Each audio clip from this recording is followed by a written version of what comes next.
Welcome to our ultimate guide to the 25 best farms in Minecraft Bedrock Edition. These are the full tutorials to the most popular farms in the game, everything from the most insane XP farm to the most powerful gold farm and everything in between.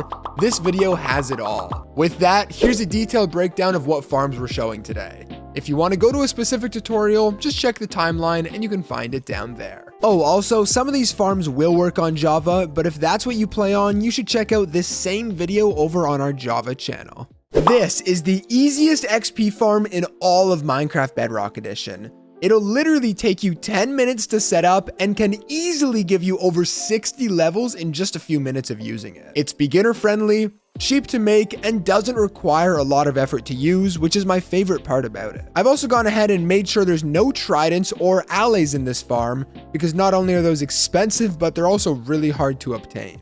Now, this farm can either be built in the ground or it can be built above ground. Both of these designs are going to be the exact same, and obviously they're going to give the exact same rates. Although in this video, I'm going to be showing you guys the one in the ground just because I think it looks a lot nicer than having this whole thing stuck above. Now, something else, you are going to need armadillos, which can be found in savanna biomes. So you're either going to want to build this farm near a savanna or just make sure you have a couple of armadillos nearby. As well, the number of armadillos you have inside of this composter is going to change how many levels you get. So with one armadillo in there, you're going to get upwards of 40 levels in about 3 minutes or one potion. With 2 armadillos inside, you're going to get about 46 levels, so a little bit better. With 5 armadillos inside, you're going to get a lot more at over 62 levels. And then anything more than 5 armadillos, if killed manually, will honestly just lag out your game and it'll actually slow you down. So for this farm, I recommend you guys use 5 armadillos. Now, you might think it's complicated to get 5 armadillos, but it's actually quite simple. If you can just get 2 over to your farm, all you need to do is take some spider eyes and you can use them to breed the armadillos and make however many you want. Now, one final thing I'm going to say is at the end of the video, I'm not only going to show you guys how to craft the infestation potion, but I'm also going to show you how to take this manual farm and turn it fully automatic. Now, the fully automatic one is harder to make and more expensive, but it's also automatic, obviously, and it can produce much higher rates. Now, with all of that out of the way, here's everything that you're going to need to build this farm, and if you want to download this world, you can find a link down in the description. Now, the first thing you're going to want to do is find any area and dig down 1, 2, 3 blocks, placing a piece of sand at the bottom, and then we need to place a cactus on top of here, but we can't because these blocks are in the way. So go ahead and destroy all of those blocks, and we can now place down our cactus and then the composter on top of that. Now it's very simple. All you want to do is place 3 blocks to the sides like that, followed by 2 more blocks right there, and then a fence on top of that block right there. And then go ahead and take a bucket of water and place it there. And there you go. Your farm is pretty much done. However, we're actually going to remove that bucket of water for now because we do need to get some armadillos inside of this composter. The only problem with this, however, is right now the armadillos are going to die to this cactus below. So to prevent that from happening, what we need to do is trap an undead mob nearby, that's a zombie or a skeleton for the easiest ones, to make sure that the armadillo is going to curl up into its shell and not take any damage. So to do this, what you want to do is go anywhere near the farm. I'm just going to go right beside.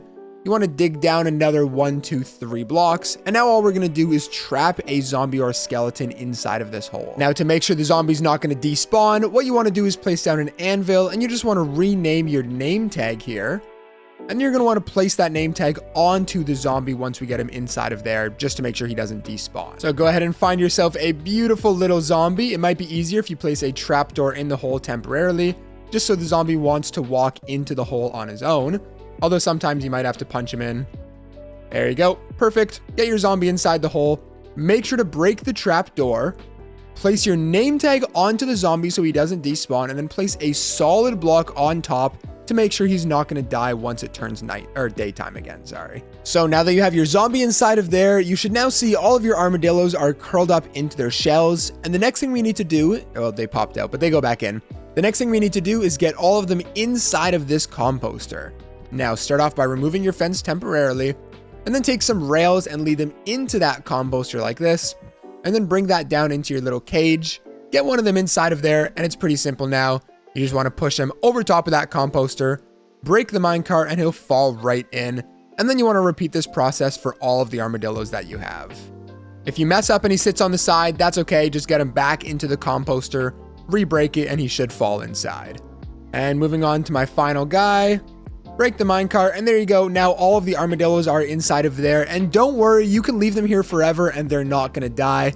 However, if the sound of them dying bothers you, you can just go underneath and break the cactus while you're not using it. And one more thing, these armadillos aren't going to despawn either because earlier we bred them with the spider eyes. If you didn't breed them, they might despawn, so make sure you just give them a spider eye before you get them inside of here. But now once you're done with that step, go ahead and replace your fence, replace your bucket of water, and now we need to place blocks over top of this. Now you can use solid blocks if you want, although it's a little bulky. What I like to do is place slabs right over top, and that works. If you want, you can also use something like trap doors placed over top. That's also going to work. Or you can also place something like glass. Really, any block on top of here is going to be fine. But for my case, I'm going to use slabs just because it is the smallest and the most compact. But there you go. Very simple. Now all you need to do is take your potion of infestation, which I'll show you how to craft in a second. Chuck it down inside of there, and a bunch of silverfish are now going to come flooding out. All you need to do is slap them with your sword, and all of the XP is going to come flooding out of this farm. And like I mentioned, with one potion, you can very easily get upwards of 60 levels, even with just 5 armadillos. It is a very, very good farm. Also be careful, if you walk too close, you are going to get hit by the silverfish. I'm now going to show you guys how to make the potion of infestation, so obviously you can actually use the farm, which as you can see here is quite cheap.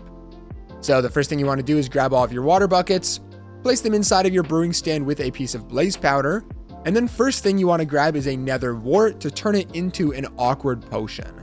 From there you want to grab all of your bottles, take a single piece of stone, and you want to place all of that into a brewing stand, and this will turn them into potions of infestation. But the only problem with this right now is we don't want to drink it, we want to throw it at them, and to turn it into a splash potion, you want to take a piece of gunpowder, place all of it into there, and you now have your perfect splash potion of infestation. You can then obviously take all of those, run over to your farm, throw it down, and there you go, you now have infinite XP. Now, taking this farm and making it automatic is actually a lot simpler than you might think. You essentially just take a trident killer and you place it on top of here so it automatically kills them.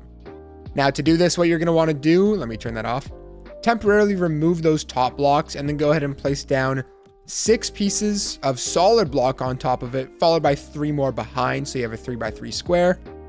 Then go ahead and take a redstone comparator, click it once so it's in subtraction mode, and then place down a couple pieces of redstone with a lever to turn it on and off. Then what you're going to want to do is take one more piece of redstone, place it down right there, and then you just want to grab a trap door and place it down on top of that fence. Now you want to place down a block with a bunch of trident on this edge of the block closest to over here. You can do up to 5 tridents or you can do 1, but I'm going to do 3.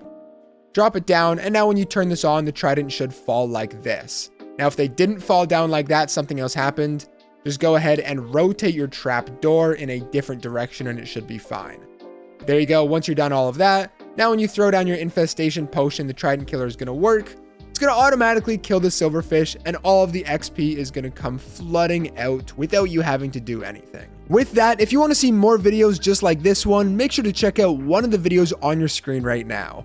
Again, you could download this world down in the description, leave a like and subscribe for more, and I'll catch you guys in the next one. BlazedMC out. If you decide to build this gold XP farm and use it for just 10 minutes, you're going to get over 45 levels and this much gold. That's over 1,000 gold every hour of using this farm. With that out of the way, here's everything that you're going to need to build it. And if you want to download this world, you can find that down in the description. Okay, so I'm going to make this tutorial so simple for you guys, it'll be impossible to get it wrong, just as long as you actually watch through the whole video. Now, first things first, you want to find yourself a nice flat open area, making sure you are above Y level 0. So you can build this farm underground if you want, just make sure you are not at a negative Y value. Now as well, we're going to start off with the Trident Killer and the Auto Sorter, but if you don't want to build those, that is totally okay. Now, the first thing you want to do is dig out 3 blocks in the ground and then make that 8 blocks long. So that's 1, 2, 3, 4, 5, 6, 7, 8. And then go ahead and break all that out and make it 3 blocks deep. So perfect, there you go. You should now have a hole that looks like this. Now I'm going to call this the front of my farm. So from there, go ahead and skip 1 block and then go ahead and place down 6 chests like that and 6 more on top. And again, of course, you can expand this if you want to. Now go ahead and take a hopper, lead it into the back of that chest, making sure it's leading into the chest. It's not leading into the ground, as you can see. Go ahead and do that for the bottom chests. And then you also want to do this for this top row of chests. So perfect, there we go.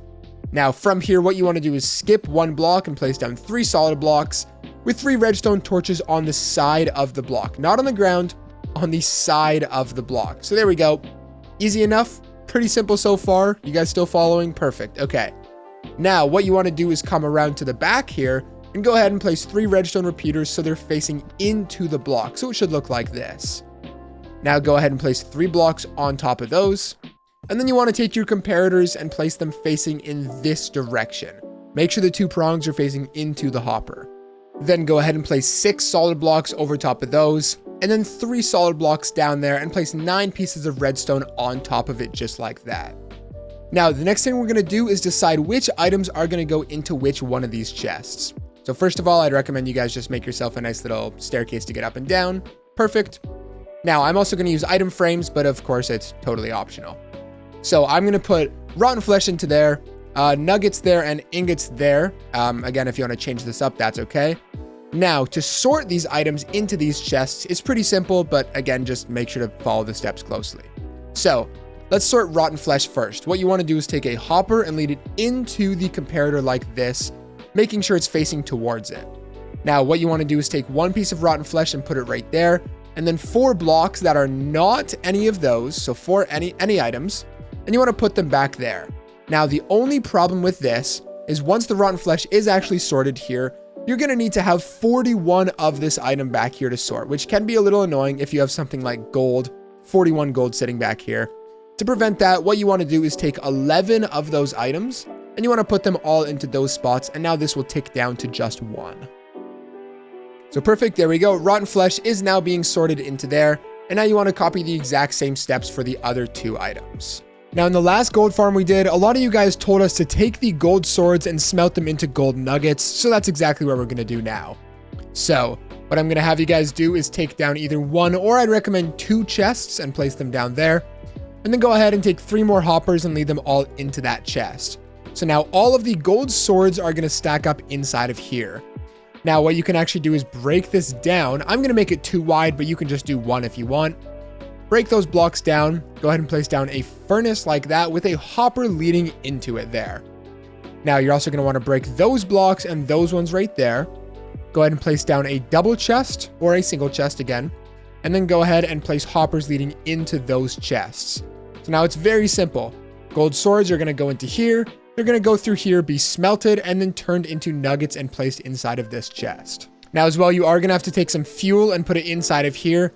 And as well, if you don't want it to go into a separate chest, you want it to lead back into here, it's very simple. You just have to break those and then go ahead and place a couple hoppers leading into that chest. But I'm going to keep it like this. So there we go. This area is now done. Now, I feel like this is a great time to mention, if you want to make sure this farm works before you actually build it, or if something's not lining up, you could download this exact world that is down in the description. And as well, if you like the look of this seed that I'm playing on here, make sure to check out the Seed Showcase channel. All right, so moving on to the Trident Killer, what I'm going to have you guys do is place down a hopper right there, along with 1 mud block right there, and then in the opposite direction of the front, you want to place down 3 more mud blocks. Now, we use mud so the items can be picked up straight through the mud into the hopper. If you don't want to use mud, however, you can just put a hopper minecart and raise this up 1 block. Now, what you're going to want to do as well is take some blocks and surround this, just like that. There we go. Now, taking your pistons, you want to face the front and place 1 down right there. Turn and place 1, turn and place 1, and turn and place 1 so they look like this. Then take an observer and place it like that so the air is facing into the piston. And again, you want to do this for all 4 of the sides. And then go ahead and place a redstone torch on the side of the piston. That'll shoot this one out. Oh, not right there. And then do that for all 4 of the sides. And it should now be going in a continuous loop just like this. And then go ahead and hop down here and place a lever on the front. There we go. Give yourself a way to get up and down. And now this is where you're going to be AFKing for the farm. And this is how you turn the Trident Killer on and off. Now, one of the problems you guys also mentioned is the piglin were not dying fast enough. So this time we're going to have them fall further so they're going to die quicker to the Trident Killer. So what we want to do is make this drop chamber 20 blocks tall. In other words, this is going to be 1, so you want to build up 19 more blocks. Now I'm going to use glass for the first few, but of course you can use any block that you want. And like I mentioned, just go up 19 blocks. Okay, so perfect. The drop chamber is now done, and we're going to work on getting the mobs pushed down into that Trident Killer. So what you want to do is pick which direction you want the portals to run. I'm going to go this way, but honestly, it doesn't matter which way you choose. Now we need to build 8 blocks out from the center. So that's going to be 1 right there, 2, 3, 4, 5, 6, 7, 8. Then go out 1 and up 1, and then do 7. So that's 1, 2, 3, 4, 5, 6, 7. And then you want to do this one more time. So out 1 and up 1, and then 1, 2, 3, 4, 5, and 6. So it should go 6, 7, 8. And that'll take you perfectly to here. And then you want to do the exact same thing on the other side. Okay, so it should now look like this. I do feel it's important to mention that we are going to be building 2 sides to this farm. If you only want to build 1 side, that's totally okay. It's just going to be half efficient. So, one super important thing, when you build a nether portal, so let me just build one here. When you build a nether portal and it gets lit and broken, that is how the zombie piglins come out of this farm. So for every one of these purple squares, there's a very small chance that if you're, an easy, normal, or hard, a zombie piglin is going to come out one of the sides. Now, as you can see, it's not happening very often because it's a small chance for every purple square, which is why we're going to make these portals 23 blocks by 23 blocks to have the most purple squares possible. Now, something else is these zombie piglin are going to be coming out of one specific side, either this side or this side, and we don't know which that is, so we have to figure it out. So this is the orientation of the portal. It's going to be going in the same direction as this path. What you want to do is place down a sunflower. Now, my portal is facing in this direction. So as you can see, it's facing with the sunflower. Now that means that my zombie piglin are going to be coming out of the east side, which is the way that this thing is facing.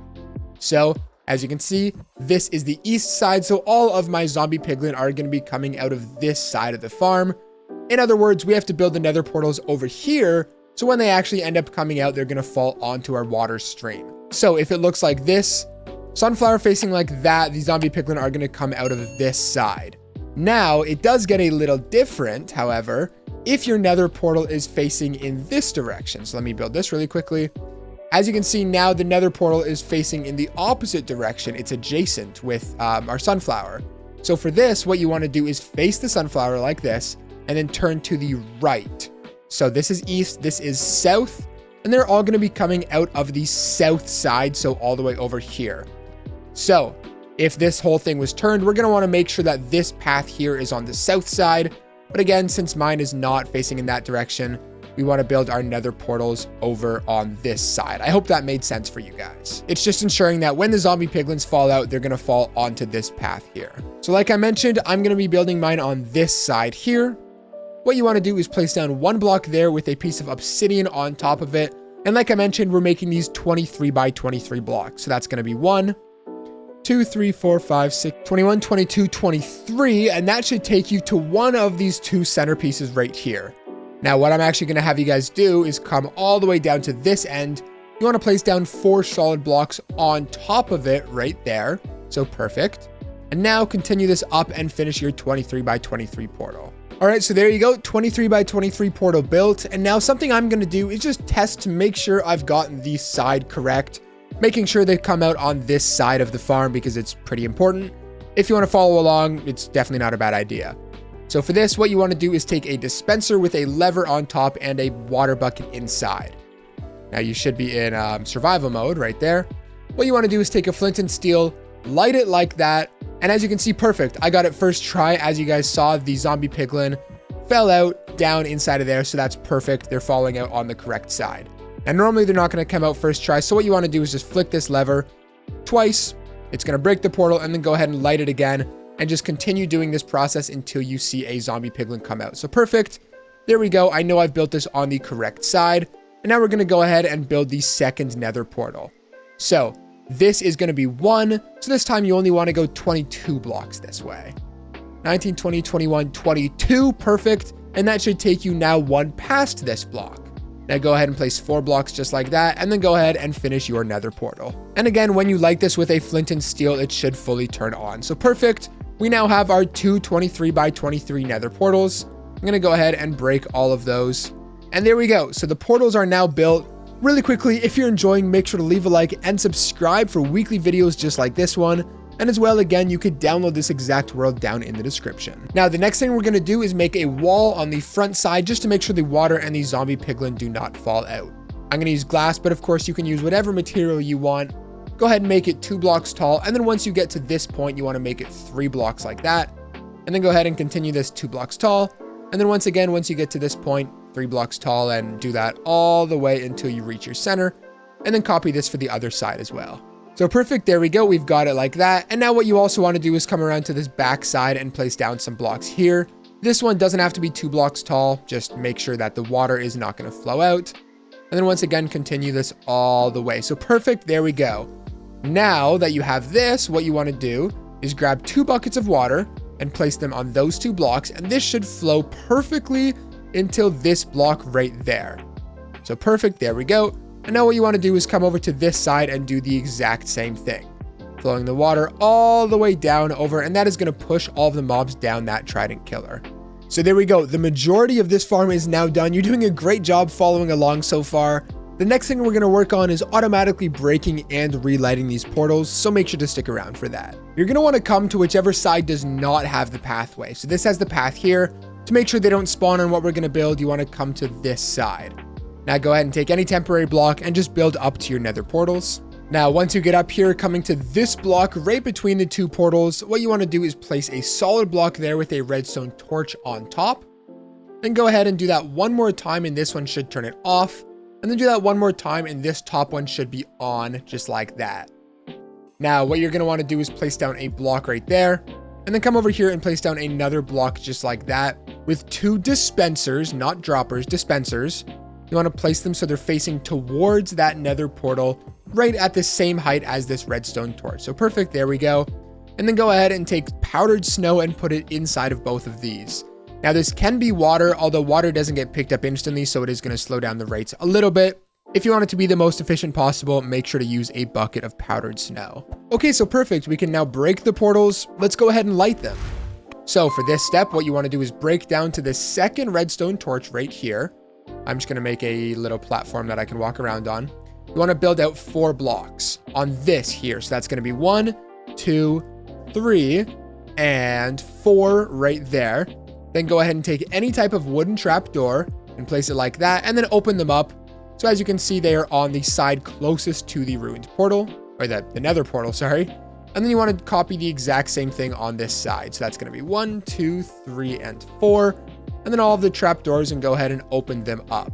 Now, something else that needs to be done, or this will not work, you want to take some blocks and you want to place them over top of those trapdoors, and then do the same thing over here. Take some blocks and place them just like that.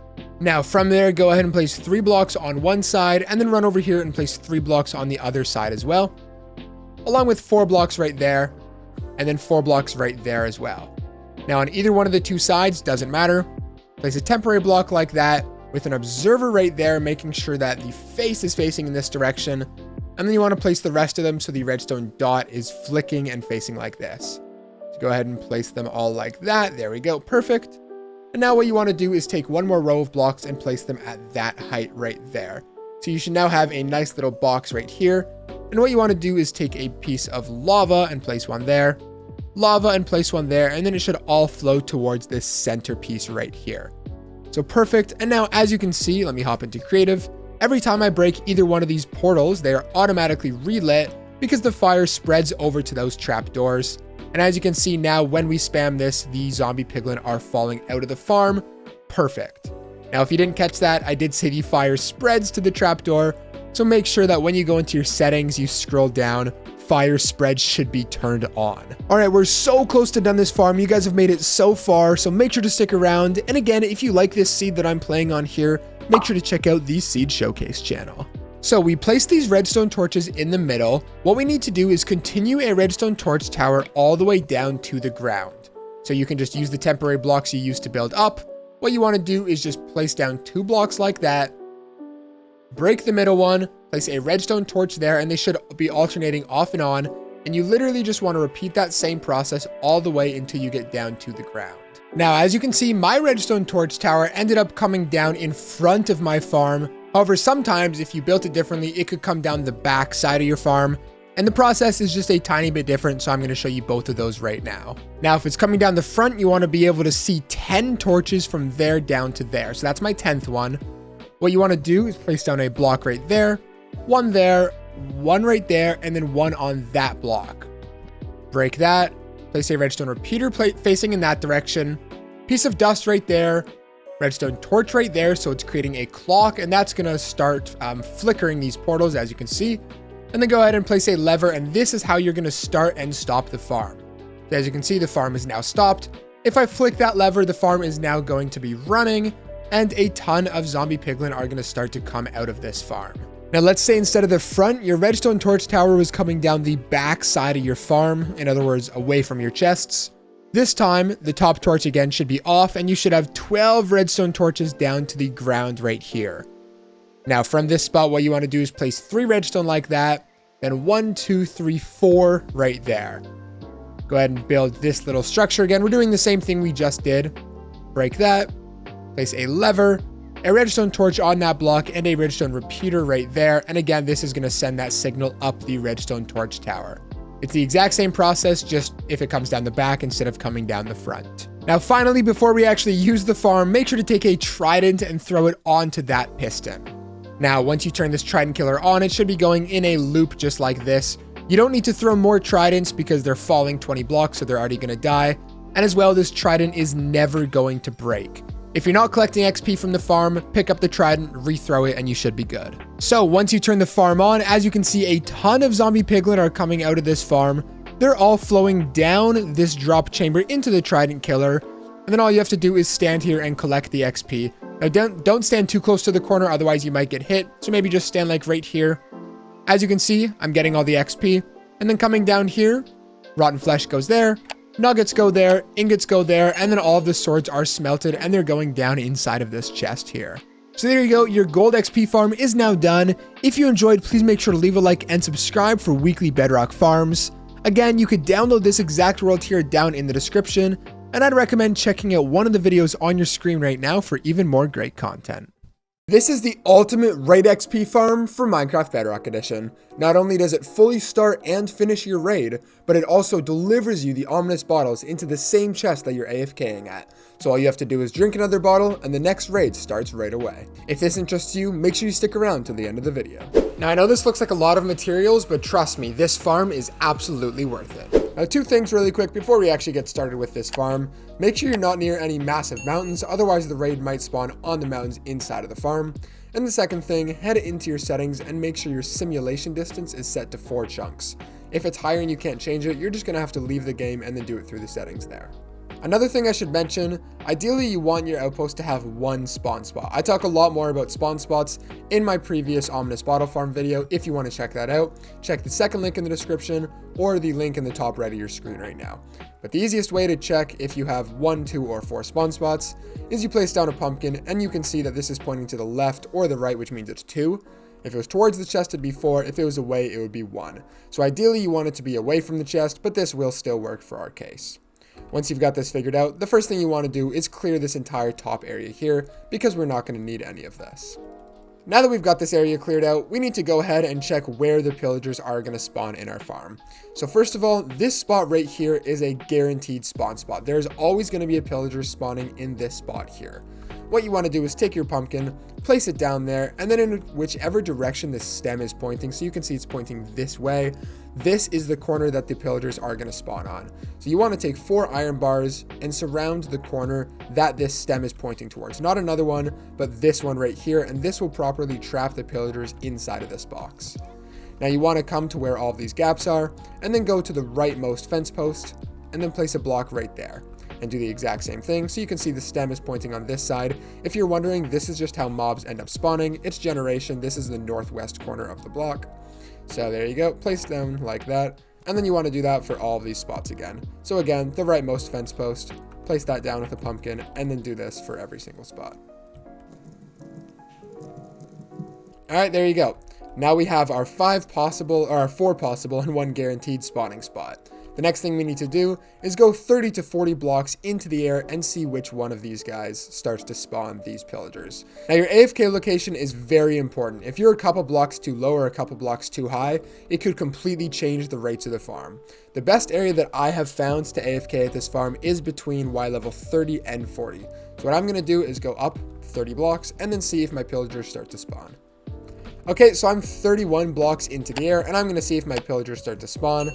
You now want to turn your game off of peaceful into easy, normal, or hard, and you will start to see that they spawn inside of the little capsule areas. Capsule? I don't know, the little square. And then you might start to see more spawning in the other corners, depending on the orientation of your outpost. Now for mine, there is only 1 spot here, even though at the beginning of the video I said there would be 2. It just happened with the chunk borders that this outpost only lined up with 1, so this is the only spot that the pillagers are going to be spawning. So now that I know this, keep this platform here because this is where we want to AFK, and then go ahead and drop back down to your area. Now there should be quite a few villagers inside of here, like 6 or 7. 1, 2, 3, 4, 5. Yeah, 5. Okay, so that works. So now that I know all of my pillagers are only spawning in this box here, you can go ahead and get rid of all the other boxes because they're not important. And then once you've got that, you can also go ahead and remove this box, but remember which corner it's around. So I'm going to remove this box, but I'm remembering it's around these corners of blocks. Now before we actually get started with trapping these villagers, let's go on to the lower levels and light up these areas with some torches just to make sure that no pillagers spawn down here. They all spawn up there and inside of your farm. So go down 1 more layer, do the exact same thing, place down a few torches, and then I'm going to go down 1 more time and place some torches on this lower level. Now come back up to the top of your outpost and you can go ahead and cover up this staircase. Now if you remember the corner that your pillagers were spawning, so for me that was this corner right here, you want to place scaffolding around that corner like that, and then place 2 more in a direction just like that. Now what you want to do is cover up this scaffolding and make some walls that are 2 blocks high, just to contain not only the water that's going to end up pushing the pillagers, but also just keep the pillagers inside. So do something like that, and then you want to place 4 signs on these end blocks here. There you go. And then you can place 2 buckets of water inside of there. Now, if you want to test to make sure this works before we go any further, you can come back up to your AFK spot and you'll see that the pillagers spawn inside that water and should be pushed past those signs. There you go. As you can see, the pillager did spawn and he was pushed perfectly towards this block. Now coming back down to this area, you're going to want to break these 2 blocks, replace them with dirt, and then continue these walls around those 2 dirt blocks like that. Now the next thing we're going to do is take a bubble elevator and take these pillagers, pushing them all the way up to where we're AFKing so we can stand there while still collecting the bottles. So to do this, I'm going to use glass, although you can use any block, it doesn't really matter. And you want to make a 2x1 square around this dirt and then continue this chamber all the way up until you're at your AFK platform. While I was building this up, you can see that more pillagers did spawn and they were pushed towards this area, which is exactly what we want. Once you've got your chamber built here, what you want to do is take 2 buckets of water and place it at the very top there, and then hop all the way down to the bottom here. And once this water finishes flowing down, what you want to do is take all of your kelp and, oh, that's not going to work with a sign. Sorry, we're going to have to temporarily break those signs. You want to take your kelp and place it going all the way up to the top of your chamber. This is going to create solid source blocks of water, which can then be turned into the bubble column. Once you've got all of your kelp placed, you can come back down to this area here, go ahead, break the kelp, and then what you want to do is replace these 2 dirt blocks with pieces of soul sand, and you'll see this has created a bubble elevator that'll shoot the pillagers all the way up to the top. Now one more thing that you have to do is come back down here, you can see they're still spawning, and place 4 signs on these spots. I did actually have the location of the signs wrong before, so make sure when you're doing it, the signs are like I show here. Now the pillagers are going to spawn here, they're going to go over to here, and eventually they're going to make their way into the bubble elevator. Now it's not 100% efficient, I know they do sometimes get stuck here, but eventually enough pillagers will spawn that they'll be pushed through, or they'll just walk through on the end and end up there anyways. If any of you can think of a better way to do this, let me know down in the comments and maybe I'll pin it to let other people know, but I just couldn't think of any more efficient way. Once you're finished with this part, we can go ahead back up to our AFK platform and we can get started on the next part of the build. Real quick, if you're ever noticing that your pillagers are not spawning, or if something's just going wrong, as you can see, mine are spawning down there, but sometimes they don't, what I like to do is turn my game into peaceful and then back into hard mode, and I also like to save and quit and then go back into the game. I don't know what it is, Bug rock goes kind of crazy, but sometimes they just don't want to spawn. As you can see, they are. In my case though, they spawn up there and they get shot up this bubble elevator. But if they're not spawning, turn your game into peaceful, back into hard, and restart your game as well. For now, I'm going to turn my game into peaceful though, because if these guys kept getting pushed up here, it would make this next part really annoying to build. Now again, this next part doesn't have to be glass. I just like to use glass because I like to see what's going on in the area. What you want to do though is place 8 blocks like I do here, and then go ahead and place 2 more blocks on the front like that. Now what you want to do is go up 1 block and over 1 block, and then place 4 blocks just like that. Now coming down to this area here, you're going to want to go 1 block down and place 4 solid blocks there, and then surround this with some temporary blocks. Now what we're going to do is make the Trident killer that is going to kill not only these pillagers, but also the main raid. So the first thing you want to do is take a piston and place it on that piece of glass there. Turn and place a piston, turn and place a piston, turn and place a piston like that. Now take your observer and place it like that so the arrow is facing into the piston. And then again, you want to do this for all 4 of the spots. So placing 1 right there, and then like that. And then the final thing you want to do is take a redstone torch and place it on the side of all 4 of your pistons. Just like this. And once you finish doing that, the Trident killer is done, and you can see it gets pushed in a circle like this. You can now take a lever and place it on one of the pistons and flick it down to turn the Trident killer off for now. Now what you want to do is surround this Trident killer with your block just to make sure that none of the pillagers or items can escape, just like that. Once you've got this area done, come inside of here and place down 4 signs on these blocks, just like this. There we go. And then take 2 buckets of water and place it right there. Now what's going to happen is when the pillager spawns down here, he's going to be pushed up this bubble elevator. This water at the top is going to push him down into the Trident killer, where he's then going to be killed. We can collect the XP, and the drops are going to go down below into the chest. Once you're finished with this part, you can go ahead and break all of these temporary blocks that we have placed here. And now for the rest of this farm, no matter what we are using, if there is an exposed block on the top like this, you want to take some leaves and place it on top of these blocks. This is to make sure that no raid mobs can spawn outside of the farm, they all spawn inside. Now, I'm not 100% sure, I don't actually think they can spawn on glass, but when I was testing this, I had multiple times that the mobs would spawn on glass. The only thing that stopped them from spawning was leaves. So on every top surface of a block, you're going to want to have placed down a leaf like I have here. The next thing you want to do is come underneath of this 2x2 square that we've made here, build down 2 blocks, and then place a double chest right there. I highly recommend this as a double chest, and we are going to end up expanding this storage later because 1 chest is just not enough for this insane farm. Now what you want to do is break that leaf, place a hopper there, break that one, and then take a rail with a hopper minecart on that spot. Now what's going to happen when this Trident killer is on is a bunch of items are going to be dropped inside of here. They'll eventually be pushed by the pistons over top of this hopper minecart into the hopper, and all the items will end up inside of this chest. Now what you want to do is make yourself a little platform down here just so you can run around and actually collect the loot from the chest. Once you've got this platform built down here, go ahead and take some blocks and build them up to our platform here, remembering the top has to be made out of leaves. And then go ahead and take some ladders just so you can get up and down from the chest to this Trident killer here. And then I'm just going to go ahead and finish off this platform up here just so I have a little area to run around, just something like that. So now I can stand here to collect the XP, but then I can pretty easily drop down here to collect the loot. And if you're wondering, the farm so far should look like this.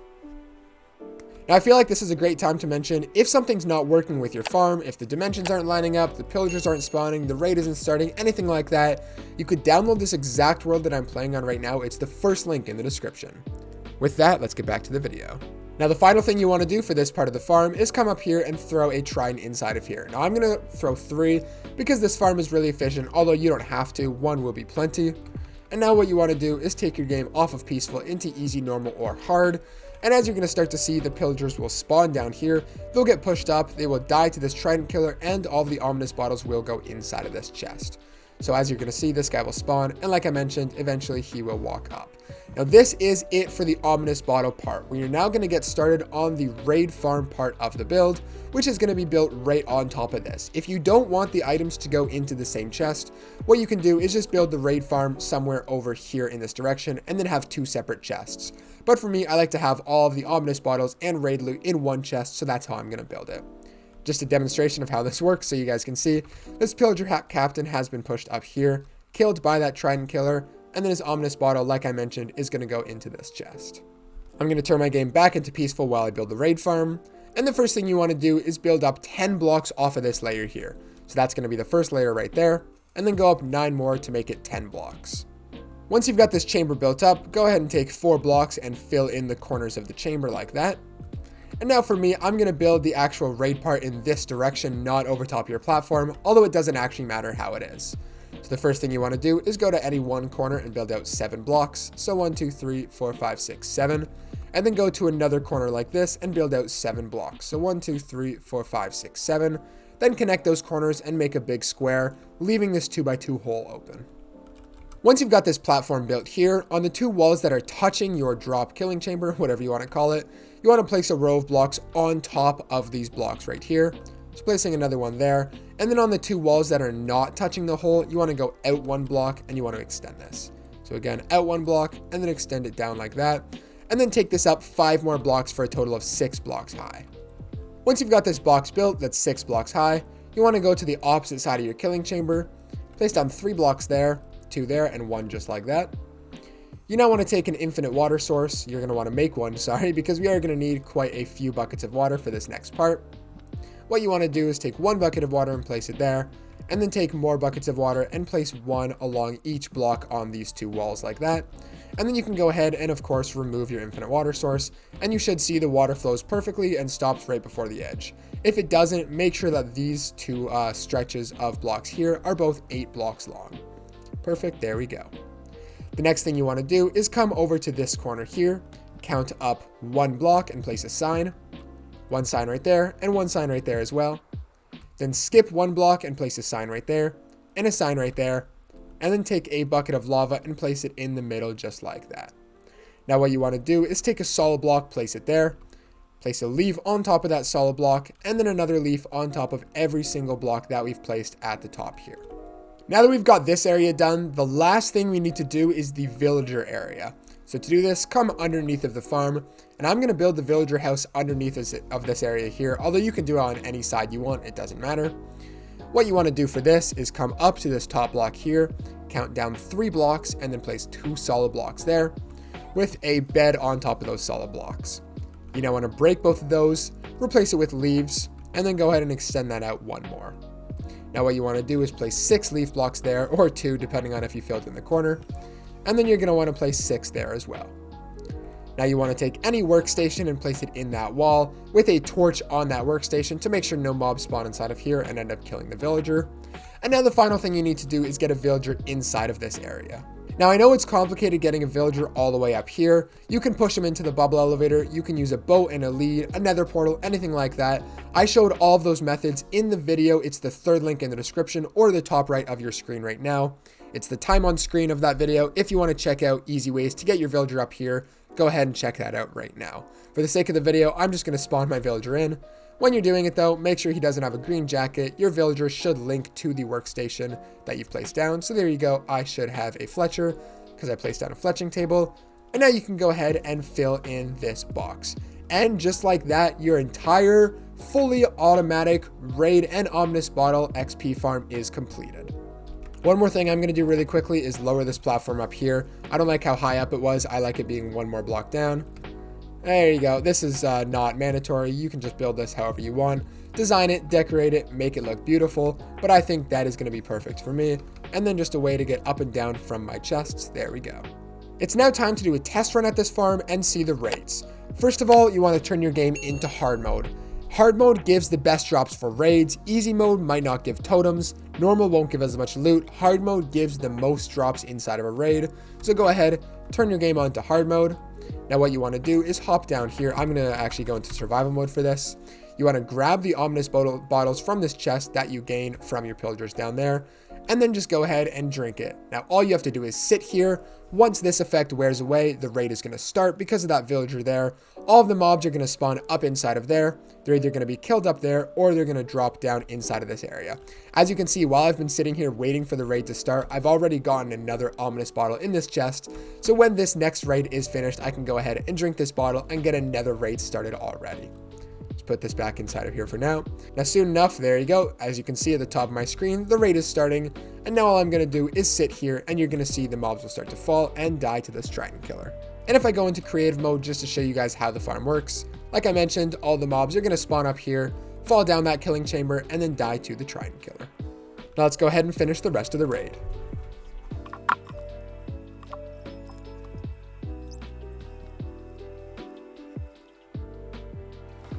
Alright, so you can see the raid has finished. I didn't have to do anything. Now if I go into survival mode really quickly, you guys can see all of the levels that I've gotten from that raid.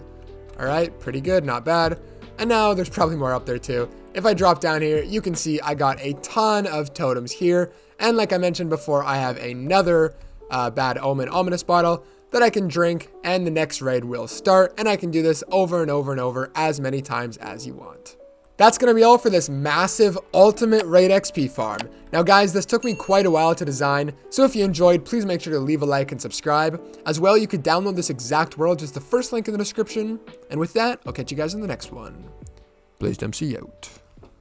I went AFK at this ominous bottle farm for 10 minutes and came back to 17 ominous bottles, which is over 100 ominous bottles per hour at this farm. If this interests you, make sure you stick around till the end. Here's how to build it for Minecraft Bedrock Edition. There's an important mechanic in Minecraft that I need you guys to understand with pillager outposts and how pillagers spawn inside before we can actually get started with the farm. Now, if you didn't know, there's only one spot that the pillagers can spawn on the top layer of the outpost. However, if your outpost is facing a specific direction, you can have 2 or sometimes even 4 of those spots, both with increasing efficiency. That's not mandatory to have. You don't need 4 or 2. 1 is still pretty efficient. Now, figuring out how many spawn spots your outpost has is pretty easy, and I'm going to give you guys 3 different ways on how to tell right now. Firstly, if your outpost is facing south, you have 1 spot, east or west you have 2, and north you might have 4. Now hold on, I'm going to tell you guys 3 different ways on how to tell which direction your outpost is facing. You can use a pumpkin, a sunflower, or a locator map. Now sunflowers always face east. If you look out the door of the outpost and the sunflower faces to the left, you're south with 1 spot. If it faces towards or away from you, you're east or west and you have 2 spots. And if the sunflower faces to the right, you are north with possibly 4 spots. The pumpkin trick is pretty similar. If you place down the pumpkin and the stem is facing away from the chest, that's south and 1 spawn spot. If it's facing to the left or the right of the chest, that is east or west with 2 spots. And then if it's facing towards the chest, that is north with possibly 4 spots. The third option is with a locator map, which is the easiest. All you have to do is go to the front of the outpost, look outside, and whichever direction you're looking on the map is the direction the outpost is facing. For this tutorial, my outpost is going to have 2 spawn spots, although if you have 1 or 4, it is the exact same process, just with less or more Trident killers. And if you haven't noticed, I've been saying possibly 4 spots because when it faces north, it's not guaranteed it has 4. It might have 2, it just depends on how the chunk borders line up. Now finally, with all that out of the way, we can get into the actual tutorial of the video. So the first thing you want to do is remove all of this stuff on the top. We don't need any of this up here, so go ahead and get rid of all of this. All right, there you go. I got the whole top area removed. Now what you want to do is come to this chest here and look at it in this direction. And then you want to go over 1 block, back 2, and then break this block. This is a guaranteed spawn spot. This spot right here is where pillagers are always going to spawn no matter how many spots your thing has. So this is 1 right here. Now here are where the other 4 spots might be. So if you have 2 spots or 4 spawn spots, they might spawn in one of these other locations. So we're going to have to trap them here and then figure out where they spawn. So how you find these, you want to go up to this gap in the fence here, go to the right 1, and then place down a block right there. And then you want to do that for all 4 of these sides. So I'm going to go to right in front of that right side fence, and I'm going to place down a block. Now what we want to do is actually trap these pillagers inside of some glass panes, just so we can see which spots they actually spawn at. So the first thing you want to do is place down a pumpkin right there. Now my stem is facing in this direction, so that means the pillagers are going to be spawning on this corner right here. So go ahead, take some glass panes, make a square like that, and now we know that a pillager is going to spawn inside of there. Now you want to do that for all of these 4 outskirt spots. So place this down, the little stem is facing in this direction, so I'm going to make a box there and then leave that open. And now do this for all 4 of the other spots.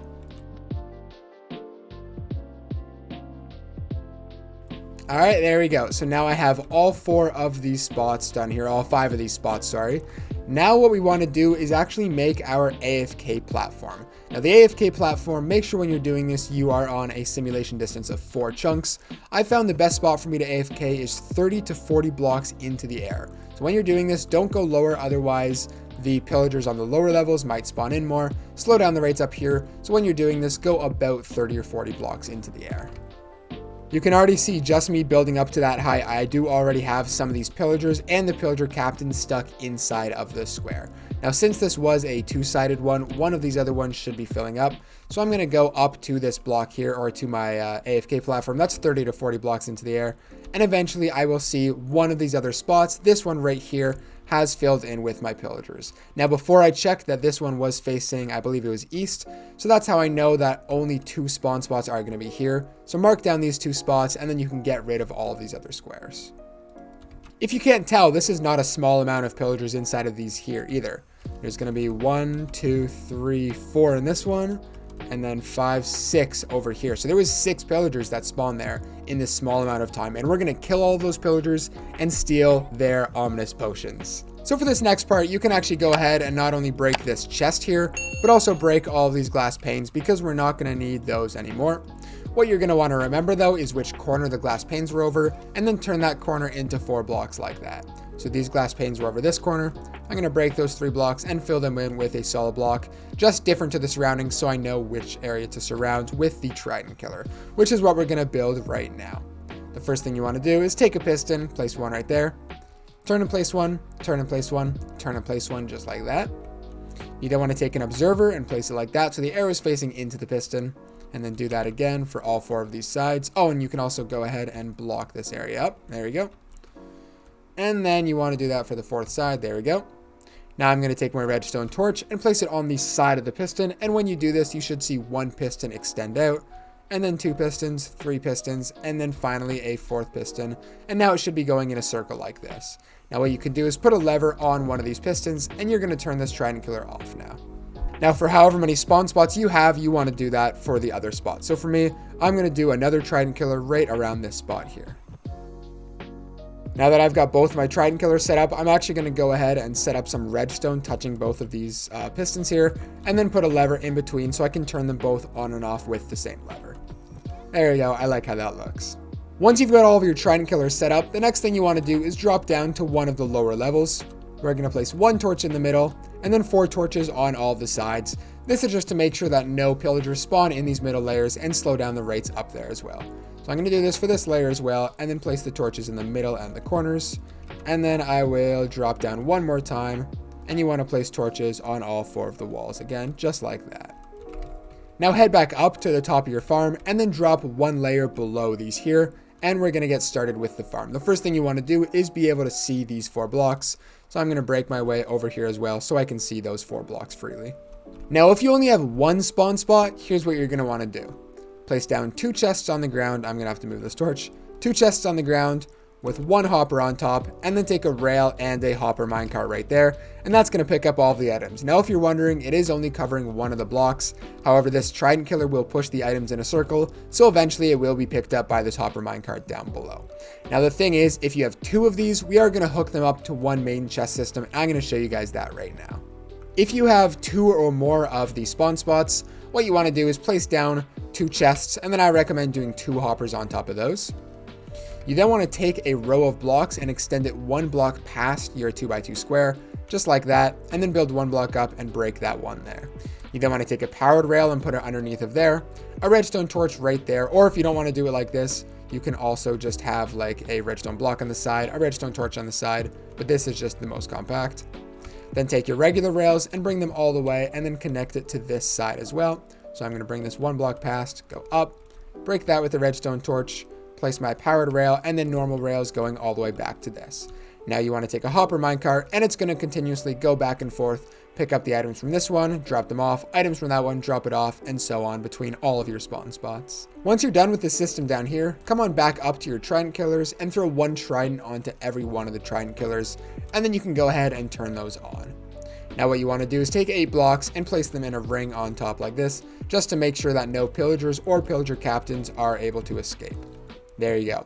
Now you want to make a way for yourself to get up and down from your AFK platform. You can see I picked scaffolding here, but you can use ladders, bubble elevator, ender pearls, elytra, whatever you want. It doesn't matter what you use.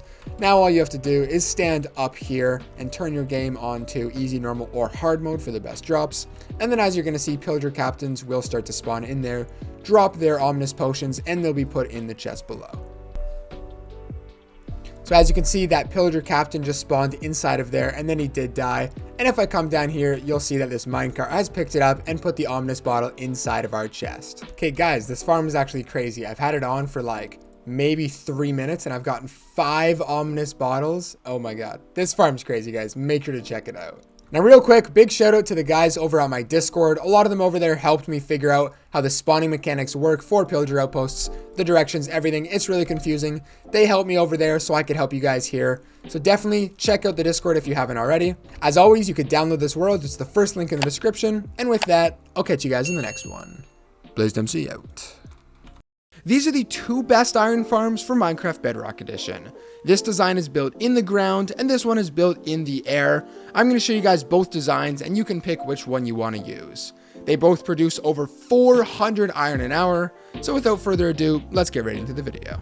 Now for both of these designs, the #1 most important thing, make sure you are not within 150-ish blocks from the closest village or village entity. So that is anything, including a trading hall or villagers near your house that have villagers, workstations, and beds. Otherwise, the iron golems are not going to spawn in your farm because they're going to think that that is the village. So make sure you're at least 150 blocks away from one. Now, for the first design, the one in the ground, the first thing you want to do is break 7 blocks in the ground. And then you want to go 6 blocks in another direction. 1, 2, 3, 4, 5, 6. So you have a 7 by 7 outline. And then you just want to go ahead and break out all of these blocks. And this is going to be the spawning area for the iron golems. There we go. So once you have that, should be 7 blocks by 7 blocks. You want to take it down 1, 2, 3 more. So it's a total of 7 by 7 and then 4 blocks deep. All right, so I've got my whole dugout here where the iron golems are going to be spawning. The next thing we want to do is work on the village container area where all of the beds, workstations, and villagers are going to be sitting. So what you want to do is go 1 block in from the edge, and then you want to dig a 5 by 5 square in the middle here. There you go. And on all sides, you should have a 1 block gap between the dug down part and this wall here. Now you want to take this down 5 more. So 1, 2, 3, 4, 5. There we go. So it should be a total of 6 blocks deep at the very end. Okay, so you should now have an area that looks like this. And just to make sure you've got it right so far, this is 7 by 7 and then 4 blocks deep. And this is 5 by 5 and then 6 blocks deep. Now what you want to do is drop down into this bottom hole, and we're going to go ahead and place all of our beds now. So what you want to start by doing is place 10 temporary blocks on one side, and then turn around and place 10 more temporary blocks on that side there. Now you want to place 5 beds on top of all of these blocks, just like this. So you should have 10 beds there. You then want to temporarily break this row of blocks here, and then go ahead and break all of these temporary blocks that we placed, and then place 10 more beds underneath. So once you're done with this, you should have a total of 20 beds placed down, of course, for the 20 villagers that we have. Now you can go ahead and fill in the rest of these blocks here, and then go 1 layer above the beds like that as well. Now what you want to do is take a solid block and place 1 down in the middle, and then place 4 down right over top of the beds in all 4 of the corners. And then you want to place a torch on top of this block right here, or I guess any of them, just to make sure that no zombies or anything spawns with your villagers and kills them. Now, the next thing you want to do is take your workstation. For me, I'm going to use fletching table, but you can use anything that you want. And you want to place 20 of them down here. So 1, 2, 3, 6, 9, 12, 13, 14, 15, 16, 17, 18, 19, 20. There we go. And now that we have the beds and the workstations, the final thing we need to do is get the 20 villagers down inside of this hole. Now here's the problem, 20 villagers is a lot, which is why I highly recommend getting 2 villagers down here and then breeding them. So I've got my stack of bread here, and then I've got my 2 villagers over here. Now when you're doing this, baby villagers are okay because eventually they will grow up. However, these villagers here with the green jacket called the nitwits, you do not want to have them in the farm because they are not able to get a job.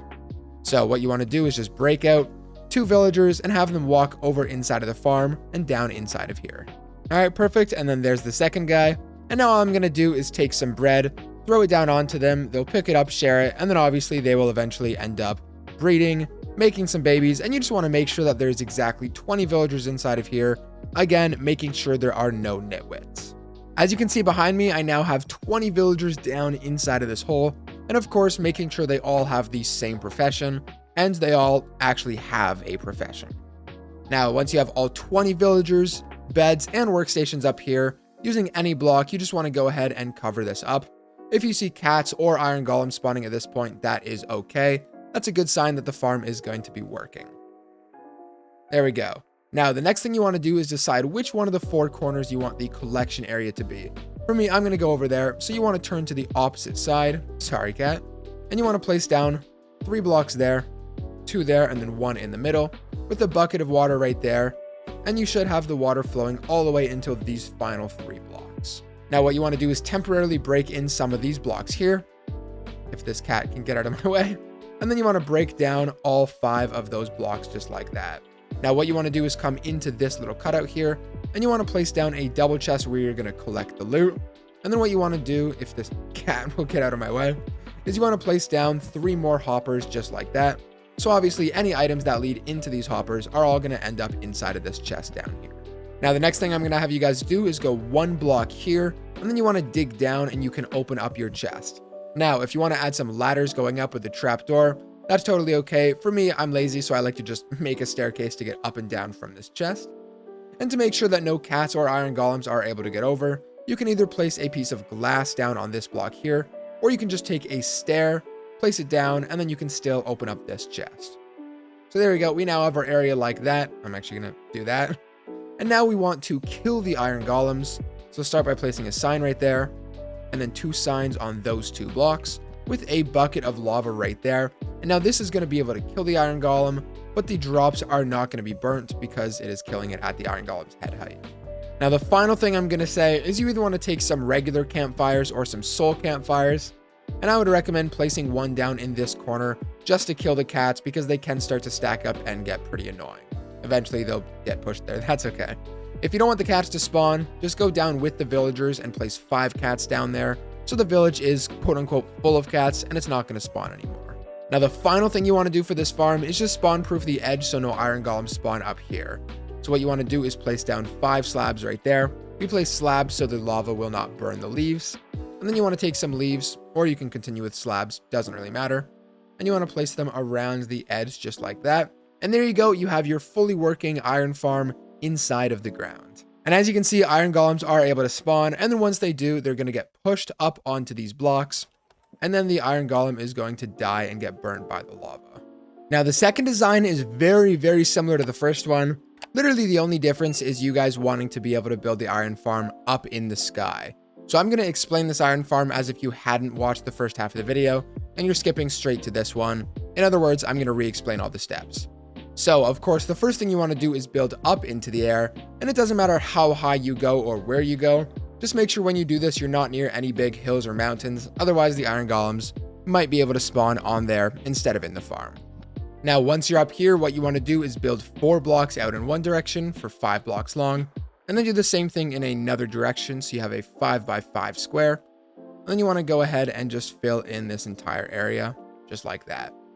Now go out 1 block and up 1 block like this, and then make a border around this 5 by 5 platform that we've just made.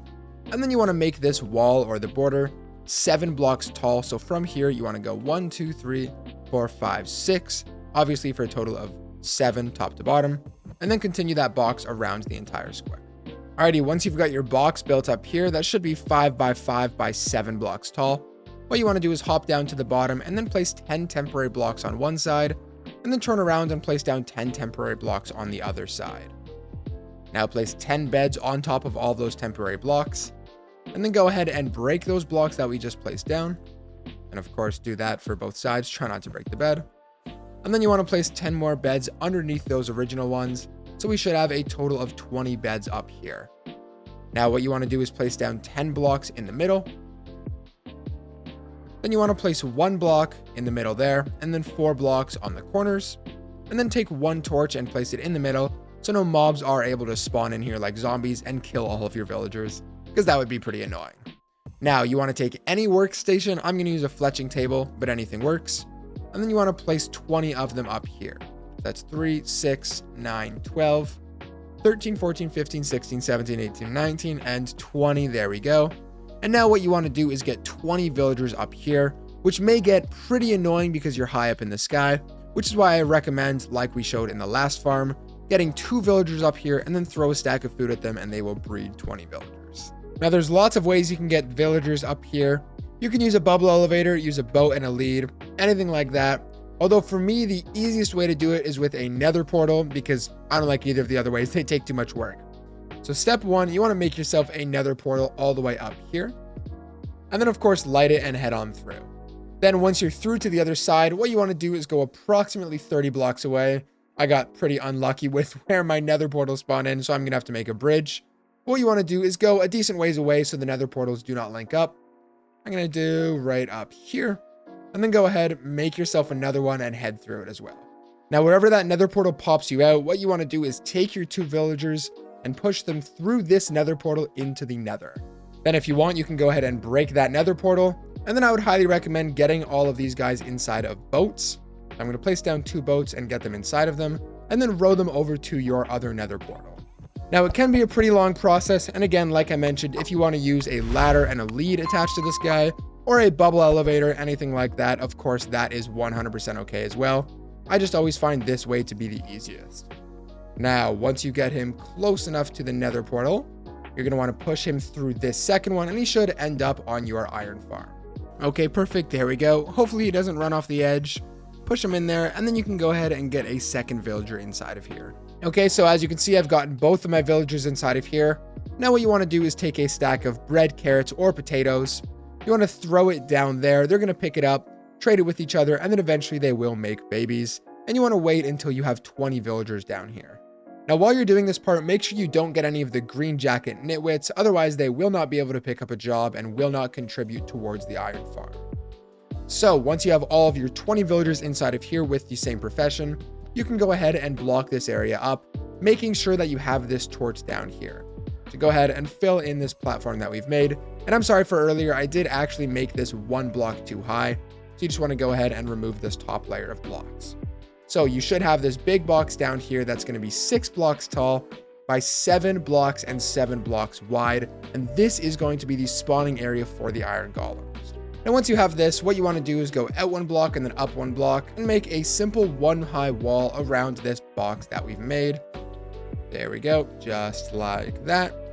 Now what you want to do is pick which one of the 4 corners you want the collection system to be on, which is likely going to be the area that you traveled up, or the corner that you traveled up, sorry, so you can easily collect the chest. So coming over to that corner, what you want to do is place down 4 blocks there, then 3 there. That should be 7 blocks, and then place down 5 more blocks up there just like that. Now the next thing you want to do is place down slabs on top of all of these blocks there, including those 2 ones on the side. And then if you want to keep using slabs, that's okay. Or if you want to use leaves on the outside, that is also okay. Just like that. And this is so no mobs are able to spawn here. And actually you can change these with leaves too. Doesn't really matter. You just want to make sure all of the iron golems are spawning in here. Now go ahead and place down 5 blocks there. And then 1 in the corner with a bucket of water like that. And all of this water should flow into these 3 blocks. Now go ahead and break down those 3 blocks. Then you also want to temporarily break those 2. And then place out some blocks right there. So you can place down a double chest just like that. With your 3 hoppers leading into, leading into that double chest. So any items that go into these hoppers will all go into here. Now one more thing, you don't want the cats getting stuck on the chest like you just saw. So what you want to do is come around here and place an upside down stair, or even a right side up stair would work here, or glass, whatever you want, just so you can still open up that chest, but no items are going to be flowing through here. Now to kill the iron golems, you want to place down 3 signs, position like that, with a bucket of lava right there. And then to kill the cats, since they'll get annoying, you want to place a campfire or a soul campfire right there. And eventually they will be pushed up on top of this here. Now, if you don't want to have the campfire there and you want the cats not to spawn, you can just take 5 of them and put them down with the villagers, so the village thinks that it is full of cats and will not spawn anymore. You should now start to see iron golems spawning here, and then of course they're going to die to the lava, and all of their drops are going to go down inside of this chest. And to collect the items, what you're going to want to do is of course, you're going to have a ladder system to get up to the iron farm, and then you just want to place down some more ladders here so you can climb up and obviously collect your items from the chest. That's it for the best iron farms of Minecraft Bedrock Edition. If you want to download this exact world I'm playing on here, it is the first link in the description. If you enjoyed, make sure to leave a like and subscribe, and I'll catch you guys in the next one. BlazedMC out. Here's how to build the easiest and most compact villager breeder in Minecraft Bedrock Edition. This villager breeder is super compact, doesn't take up a lot of space, so you're not going to need a very big area to build it. To start off, what you want to do is take any temporary block, does not matter, place 6 of them down like that, with 3 beds on top. You can then go ahead and break all those temporary blocks and then place beds underneath. I'm stacking these beds on top of each other to save space, although you don't have to have them stacked on top. You could pretty easily just have 6 of them lying down. Now again, you don't have to do it right beside these beds, but I'm going to do it just to save space. You want to go ahead and break a 3x3 square in the ground, and then go ahead and make that square 2 blocks deep. Now place 1 temporary block right there with a slab on the top of it like that, and then go ahead and place 2 more slabs up just like that. You then want to take a bucket of water and place it down right there. And then you want to break the blocks on this opposite side until the water stops flowing. So my water stops flowing right here. And then you can go ahead and just make yourself a nice little area for the villagers to sit. Now I would recommend covering this area up. Of course, it doesn't have to be glass, and you even don't have to cover it up. I'm just doing this to make sure that when the villagers sit in here, no zombies at nighttime run up and end up killing all of our villagers. The next thing you want to do is place 1 temporary block right there, another one on top, and then go ahead and place 4 pieces of glass here. Again, this does not have to be glass. I'm just doing it because I think it looks a lot nicer. Now you want to place 2 workstations. I'm going to use composters, but you can use whatever you want. And again, you can place them pretty much wherever they want. It's not a very specific farm, but I'm going to place 1 beside the bed right there, and then 1 beside the bed right there as well. The next thing you want to do is take your 4 trapdoors and place them on the side of these blocks here. And the reason we do this is so when the villagers actually spawn, they are able to walk over the edge. They think it's a full block, walk down into the water, and then they get pushed down over here. Now the final thing we have to do is actually get 2 villagers inside of here. So the first thing I recommend doing is making a staircase to get up. Now the easiest way that I find to get them inside is with a pretty simple rail system, although you can really do it however you want. But all you have to do is push them up, and then once he gets up to about here, just walk over, punch it out, and then try to push him into the hole as quick as possible to make sure that he doesn't walk over here. And like I mentioned, you want to get 2 of them inside of here. So here's our second villager, and I'm going to do the exact same thing. Just push him up here, and then once he gets within the area, just kind of shove him over the hole, punch it, and hope he falls in. If he doesn't fall in like this, kind of annoying, just repeat the process. All right, so let's try this again. I'm going to push him in. Once he gets close, just kind of push him over top and punch it out and hope he falls in. There we go. And now, of course, since you have your 2 villagers inside, you can go ahead and break whatever system you use to get them inside. Using the villager breeder is very simple. You're either going to need some carrots, bread, or potatoes. And of course, the more you throw in, the more babies that are going to come out. So I'm going to throw a stack in. All you have to do is walk up to it, throw it on top of them, and then eventually you should start to see the hearts coming up. And then once they do come, a villager will eventually pop out, walk over the trapdoors into the water, and then be pushed down inside of this area. Okay, and there's the baby. I don't know if you can see him, but he's sitting right there. And then like I mentioned, eventually the baby will walk over and then be pushed down to our area here. Might get stuck for a second here, but eventually they'll stop jumping and they will be pushed over. And as you can see, they've already started breeding with more. And of course, if you see them stop doing this, you can go ahead and just throw some more food in. And perfect, there we go, straight to our collection area. With that, if you guys enjoyed, please make sure to leave a like and subscribe. You could download this exact world, it's the first link in the description, and I'll catch you guys in the next one. BlazedMC out. This is the best Creeper XP farm for Minecraft Bedrock Edition. In just 1 hour of using this farm, I was able to get over 8 stacks of gunpowder and over 33 levels. If that's not enough proof to build this farm, I don't know what is, and without further ado, let's get right into the video. Now, a few important things to note right before we get into this video. Real quick, I'm going to be doing this whole recording in 1 take, so hopefully you guys can follow along with the build as I'm building it. The only time I'm going to cut is when there's large portions of the build that I'm going to be making. As well, before we do anything, save and quit out of the game, go into that pencil icon right there, and make sure under advanced settings that your simulation distance is on 4 chunks. This farm will not work if the simulation distance is not on 4 chunks. Now, loading back into the game, you want to make sure that you are either over top of a body of water like this, or if you're over top of land, that is okay as well. Just try not to be near any big hills or mountains, anything like you see behind me, because mobs might slow down the rates. Either way though, what I'm going to have you guys do is start off by building approximately 50 blocks into the air. And the reason we do this is so no mobs on the ground level, as you can see the squid just despawned, no mobs on the ground level are going to be slowing down the rates of the farm. So I think that looks pretty good. Now what you want to do is obviously make a way to get up and down from the farm. If you're over top of water, it is very, very simple. All you need to do is grab some ladders, click and hold on this, and then just fall all the way down, and ladders will be placed from the top all the way to the bottom here. So obviously all you have to do is climb up to the top. Now if you want to use an elytra, a bubble elevator, staircase, whatever you want to, obviously that is totally okay as well. Now where is my, oh, I passed it. There we go. Coming back up to the top here, what we want to do is make a 9x9 platform up at the top. So the first thing I'm going to have you guys do is go 4 blocks in one direction, 4 blocks in the other, and then go 8 blocks this way. So 1, 2, 3, 4, 5, 6, 7, 8. So that should be 9x9. And then of course, just go ahead and fill in this area. Now, once you're done filling in that area, come back to your ladder and we're going to go ahead and get started on the Trident killer for the farm. So coming 1 block from the edge here, right in the middle, so coming to the ladder, 1 block to the left, and then 1 block from the ledge. What you want to do is place down 2 pistons like that, turn and place 2 there, turn and place 2 like that, and then turn and place 2, so it looks something like this.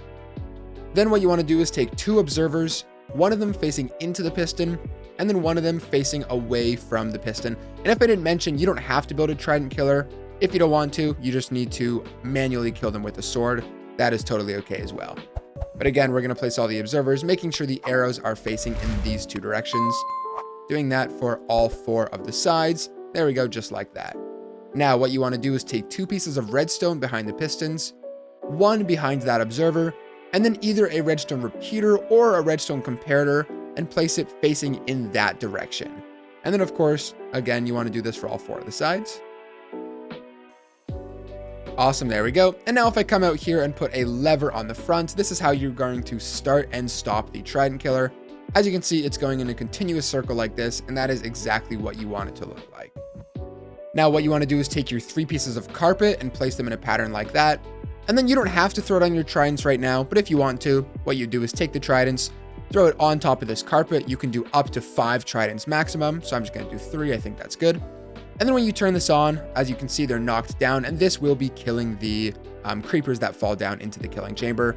But of course, for now, you can go ahead and turn that off. Now I'm going to use a pack from Foxy No Tails called the Markers Pack. It's really useful when I'm designing farms. As you can see, this is a simulation distance of 4. And if you haven't seen this before, this green circle here, according to where the player is standing, is where mobs cannot spawn because they're too close. In between the green and red, they can spawn. And then outside of the red, they cannot spawn because they're too far away. In other words, we want the whole farm to be in between this green and red. For that reason, the first thing we need to do is make a drop chamber that extends all the way pretty much up to the top of this. So when we actually start building our layers, the creepers will be able to spawn. So that being said, let me just break this so it's not in the way. What you want to do is make a drop chamber here that is 20 blocks tall. Now you do not have to fill in the corners. If you want, you can just do these 12 blocks there. And as well, of course, you can use solid blocks. If you're using glass like I am, however, for the top half, in other words, the top 10 blocks of the drop chamber, you're going to want to use tinted glass to make sure no light is able to get in. And I'll show you what that looks like in a second.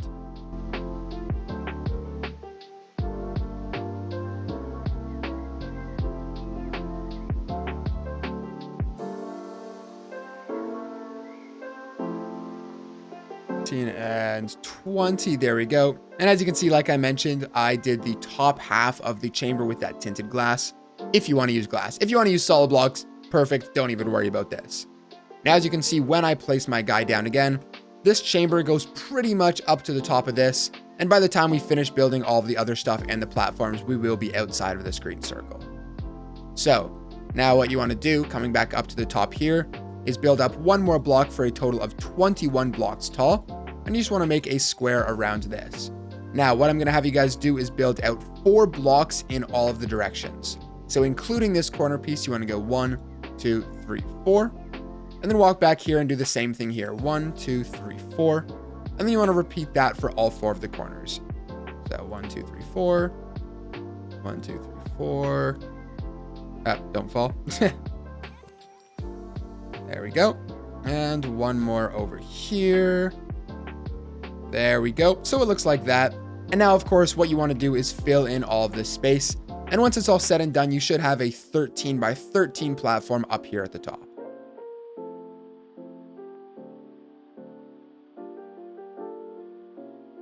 Okay, there we go. Now, we're going to build some of the walls right now. A quick disclaimer, unless you want to put a massive roof over top of this farm, you either want to build the walls out of solid blocks so no light gets in, or tinted glass like I will, again, so no light is able to get in, and the creepers are still able to spawn. What you want to do is come to any one of the edges, place down a block, and then whatever block you're making the walls out of, and you want to make a 2-high wall around this platform. This is not only to contain the water, but also, of course, to stop the creepers from falling off the platform.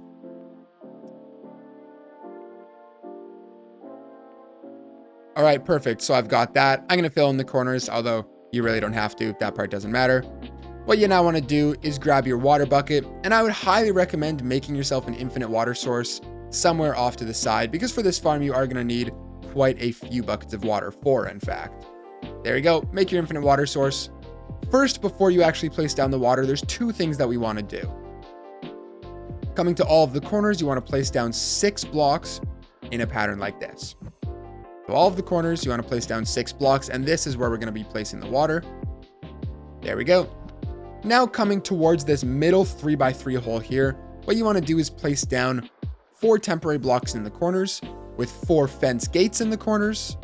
Open up all the fence gates and then go ahead and break those blocks down there. This is going to stop the water from leaking over the corner and falling in, but still allow all of the mobs to fall straight through. Now what you want to do is take your 4 buckets of water and place them in the very corner like that. There we go.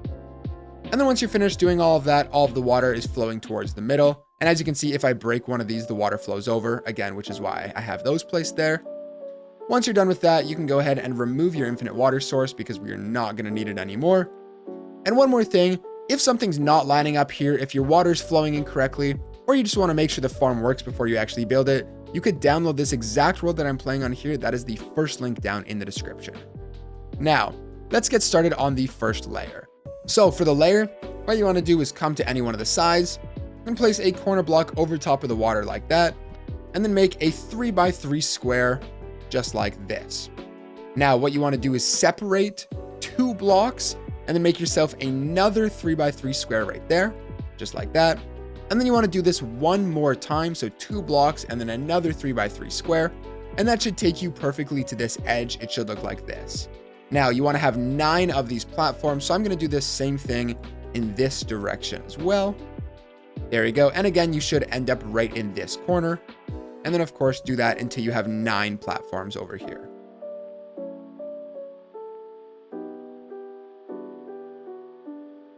Okay, there we go. I have my 9 platforms here. And the next thing I'm actually going to have you guys do is build up a wall around this. That is at least 2 blocks above this. If you know you're going to be building more layers, obviously you want to build this wall a lot higher. But for now, I'm just going to build it so it's 2 blocks above. Also, let me know if you guys enjoy this different style of video where I'm showing the entire clip instead of cutting out a lot of it. Just trying out a different style. If you like it, let me know and I'll continue to do my videos in this format. But here we go. We are coming up onto the end now. There we go. Perfect.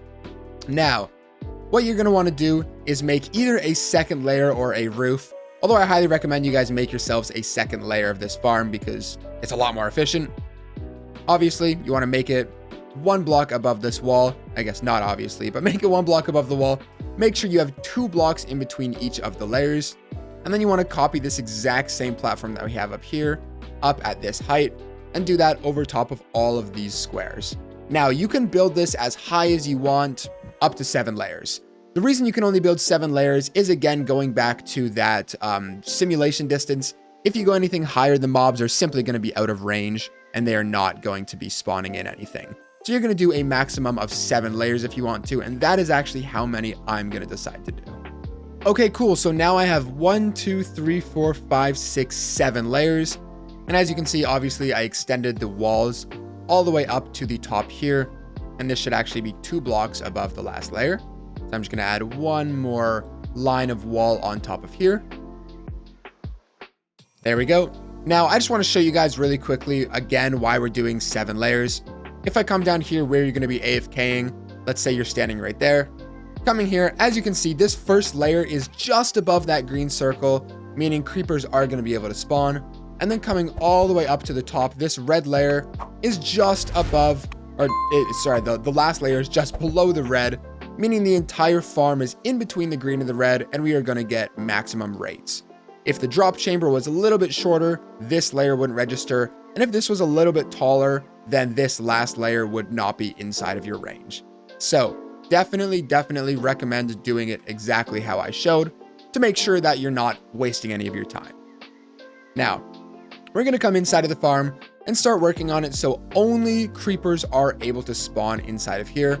As well, we want the mobs to actually walk over the ledge, so we're going to have to deal with that as well. First of all, on all of the layers, what you want to do is take one single trapdoor and place it in the middle. And this is going to prevent spiders from spawning because they do not have that 4x4 platform to spawn on. There we go. Now no spiders are going to spawn. And if you guys didn't know, creepers are actually shorter than skeletons and zombies. So to prevent skeletons and zombies from spawning, all you really have to do is take 9 trapdoors and place them up here. So now creepers are still able to spawn, but these the skeletons and zombies, wow, that was hard to say, are not able to spawn. So on all of these platforms, you just want to place trapdoors, and this is going to allow just creepers to spawn. Now, if you don't want just creepers to spawn, maybe you want one of the layers to be zombies and skeletons, maybe you want to throw some spiders in the mix, obviously you can go ahead and remove these, and this creeper farm is now just a regular mob farm, which is 100% okay. But of course, you guys searched up or clicked on this video for the best creeper or gunpowder farm, which is why obviously we're going to be adding this. So you have the 1 trapdoor down here, you have the 9 trapdoors on top of all of these platforms, and now you want to repeat that same process for every single layer that you've made. Okay, wait, before you do that, I actually forgot about one part which I mentioned like a minute ago, which was having the mobs walk over the edge. As it is right now, they're not going to walk over the edge, they're just going to kind of sit around here. So what you want to do is one of 2 things. On all of these sides, all of the sides, what you want to do is either take some trapdoors and open them up like this, and this is so the mobs think that this is a full block, they try to walk on it, and then they fall down and to their death. They can do that, or what you can do instead of trapdoors is you can just take some dead coral fans, any type of dead coral fan, and place it down there. So this will do 2 things. 1, it'll save you a bunch of wood, and 2, it won't allow the mobs to be walking on this, which might speed up your rates the tiniest bit, but honestly, it won't make that much of a difference. The biggest change is just if you have a lot of these and you don't have a lot of wood. Either way though, I'm going to do trapdoors and just place one of these on every single one of the sides, and then do that for every layer that you've made. Additionally, if you don't have enough wood or you don't feel like placing down that many trapdoors, you could place down something like 1 on all of the sides. It'll just lessen the chance that the mobs fall down, which will slow down the rates a little bit. But if you don't want to use all of the wood, that is an okay alternative as well. All right, and there we go. I've finished placing my trapdoors on all 7 of my layers, and that's perfect. Now only creepers are going to be spawning. Now I'm going to wait just a minute to put on the roof, and I recommend you guys do the same because the next thing we're going to work on is the collection system for the farm.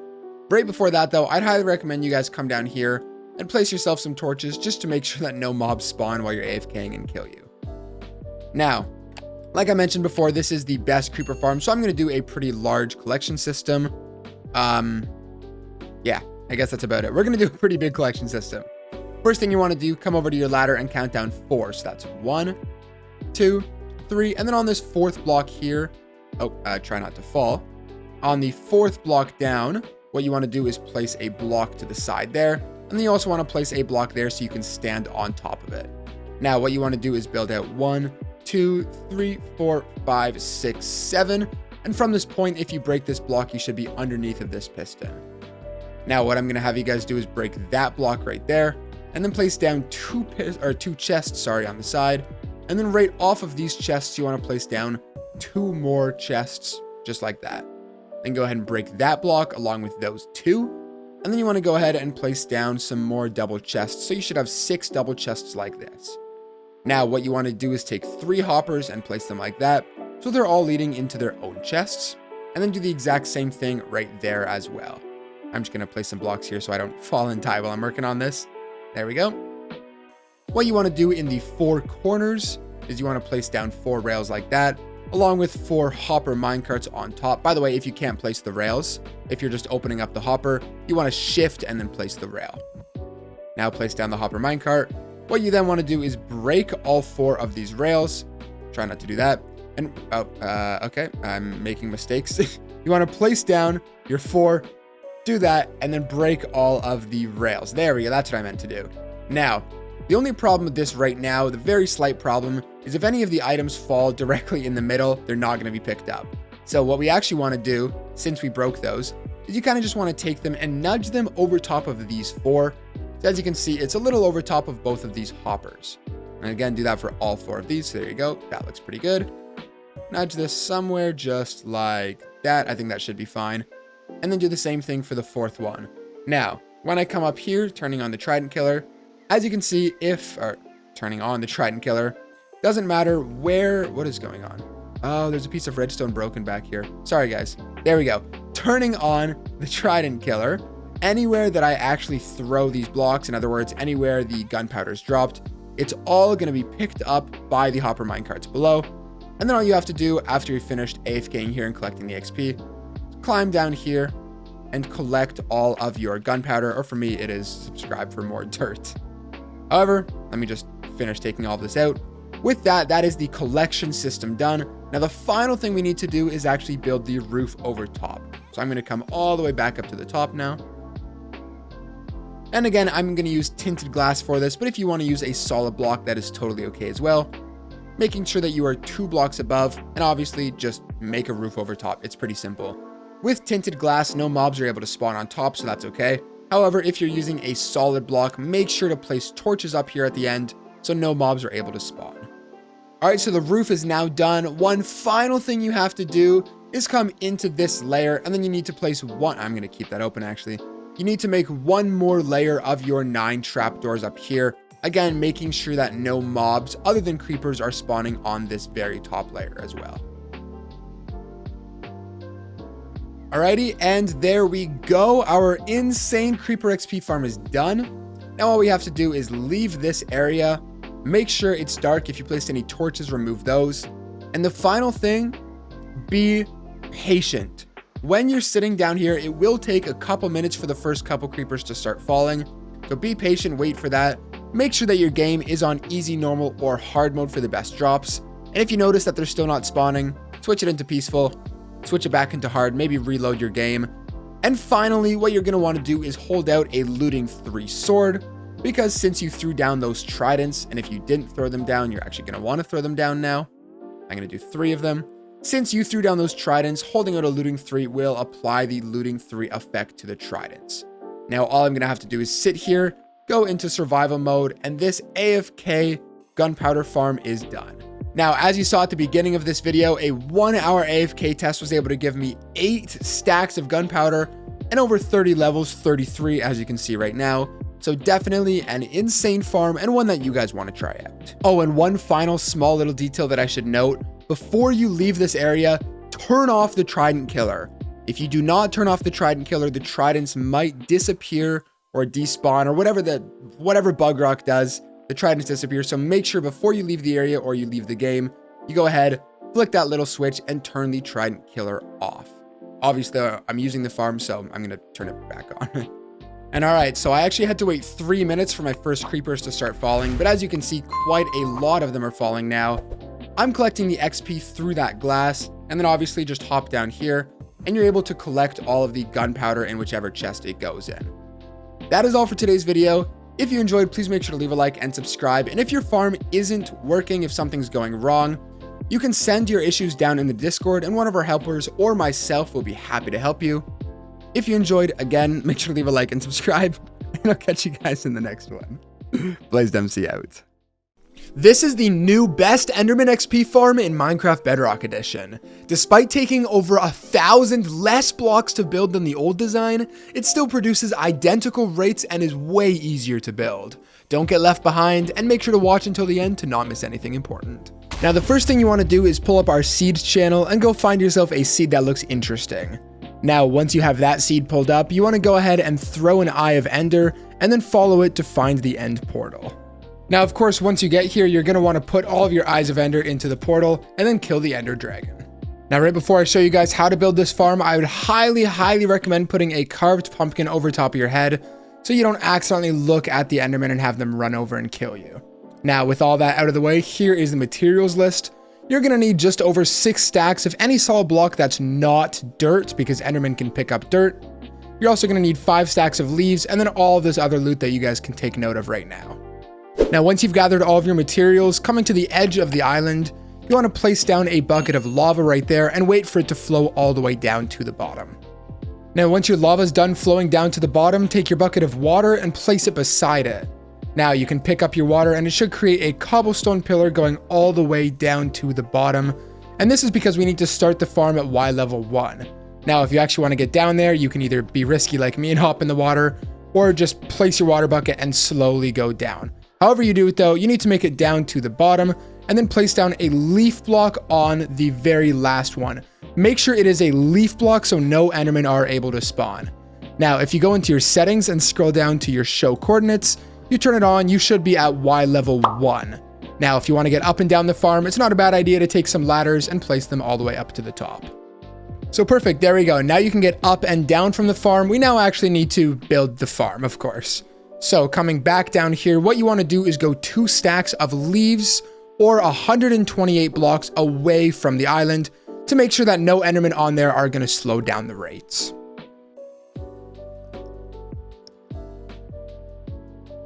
And there we go, perfect. I'm now 2 stacks of leaves away from the main island, and now we can go ahead and get started on the farm. So the first thing you want to do is just make yourself a nice little platform out here.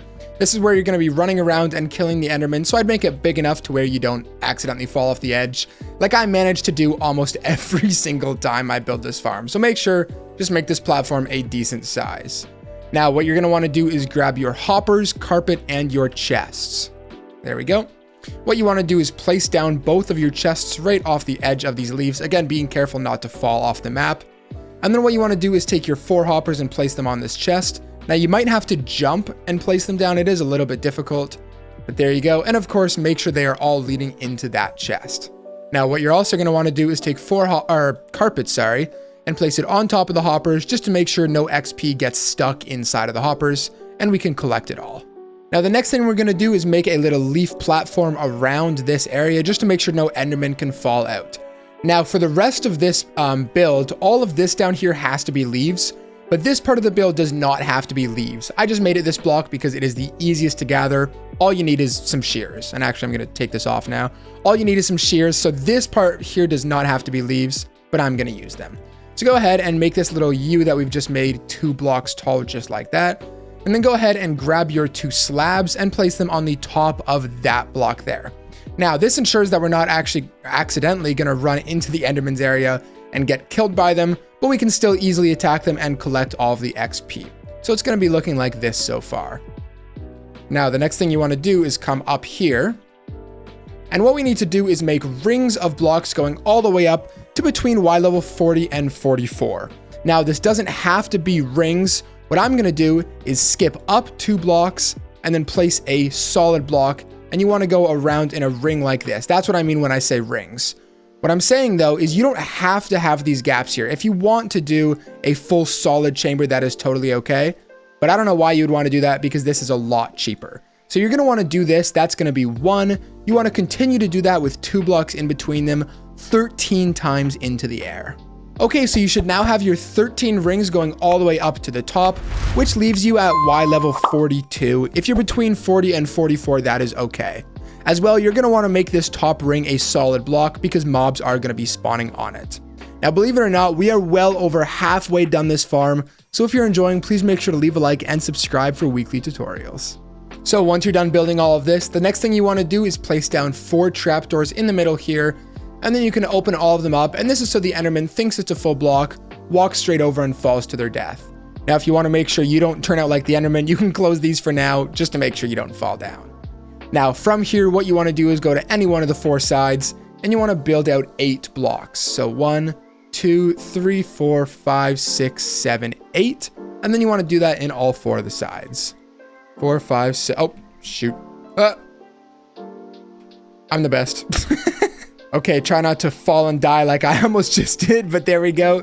You should now have the 8 blocks out on both sides. And of course, now you just want to fill this in to make one solid platform. Now you might want to put your pumpkin head back on because Endermen are going to start to spawn, so be careful. Now, one more thing I feel I should mention really quickly.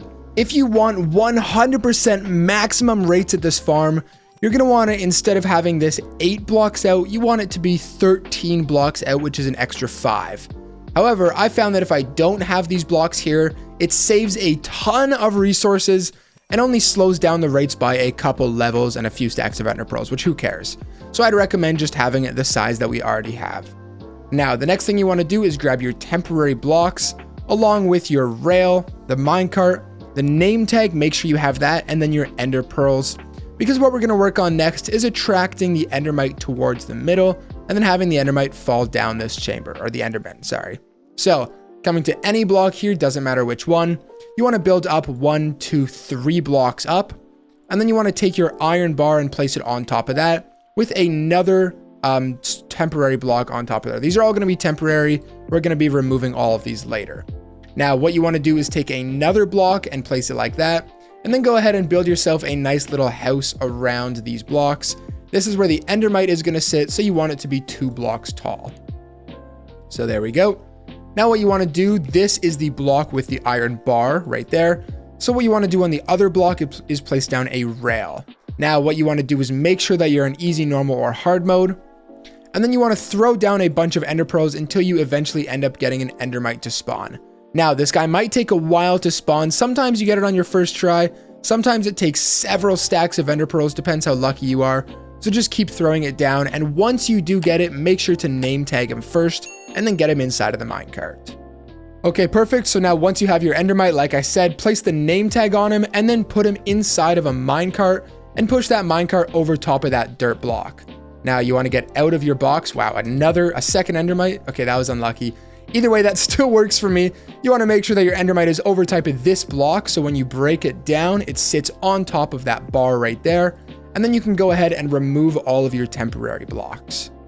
And there we go. Now that you have the name tagged endermite in the minecart up there, the final thing to do is open up all 4 of these trapdoors and then head down to the bottom, and I'm going to show you how the farm works.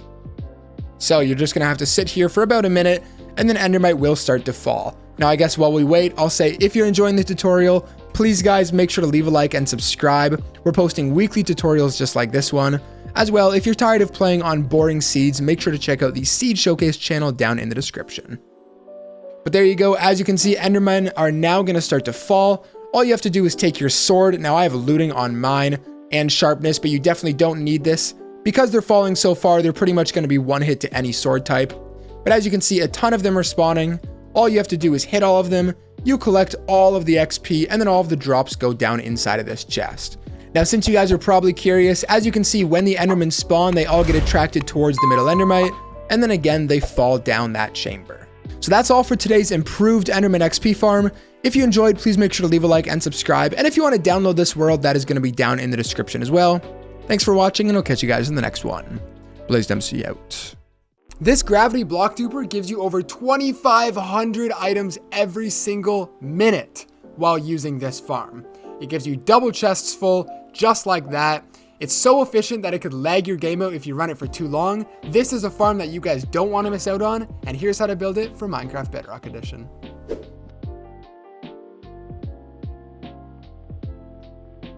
Now, the first thing we need to do is mark out a chunk. You can see in the top left, I have my position coordinates. You can do the thing where you divide those by 16, mark out the corners, doing all of that. It is really confusing and complicated. If you go to the second link in the description, there's a resource pack there to mark out the chunks. It'll make your life so much easier. So what you want to do is take an armor stand, place it down and give it any banner, and then shift and right click 3 times. And you're going to see that these chunk borders have now shown up all around this armor stand. So the first thing you want to do is come to any one of them and then you want to mark it out. It should be 16 blocks like this way and then 16 blocks this way. And like I said, you want to mark this out. Once you've got one of your chunks marked out, what you want to do is place some sort of marker in the middle just so you remember this chunk, as this is the chunk where we're going to be AFKing. And now what you want to do is copy this exact same thing, so outline one of the chunks but 4 more times in a straight line. Once you're done with all of that, you can go ahead and break your armor stands holding the banners, and you should now have an area that looks like this. You have 5 of your chunks lined out, and then you have your AFK chunk in the side down there. Where we're going to build the farm is all the way over at this chunk over here, so this is where you're going to want to go for this next part. So what you want to do is come to either one of these middle 2 blocks here, and go ahead, place a piece of ice on top of there. Now I'm going to use blue ice, packed ice or normal ice are also going to work. This is just the fastest. So go ahead, take this ice block that you've just made and extend a path down to this block here. You don't want to come over to this side, and for this next part I'm actually going to use glass, but you can use whatever material you want. I just think glass looks the nicest because then you can actually see what's going on. There you go. So place 3 glass blocks like that, and then make walls of glass, or again whatever block you're using, on the sides of this ice here. You then want to come down to this end, place down a button with a bucket of water over top of that, and then wherever the water stops flowing you want to place a button on top of that block, and then another bucket of water there, and it should flow right to the end. Once you've got this done, come back over to this side here, and off of this block you want to place ice down to the edge of the chunk right there, and then come over here and do the exact same thing on this side like that. Now what you want to do is place a temporary block, 3 more ice blocks like that, and then continue these 3 ice blocks to the other end. Once you've got this ice platform built, again I'm going to use glass, but you can use any material that you want. You're going to want to go ahead and place 1 block like that, continue it up 3 more so it's a total of 4 blocks tall, and then continue that around the entire platform. Now when you get down to here, this will be 4 blocks tall, but this stuff down here will actually be 5 blocks tall, just to make sure that it actually encloses in this part as well. Once you have the box built around your ice, where you can see it's 4 blocks tall on these sides and then 5 blocks tall on these sides here, what you're going to want to do is make yourself an infinite water source off to the side, because this next part is going to take quite a few buckets of water. There you go. Now that you've got your infinite water source, what you want to do is place 1 bucket of water on each of these blocks here until you get down to the end, and the water will flow over the edge there. And then what you want to do is take a row of buttons and place them on this block so the water doesn't actually flow over. Just like that. There you go. Now what you want to do is take 1 button and place it right in front of this here, so you can see this is where the hole goes down. Place 1 button right there, and then take 2 buckets of water and place them on both of these sides. This way when the sand falls down here, it goes over top of this area, flows down here, and then goes all the way into your inventory. The next thing you want to do is place 1 lever on each of these water source blocks. So every single water source here, you want to place down 1 lever. Once you've gotten all the levers, buttons, and water placed down here, the next thing you want to do is come over to this block here, go down to the 2nd block, and then break out this row here. And then go ahead, take your 16 regular pistons and place them down in the spot just like that. Now what you want to do is come over to here and take 1 fence gate and place it on top of every single one of the levers for the first 2 rows. Once you've got all of those placed down, you want to place the next row of fence gates not over top of the lever, but on this block right here. So go ahead, place all of your fence gates on each block here. There you go. And now you want to go ahead and open up every single one of the fence gates. So it should now be looking like this. The final thing you want to do is come over top of this block right here, and you want to place down an end rod, and then continue these end rods all the way down until you get to the other end like that. Don't want to place them there. There you go. So now your area should be looking like this. The next thing you want to do is come behind these pistons here. Go ahead and take a row of blocks and place them like that. There you go. And then take a row of redstone dust and place it on top of there as well, so it looks like this. Now what you want to do is come over top of either the left or the right side. So for me, I'm going to pick here. You want to place a solid block there with a piece of redstone on top. Place a solid block right underneath that with a redstone torch underneath like that, and you should see that this extends out. Now what you want to do is take your gravity block and place them on top of this. Now if I didn't mention, this can be any gravity block like sand, concrete powder, anything other than a dragon egg will work in this farm. Now the next thing you want to do is come down to here and extend this whatever you want to call this, the water with the glass, all the way down to our AFK chunk. So the first thing I'm going to do is take my ice, and you want to bring it, like I just mentioned, all the way down. Now when you're doing this, you don't have to go too far into the chunk. You can just go a little ways into it. Doesn't really matter how far you go. And so obviously, since I did the ice, you're also going to want to do the glass or whatever solid block you have for the walls.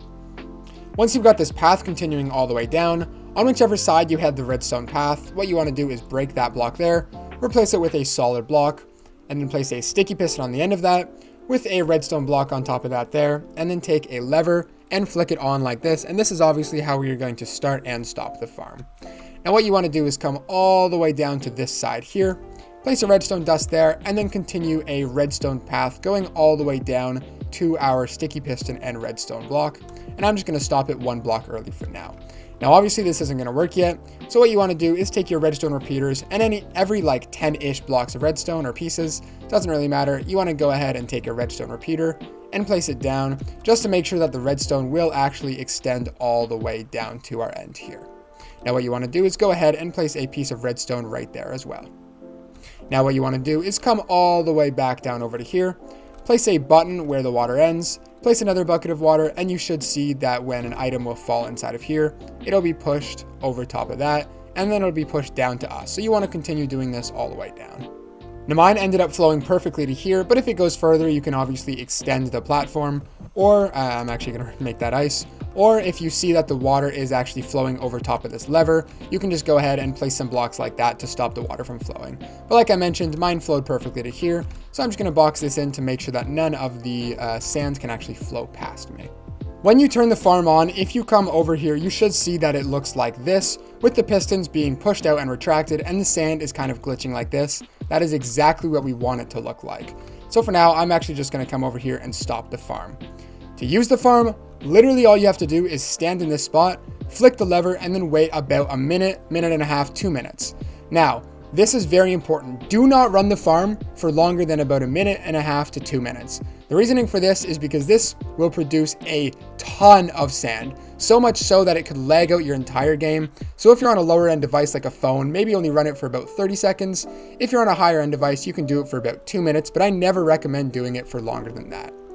Once we're done with this farm, you want to save and quit out of the game and then go back in. If you don't want to have to save and quit out of the game every time, you can simply build this farm in the nether and then just go through the portal and then go back into the nether, and the same thing will happen. But for me, I'm just going to make it easy on us, build it in the overworld, save and quit out of the game, and then load back in.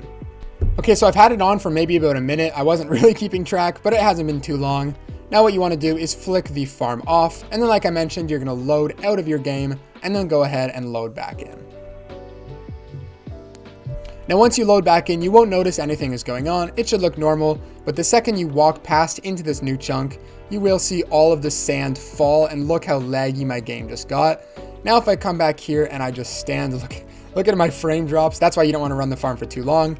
All of this sand will be pushed all the way down into my inventory. So remember, I ran this farm for about a minute. Let's see how much sand I end up getting.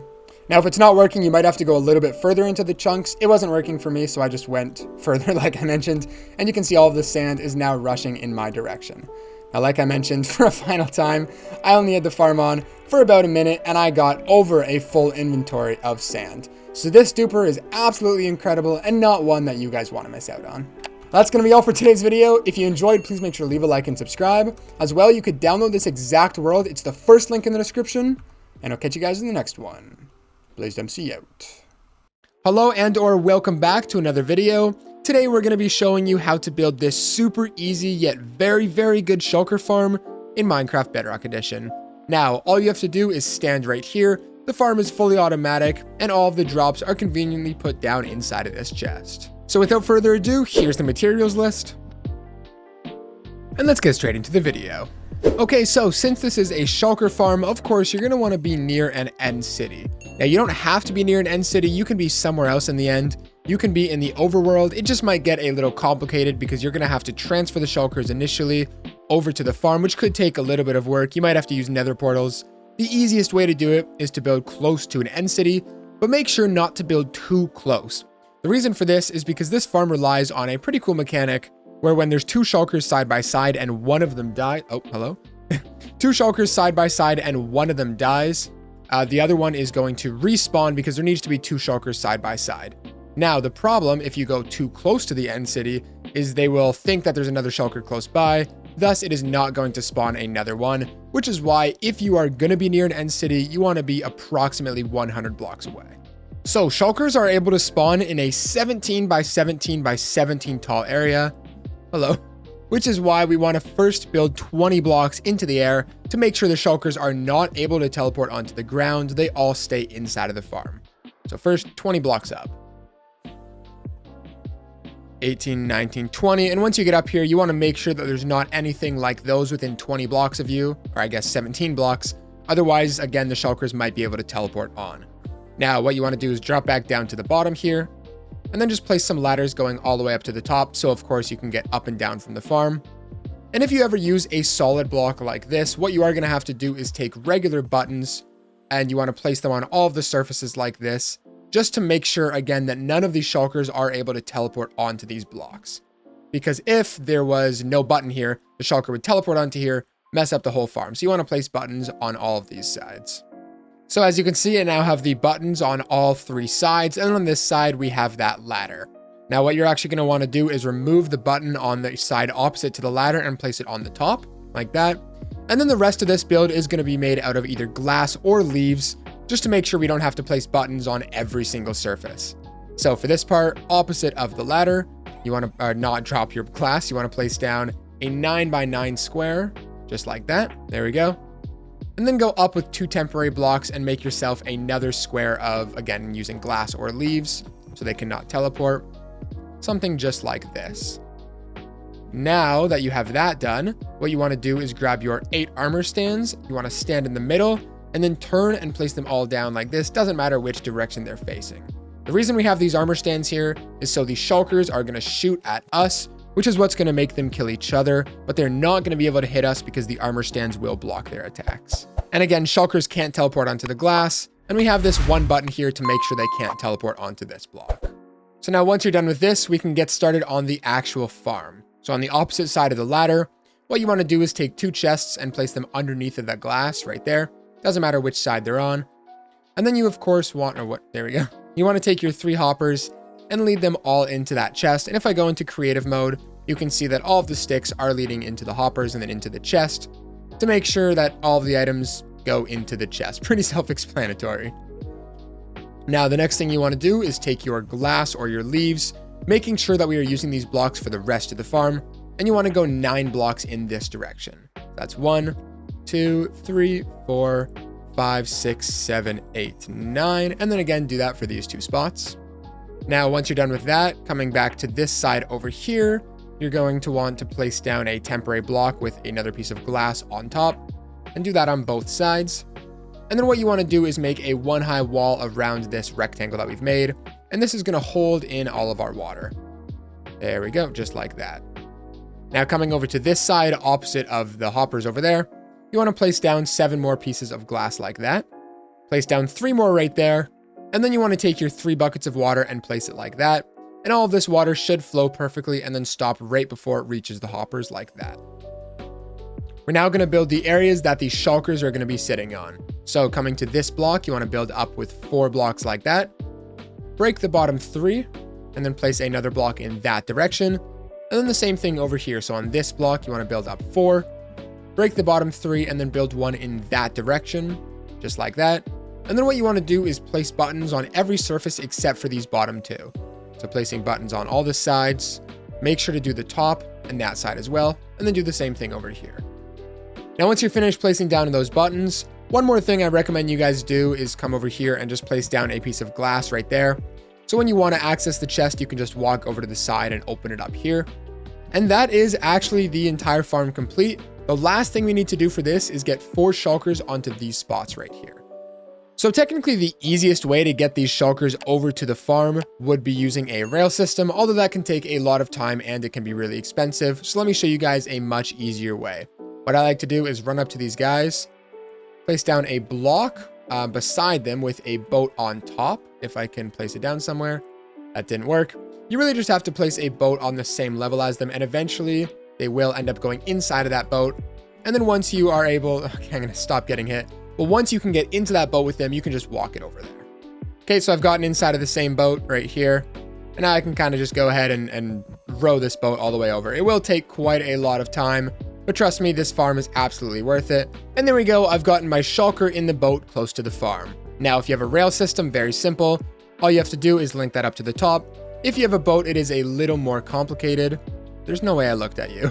A little more complicated. You are going to have to use a lead, and then I would highly recommend you guys have some milk in the background just to be able to get rid of that levitation effect.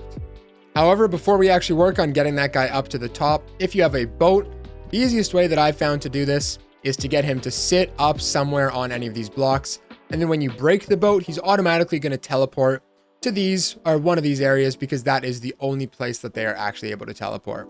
So to do this, build up one block like that, and then 2 blocks to the side, just so when you're using the lead to get him up, you can walk up to here and hopefully the boat will sit somewhere on one of these blocks. Okay, so I'm going to grab my guy with a lead, if I can, there we go, and then just go ahead and head up your ladder. Now, what I'm going to do is just head up these blocks, and hopefully he ends up landing somewhere here. If he doesn't, maybe just break one of the glass blocks. Do what you can, get them sitting up here, perfect. Okay, here we go, and now when I break that boat, eventually, if I just come down here and hide, he should teleport onto one of those 4 spots because there is no other place for them to teleport. And there you go. As you can see, our shulker teleported onto one of those spots. And now what you want to do is repeat that same process for everywhere else. And there we go. After a lot of struggling, I finally have my 4 shulkers in place and the farm is working.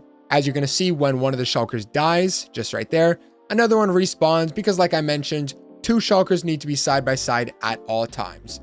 Now, what's great about this farm, I'm just going to go into creative really quickly. As you guys can see, all of the shulker shells are properly going to this chest. The nice thing about this setup is this shulker is going to be killing this one. This shulker is going to be attacking this one. And then this shulker is actually going to be attacking this one all the way over here. So there's triple action on these shulkers happening. And of course, all I have to do is stay in survival mode, stand in all of these armor stands, and the farm is going to automatically be running forever. Now, one of my favorite things about this farm is how easily expandable it is, and check out this absolute beast of a shulker farm. We're going to go ahead and stand in the middle, and this thing just looks absolutely insane. You can see all of these shulkers are shooting at me, but of course none of them are able to hit me, and there are 12 different areas that the shulkers are going to be dying and producing shulker shells, and all of them end up in this chest that is directly below me. So this farm, not only is it super easy and one of the best out there, but is super easily expandable. And I've literally been talking to you guys for like 20 seconds, and I already have 3 shulker shells inside of here. Such an incredible farm. Well, that's going to be all for today's video. If you enjoyed, please make sure to leave a like and subscribe. And as well, you could download this exact world I'm playing on here. It is the first link in the description. And with that, I'll catch you guys in the next one. BlazedMC out. You guys have been asking for it, and I just spent the last 4 hours designing it. So here is a fully AFK tree farm for Minecraft Bedrock Edition that'll put all of the drops down inside of this chest. Now this farm is very easy to use, but pretty complicated to set up, so make sure you watch through the entire video. Really quickly though, I'm going to explain to you guys how it works. So all you guys have to do is stand here, hold down your right click button, place down the sapling. Once it grows, it's going to be pushed and then pushed again. A piece of TNT will drop, blow up all of the wood, and then all of the drops go down inside of this chest. Pretty complicated to set up, but a pretty easy thing to use. Now, like I mentioned in the intro, this farm took me over 4 hours to design, so please make sure to leave a like and subscribe if you enjoy. Now, the first thing you want to do is build a little ways up off the ground. Doesn't really matter how high you are. Just try to be at least 5 or 6 blocks, but I like to go a little bit higher. Now, from here, you want to go out 9 blocks. So 1, 2, 3, 4, 5, 6, 7, 8, 9. So this whole thing should be 10 blocks long. And then you want to go 8 blocks in the other direction. 1, 2, 3, 4, 5, 6, 7, 8. And then fill it in so you have a 10 by 9 long square.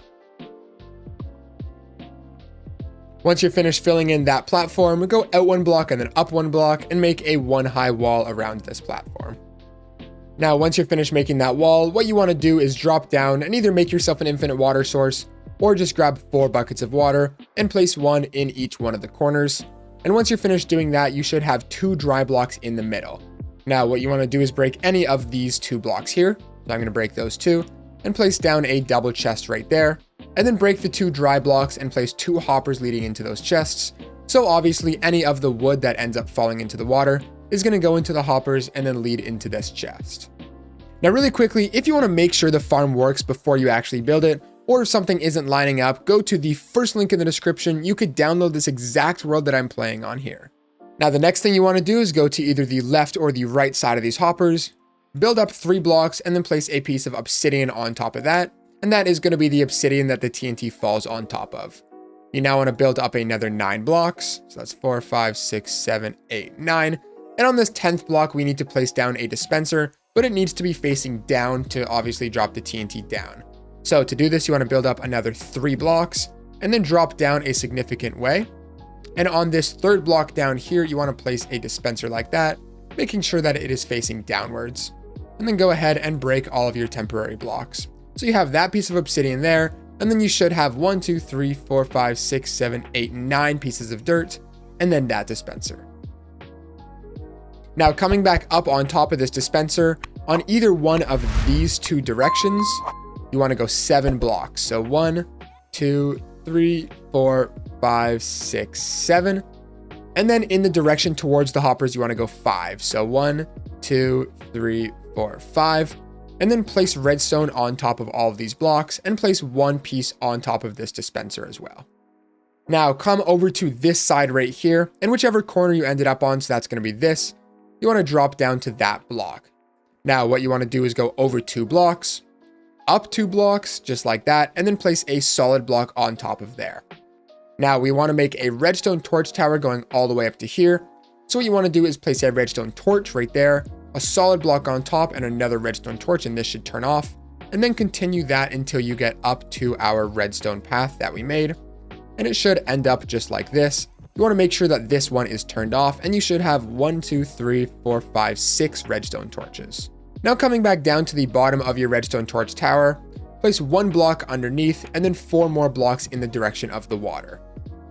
Now coming on top of this, you want to place down 3 pieces of redstone right there, and then 1 observer like that, so the redstone dot is facing towards the redstone, and then the face is facing in this direction, and this is going to detect when a log falls in front of here to then drop the TNT and blow it up. Now come over to either one of these 2 pieces of redstone, and going away from the water, you want to place down 1 temporary block, and then 6 solid blocks like that. Now you're going to want to place down another temporary block right there, or actually this can be a solid block, doesn't really matter if there's 1 right there, and then place down another observer like that. Now right behind this observer, you want to place 1 piece of redstone, take a redstone repeater and place it like that so it's facing towards those. 2 pieces of redstone there, 1 repeater facing in that direction, and then 1 more repeater facing in that direction, so it looks like this. The next thing we're going to do is work on the pistons that are going to push the logs towards the water. So the first thing you want to do is place down 3 blocks like that, and then place down 2 more blocks in that direction with redstone on top of those blocks. Now go backwards 1 and then over 2 like that. Go in 1 more block and then 4 more just like that, and place redstone on top of all of these blocks. So just to make sure, you should have 3 blocks this way, 3 blocks this way, 3 right there, and then 5 right there as well. Now coming off of these redstone, you want to place down a piston, not on the top, in front, facing towards the water. And if you want to make sure, this should be cornering the observer. And then take these pistons up 3 more, so you have a total of 5 pistons this way, and then 4 pistons up for 20 pistons placed down. Now this is great. These bottom pistons are going to be activated whenever a log goes in front of that observer, but of course we want all of the pistons to be activated. So coming up to this second layer here, you want to place down 5 blocks, and then place down 5 blocks on the top layer as well, and place 10 pieces of redstone on top of all of those. Now what you want to do is place a solid block right there with a piece of redstone on top to connect to that line. And then anywhere on here, you just want to place down 3 blocks like that and 2 pieces of redstone to connect this up to this line. And now whenever a log will go in front of that observer, you can see all of the pistons are pushed out. Before we continue with the rest of the farm, we're going to put a few fail-safes in place to make sure the TNT only blows up the wood and none of our redstone. So the first thing you want to do is come up to your dispenser, place one block right there, and then one block right there. The reason we do this is so the TNT always falls on the back corner of the block. It never falls on the front corner and blows up our redstone. Now, sometimes it might still slightly damage this area and blow up the redstone or the observer. So what we're going to do is place down 2 pieces of obsidian right there and then 2 more on top. This isn't 100% necessary, but you might sometimes have to come over here and replace these blocks. Thus, why it is called a fail-safe. If it fails, this will make sure that it is still working properly. Now that that is done, we can continue with the rest of the farm.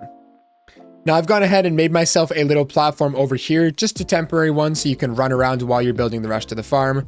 You don't have to do this if you don't want to. You can also make it out of any block because we are going to break all of this later. However, now what you want to do is come to this bottom piston, place down a temporary block there, followed by 3 more temporary blocks like that. Now we need to place 4 pistons upwards like this, but they have to be facing in this direction. So what you want to do is place down 2 more temporary blocks, break that one right there, and then build this one up 4, and then place 4 pistons off of that, and then go ahead and break all of these temporary blocks. If you want to check to make sure, this should be 1 out and then 1, 2, 3 over, and it should be touching these pistons. Now the next thing you want to do is place down a dirt block right there. I'm using grass just so you guys can distinguish it between this and the temporary blocks. This does have to be dirt or grass because we are going to place the sapling on top. Now place a temporary block behind that with a dispenser facing towards it, and this is going to dispense the bone meal onto the sapling. Now come around to the back side, shift and place an observer like that so the redstone dot is out the back, and then the face is out the front, and this is going to detect when the tree grows up. Now behind this observer here, we're going to set up a similar thing that we did over here, again to make sure that this only detects when the tree is grown and moved, but not when the piston arm shoots out. So coming behind this observer, behind the dispenser, you want to place down 6 blocks in that direction. Place a piece of redstone dust behind it, a repeater right there, 2 redstone there, repeater like that, and then a repeater like that. And to make sure these 2 redstone lines do not connect up, you want to take a solid block and place it down right there. Now again, behind this repeater here, you want to place down 3 blocks like that, and then 3 blocks right there. So this is 3 and this is 4, and then you want to place redstone on top of all of those. Now place a solid block right there, temporary block, and then a solid block right there, and then a slab on the top of this piston with 3 pieces of redstone there. And that is going to activate these top 3 pistons. And now to activate the bottom one, you want to bring this down and over and then connect the redstone just like that. So now anytime the tree grows up and this observer sees it, all of the pistons are going to be activated. You also want to place a piece of redstone dust on top of the piston. Now when you do it, all of the pistons are going to shoot out every time a tree grows up. Now we're so close to being done this farm, so make sure to stick in there. Again, really quickly though, if you're enjoying, please make sure to leave a like and subscribe. And as well, again, you could download this exact world. It is the first link in the description. Now, the final thing that we want to do for this farm is come underneath of this dispenser. I already have 1 block here. If you don't have that though, you just want to build down 4 blocks and then break those top 3.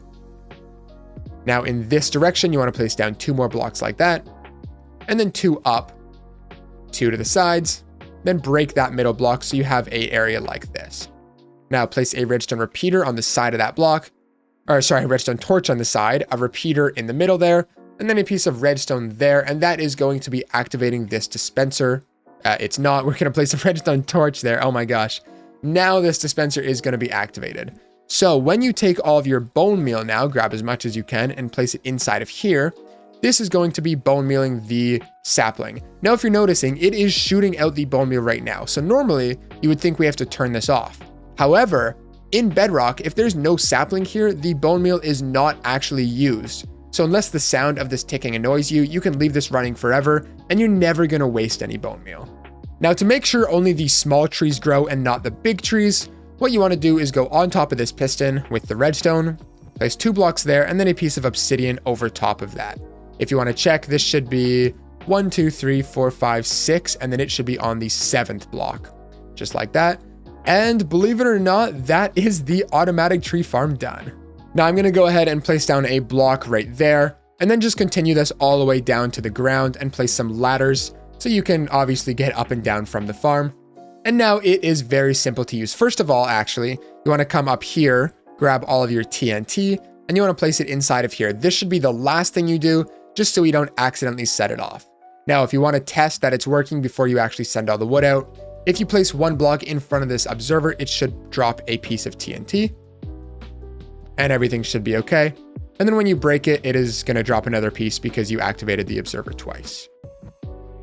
There we go. Perfect. When you're testing this though, do not place and break it right away because then it is going to drop 2 TNT and it might blow up the whole system. Now, all you guys have to do is take your oak saplings, stand here and then hold down. You can set up an auto clicker, put something on your mouse, put a rubber band around your controller, whatever you feel like doing. Hold down, and as you're going to see, the bone meal is obviously going to grow the tree. Once it does, these pistons are going to push the logs over, and then once it gets all the way over to here, these pistons are then going to push it in this direction. Once all of these logs build up and go in front of this observer, a TNT is going to be dropped, blow up the wood, and the drops are going to go down there. Now, of course, you can stand here for as long as you want, or at least until your bone meal or TNT runs out. But I'm going to stand here for one more minute just to wait for this sapling to grow up to show you guys how the wood gets pushed out. And as you can see, everything is working flawlessly.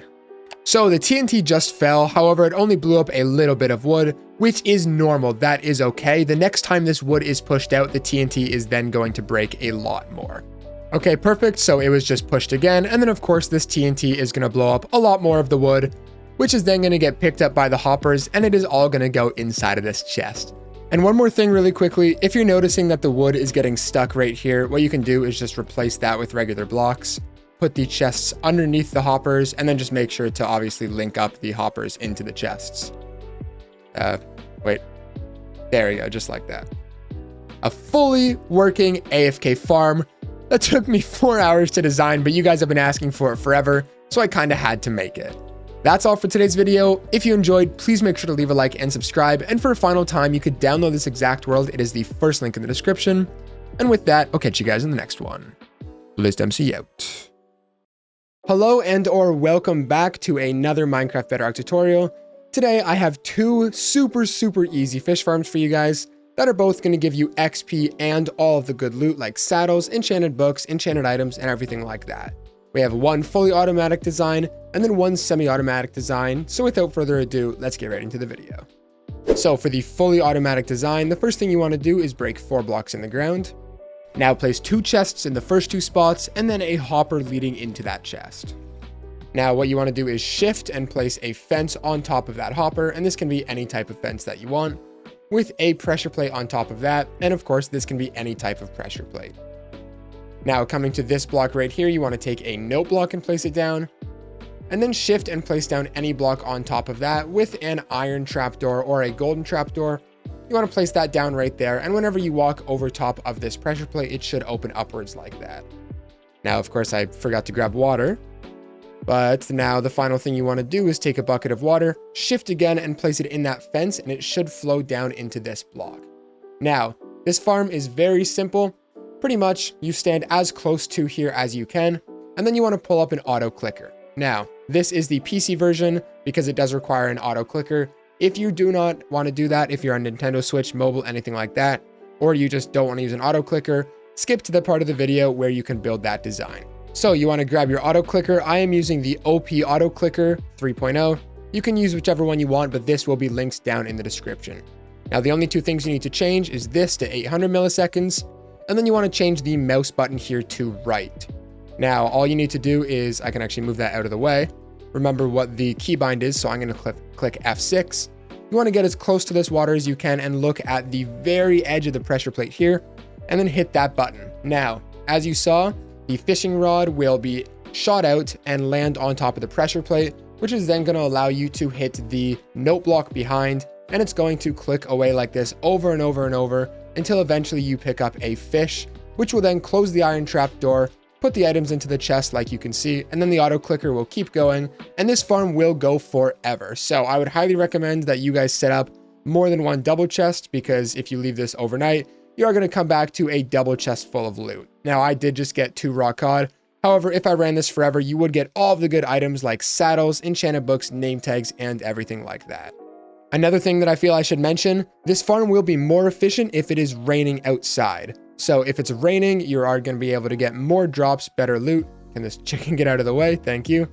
As well, you are going to want to make sure you have something like Luck of the Sea. Okay, don't want to turn off the auto clicker. You want to make sure you have a fishing rod with Luck of the Sea 3 to get better drops and Lure 3 to get drops more often. Now, of course, you can stand here for however long you want. You collect the XP and the drops go down below. Now, this design is very similar to that one, although it is a little bit different. When you throw the fishing rod on this one, what this design does is make sure that you don't ever miss a catch from the fishing rod. And this is because it automatically lures the fishing rod in, and then the drops are going to go down inside of the chest. And as you can see, we did just get a saddle from this, meaning that this can give that really good loot like I've been mentioning, saddles, enchanted books, name tags, everything like that. So the first thing you want to do for this design is break 3 blocks in the ground, and then take that 3 more blocks down, so it is a total of 3 by 1 by 4 blocks deep. Now on the bottom here, it doesn't matter which side you do it on, you want to place down one, or I would highly recommend placing down a double chest. And then you want to take a hopper and make sure it is leading into the chest. So obviously any items that go into this hopper are going to go into the chest. I feel like that's pretty self-explanatory. Now what you want to do is place a temporary block on top of the hopper with a rail, a hopper minecart there, and then break that block and it should fall on top of that hopper. Now, what you want to do is place a sign on the same block as this hopper minecart. So place down a sign right there. You then want to build up with 3 blocks just like that, and then place a bucket of lava right there. And this is going to automatically reel in your fishing rod. Now, the next thing you want to do is grab your chest and place it down right there. Take a banner, any color banner, does not matter which one you use. Shift and place it on the front like that. Then come around to either one of the sides and place down 2 trapdoors there. 1 right there, and then 2 more trapdoors like that, and go ahead and open all of these up so it looks like this. Now what you want to do is place 1 bucket of water back there, and then shift and place 1 bucket of water inside of the chest. And then one more thing I would recommend you guys do is place a trapdoor over top of here so you don't accidentally fall in. Now you also might want to grab some ladders and place them so you can actually access the chest. There we go. Break that block. Sorry, there we go. So you can actually open up the chest, and now we can go ahead and use the farm. Now, if you want to use an auto clicker for this farm, that will work, but you want to set it to 10,000 milliseconds, which is going to be 10 seconds. And of course, again, make sure it is set to right. So to use the farm, either set off your auto clicker or just right click, and it is going to send it into this banner. Now, whenever the fish is picked up, it's going to go into the lava, automatically be lured in, and then you can send out your fishing rod again. And if you have that auto clicker going once every 10 seconds, that is obviously going to send the fishing rod back out whenever the fish is picked up. Now, that's not always going to be the perfect amount of time, but generally 10 seconds will work. And one more thing, as you guys can see, it has just started raining, which is perfect. That means that both of these designs are going to be much more efficient as long as you have Lure 3. I think that's how it works. Maybe it is just more efficient no matter what. If one of you could let me know down in the comments, I can pin that. But as you're going to see, I am going to be catching fish a lot more often and possibly even having some better drops. As you can see, just from a little use of this farm, I've already gotten 2 enchanted fishing rods, 1 with Lure 3 and 1 with Lure 2. So this is definitely a solid design, and it does give you that good treasure loot. Well, that's going to be all for today's video. If you enjoyed, please make sure to leave a like and subscribe, and I'll catch you guys in the next one. BlazedMC out. This is without a doubt the best Froglight Farm in Minecraft Bedrock Edition. It's also super easy to set up and gives you over 9 stacks of Froglights every hour, which if you're wondering, looks a little something like this. Let's get right into the video. Now the first thing I'm going to mention is this is a dangerous farm. It is a very hard farm to build because you are in a Bastion Remnant with all of these guys running around who can very easily kill you. As well, as far as I'm aware, there's not any efficient way to stop the magma cubes from spawning unless you are on peaceful mode. If you're on easy, normal, or hard and don't want to switch it, they will continue to spawn as you're building the farm, which will make it very, very difficult to build. But with that, we're going to get into the tutorial. So the first thing you want to do is find yourself, like I mentioned, a Bastion Remnant like this, where you have a magma cube spawner. The reason for this is because you have to have the magma cubes killed by the frogs to actually get the Froglights. Again, I would highly recommend clearing out this space before you actually build this farm because it will make it very complicated. With all that out of the way, let's get straight into the video. The first thing you're going to want to do is break the chain over top of the spawner and one block up as well, and then place 2 solid blocks. I'm going to use smooth stone, but you can use any block that you want. Just make sure it's not dirt, otherwise Enderman might be able to pick that up and mess up the farm. Now underneath of this spawner here, you're going to want to place 1, 2, 3, 4, 5 blocks there. Now, as you just saw, I did place quite a few blocks inside of the lava, and we are going to end up doing that a couple of times. So if it's helpful for you, you might want to take some sand, some gravel blocks, anything gravity like that, and drop it down this lava to clear all this stuff out, because it will just make your life easier. Now what you want to do is go 5 blocks in all directions. So that's 1, 2, 3, 4, and then break into the wall and go 5 there. And then again, do that for all 4 of the sides, or 5. There you go. So you should now have 5 blocks branching off from all 4 sides, and then you should have 2 blocks above. Now what you want to do is clear out all of the blocks in this range. So all of these blocks here, gonna have to clear them out. All of these blocks, clear them out. This is because we're gonna make one big spawning box for the magma cubes to spawn in. Once you're done doing that, your area should look like this. And as you can see, we have no blocks that are within this range. Now what you want to do is go 1 more block higher like that, and then you can go ahead and break all of these blocks here. You then want to take a slab and place it on top of that spawner, and then you can go ahead and make a roof at this height, and this roof is going to be the size of this box. Now if you're wondering, the reason we are doing the roof before the walls is just to prevent these guys up here from dropping onto your heads. Otherwise, if you build the walls first and then one of them drops in, you are going to be stuck in a box with them. So putting a roof first just makes sure that they won't be able to do that. So once you're done with that, you should have a big 11 by 11 roof. It doesn't matter if there's blocks over top, you just don't want to have any blocks underneath.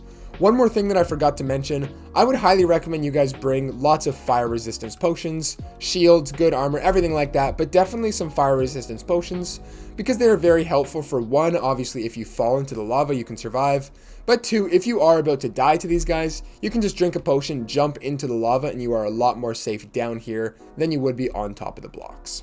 Now, if I could just steal you guys for 10 seconds, I just wanted to say thank you. By the time I release this video, our Discord server will have hit 5,000 members, which is absolutely insane.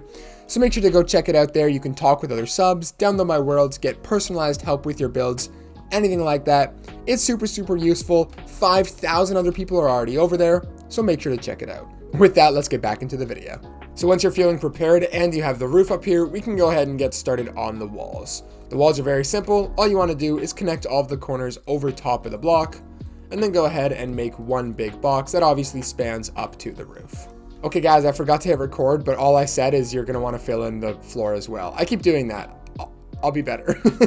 But anyways, once you have that, you should have a full box around this spawner with 1 block above it, and then 4 blocks below, and to all 4 of the sides, just like that. Now really quickly, I'm just going to show you guys how the spawning works for these spawners. I have a pack called Markers Pack by Foxy No Tail. So what I'm going to do is take an armor stand, put a banner in, and then if you shift and cycle through this guy, he has a bunch of different cool things that are great for designing farms, but the one we care about is this one right here, which is the spawning radius for these spawners. As you can see, it is exactly, I believe it's 9 blocks by 9 blocks. And if you break out this wall, you see it doesn't extend further. This is why it is okay to have the box this size, because all of the magma blocks magma cubes, are going to be spawning inside of this box. If you want to check out this resource pack, the link is down in the description. With that out of the way, the next thing we want to do is come to either one of the 4 sides. It does not matter, but whichever side you pick is going to be your AFK location. You want to come to the middle, so that's going to be 3 blocks from that side and 3 blocks from this side as well. You're going to want to break out 3 blocks by 3 blocks just like this, and then of course cover up any lava that you have. Now again, you are going to want to clear out all of this lava, so I recommend taking some sort of gravity block and placing it down, just in case the lava is more than 1 block deep. You are going to be able to clear that out. As well, you're going to want to place blocks around here just to make sure that no lava is able to flow in and obviously kill us. Now once you've got all the lava cleared out, you're going to want to take this 3 more blocks down for a total of 5 blocks deep. And there you go. Once you have this hole dug, the 3x3 hole at the side of your box, what you want to do is hop down here, and if you're in survival mode, which I'm assuming you are, you might want to go ahead and block this off temporarily just so the magma blocks cannot jump down to you. Now what you want to do is go to any one of these 3 blocks, doesn't really matter. I'm going to pick this one, and you want to lead 1 hopper into it, and then lead 8 more hoppers into those ones, so all of the items are going to lead into this here. Now you can go ahead and temporarily break some of these blocks. Again, be careful for lava, because obviously you don't want to die. And then go ahead and place down 2 chests right there, so any of the items that go into these hoppers are all going to go inside of that chest. You then want to take 9 carpet and place them on top of these hoppers, and the reason we do this is so any endermen that fall into nearby lava are not going to teleport onto here. Now you want to take a bucket of powdered snow. I know it can be annoying, but take a bucket of powdered snow, you do need it. Place it down in the middle. This is going to break down the magma cubes from their biggest form down into their smallest form, so our frogs can then eat them and turn them into the froglights. Now what you want to do is take a piece of glass and place it down right over top of the chest so we can still open it up, and then you can just put any solid block right there. The next thing you want to do is look at this wall here and break out those 6 blocks like that. Now you're going to want to run over to here, and you just want to make yourself a nice sized AFK platform. This doesn't really matter how big this area is. I'm just going to make it 2 blocks by 3 blocks like this. And then of course you want to box in the entire thing just to make sure you are not able to die.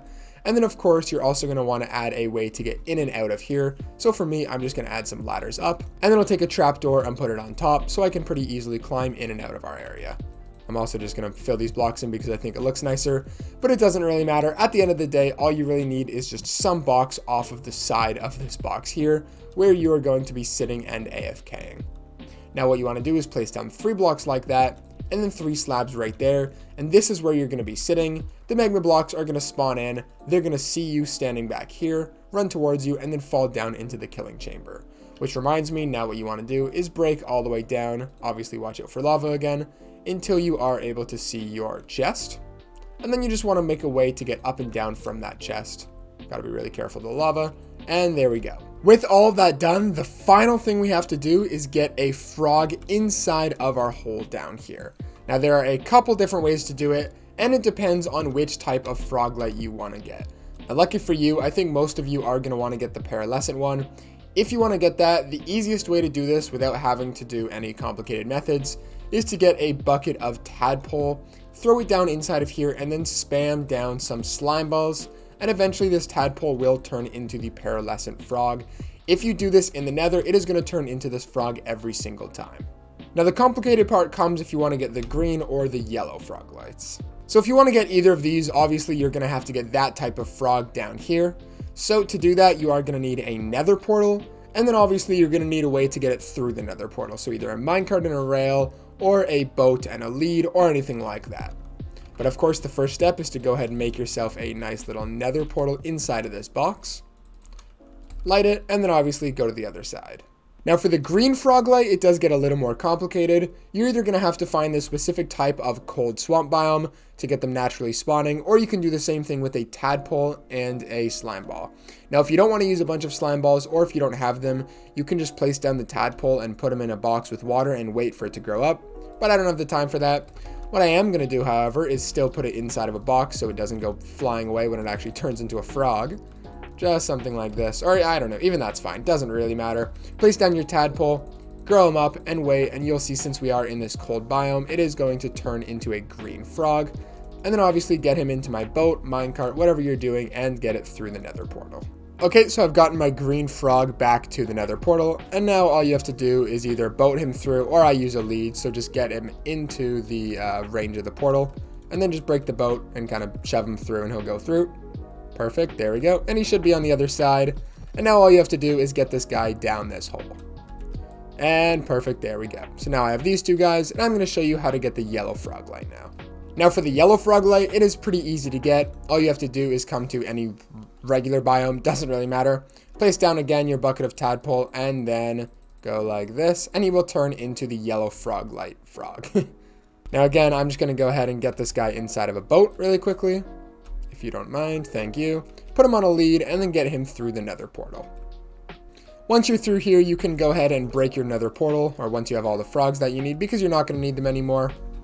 Of course, again, push this guy down inside of there, and I'm going to have one type for all 3, so I can get all 3 different froglights, but of course, you only need the type that you want. Now, using the farm is very simple. Once you have all of your frogs down inside of the hole, all you need to do is come over here, make sure obviously your blocks are placed down, and then go ahead and turn your game into easy, normal, or hard for the best rates. Now, as you can see, these magma cubes are going to spawn in. When I turn my game into survival mode, they are going to see me, run towards me, and then jump down into that 3x3 hole. Now, if I go back into creative mode, as you're going to see, that snow block right there is going to break this big magma cube down into its smallest form.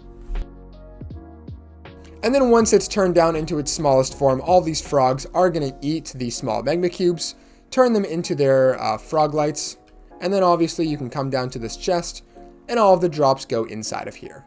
Now, from one big magma cube, I was able to get 8 of these froglights, and of course, the second that one died, more of these magma cubes were able to spawn. Now, all I have to do is stand here, obviously in survival mode.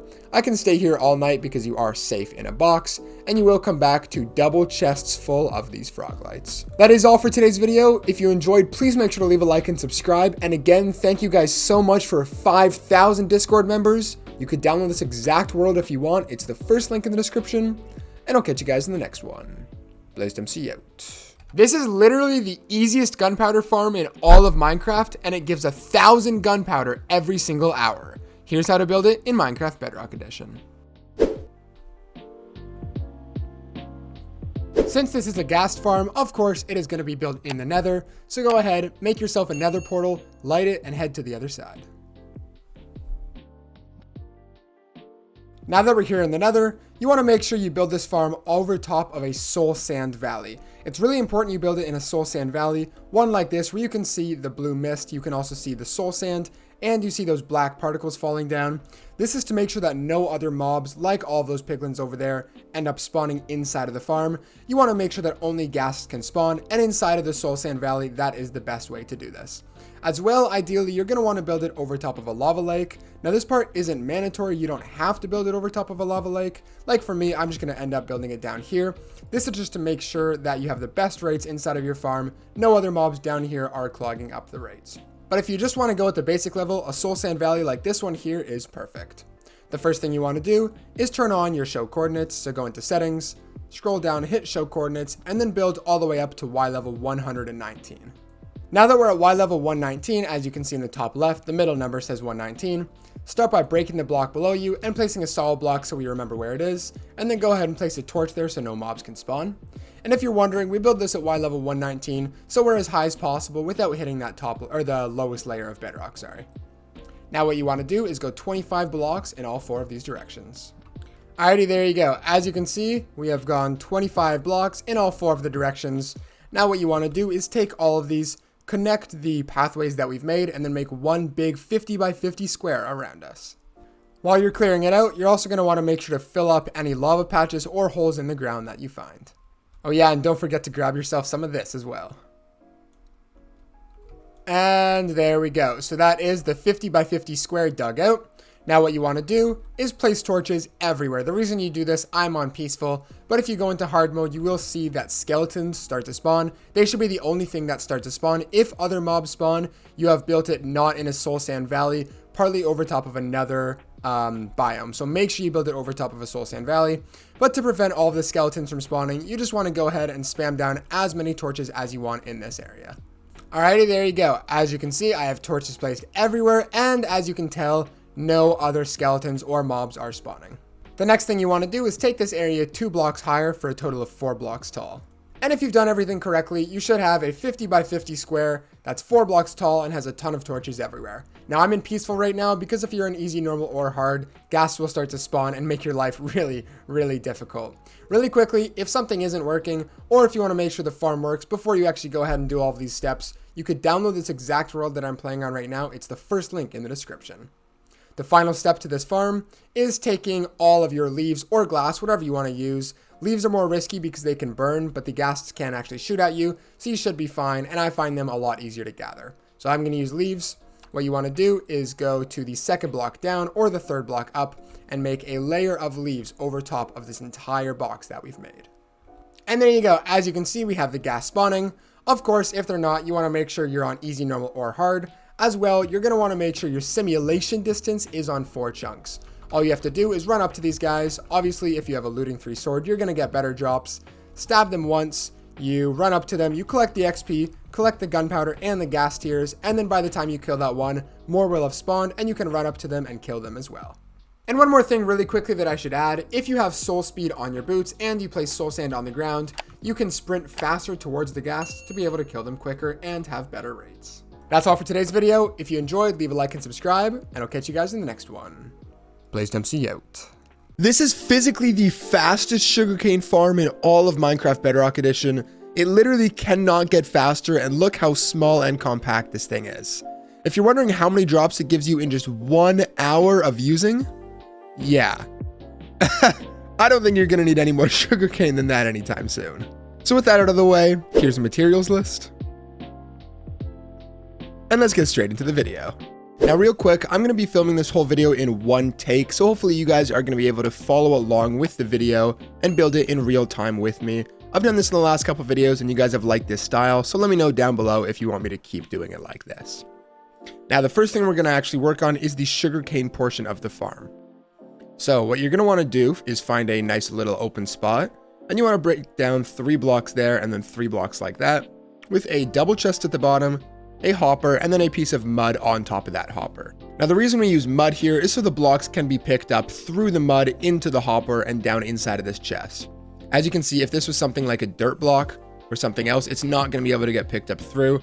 It has to be mud. If you don't want to use mud, that is 100% okay. All you're going to have to do is put a hopper minecart over top of this hopper here and then just move it all down. But it's a lot easier if you just have yourself a mud block. Now, right behind this, you want to place down a piece of water right there. And then over top of that water, you want to place down a dispenser facing towards that mud block. And then a piston, and you're going to have to crouch to place it, otherwise you'll open it up. Place a piston on top. This is going to bone meal your sugarcane, and then this is going to break your sugarcane. Now, what you're going to want to do is place 1 block on top of there, and then 6 blocks like this. Now, this can be any material that you want. I'm going to use solid blocks here and then actually glass for the front, but of course you can make it however pretty you want. Now, like I just mentioned, you want to place sugarcane right there, and you should be able to place it because we have placed this water underneath there as well. And then for the front, like I said, I'm going to use glass and a solid block for the top, but of course you can really use any materials for this that you want. Now you also want to break 1 block right there, and now you can still access your chest. Now really quick, this farm does take quite a bit of bone meal. If you don't have a lot, I would highly recommend checking out this 10,000 bone meal an hour farm. Now this is the sugarcane portion of the farm done. It's pretty simple. Dispenser bone meals it, and then the piston grows it. But now we actually need to activate those 2 things with our redstone. So go ahead and grab all of your redstone components. And what you want to do is come to this block right here, and you're going to want to place down a block right there with a lever on the front like that, and it should be in this position. Now, what you actually want to do is break underneath of that block and then put a redstone torch on the side of this block right here. Not on the ground, make sure it's on the side of that block. So I'm actually going to turn this to a solid block just so you guys know that. And then you can cover that back up if you want. Take a redstone repeater and place it down right there. Then you want to place a block like that, and then another block right there. Again, this can stay normal, but just so you guys know, that is an important block. Then break underneath those 2 and place a piece of redstone right there. And as you can see, it's going to do this, but for now you can turn that off. Place another piece of redstone right there, a block like that, and then a redstone torch right there. Now, as you can see, when I turn this on, the dispenser is going to be activated and the piston is going to be shot out like this. Again, you can turn that off for now. And finally, if you come back here and you place all of your bone meal inside of this and turn this on, as you can see, it is now working properly. And of course, all of the items are going to go down inside of this chest. Now, if you noticed right here, some of this did end up glitching out. So there's a few ways you can fix this. Number 1, you can just add solid blocks here. And I believe once you actually turn that on, yeah, no sugarcane is going to be glitching out. So if you want to see it, unfortunately, you are going to lose a couple drops. The other thing you can do is just add another hopper right here. So if it glitches out, it can still go back down into the chest. For me, I don't care about a couple lost drops because this farm is plenty efficient. So I'm just going to keep it as glass. Hey guys, Editor Blazed here really quickly. One more thing you can do if you want to slow down how many sugarcane escape the area. You can also place some blocks on the side here. As you can see, they'll still glitch out, but it's a lot less often than if you don't have blocks on the side. Although again, I'm going to keep it like this because I don't need any more sugarcane than what this thing produces. Anyways, back to the video. If you have a lot of bone meal and it can't all fit into this dispenser, a pretty easy thing that you can do is take a hopper, lead it into that dispenser, and then put a chest right there and fill this chest up with as much bone meal as you want. So then of course this never runs out. Now one more thing, this is going to produce a lot of bone meal, or a lot of sugarcane, sorry. However, I don't know if you can notice, but it is using more than one piece of bone meal every time this grows because of the speed. So it is going to be wasting the tiniest bit of bone meal. If you're okay with that, perfect. However, if you don't want to waste a single piece of bone meal, you can change that to 4 ticks. And now as you can see, every time one bone meal comes out, it grows and the piston breaks it. It is a little bit slower, but honestly, I mean, this thing is so efficient. It's already at 3 stacks. I can't imagine you're going to need much more sugarcane than this. And there you go. That's about it.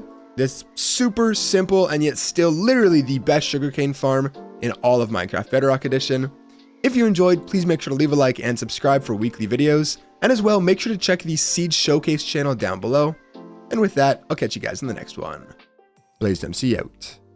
This is the new best bone meal farm, producing over 10,000 bone meal, which is over 150 stacks of bone meal every single hour. I don't know what else I have to say. Here's how to build it in Minecraft Bedrock Edition.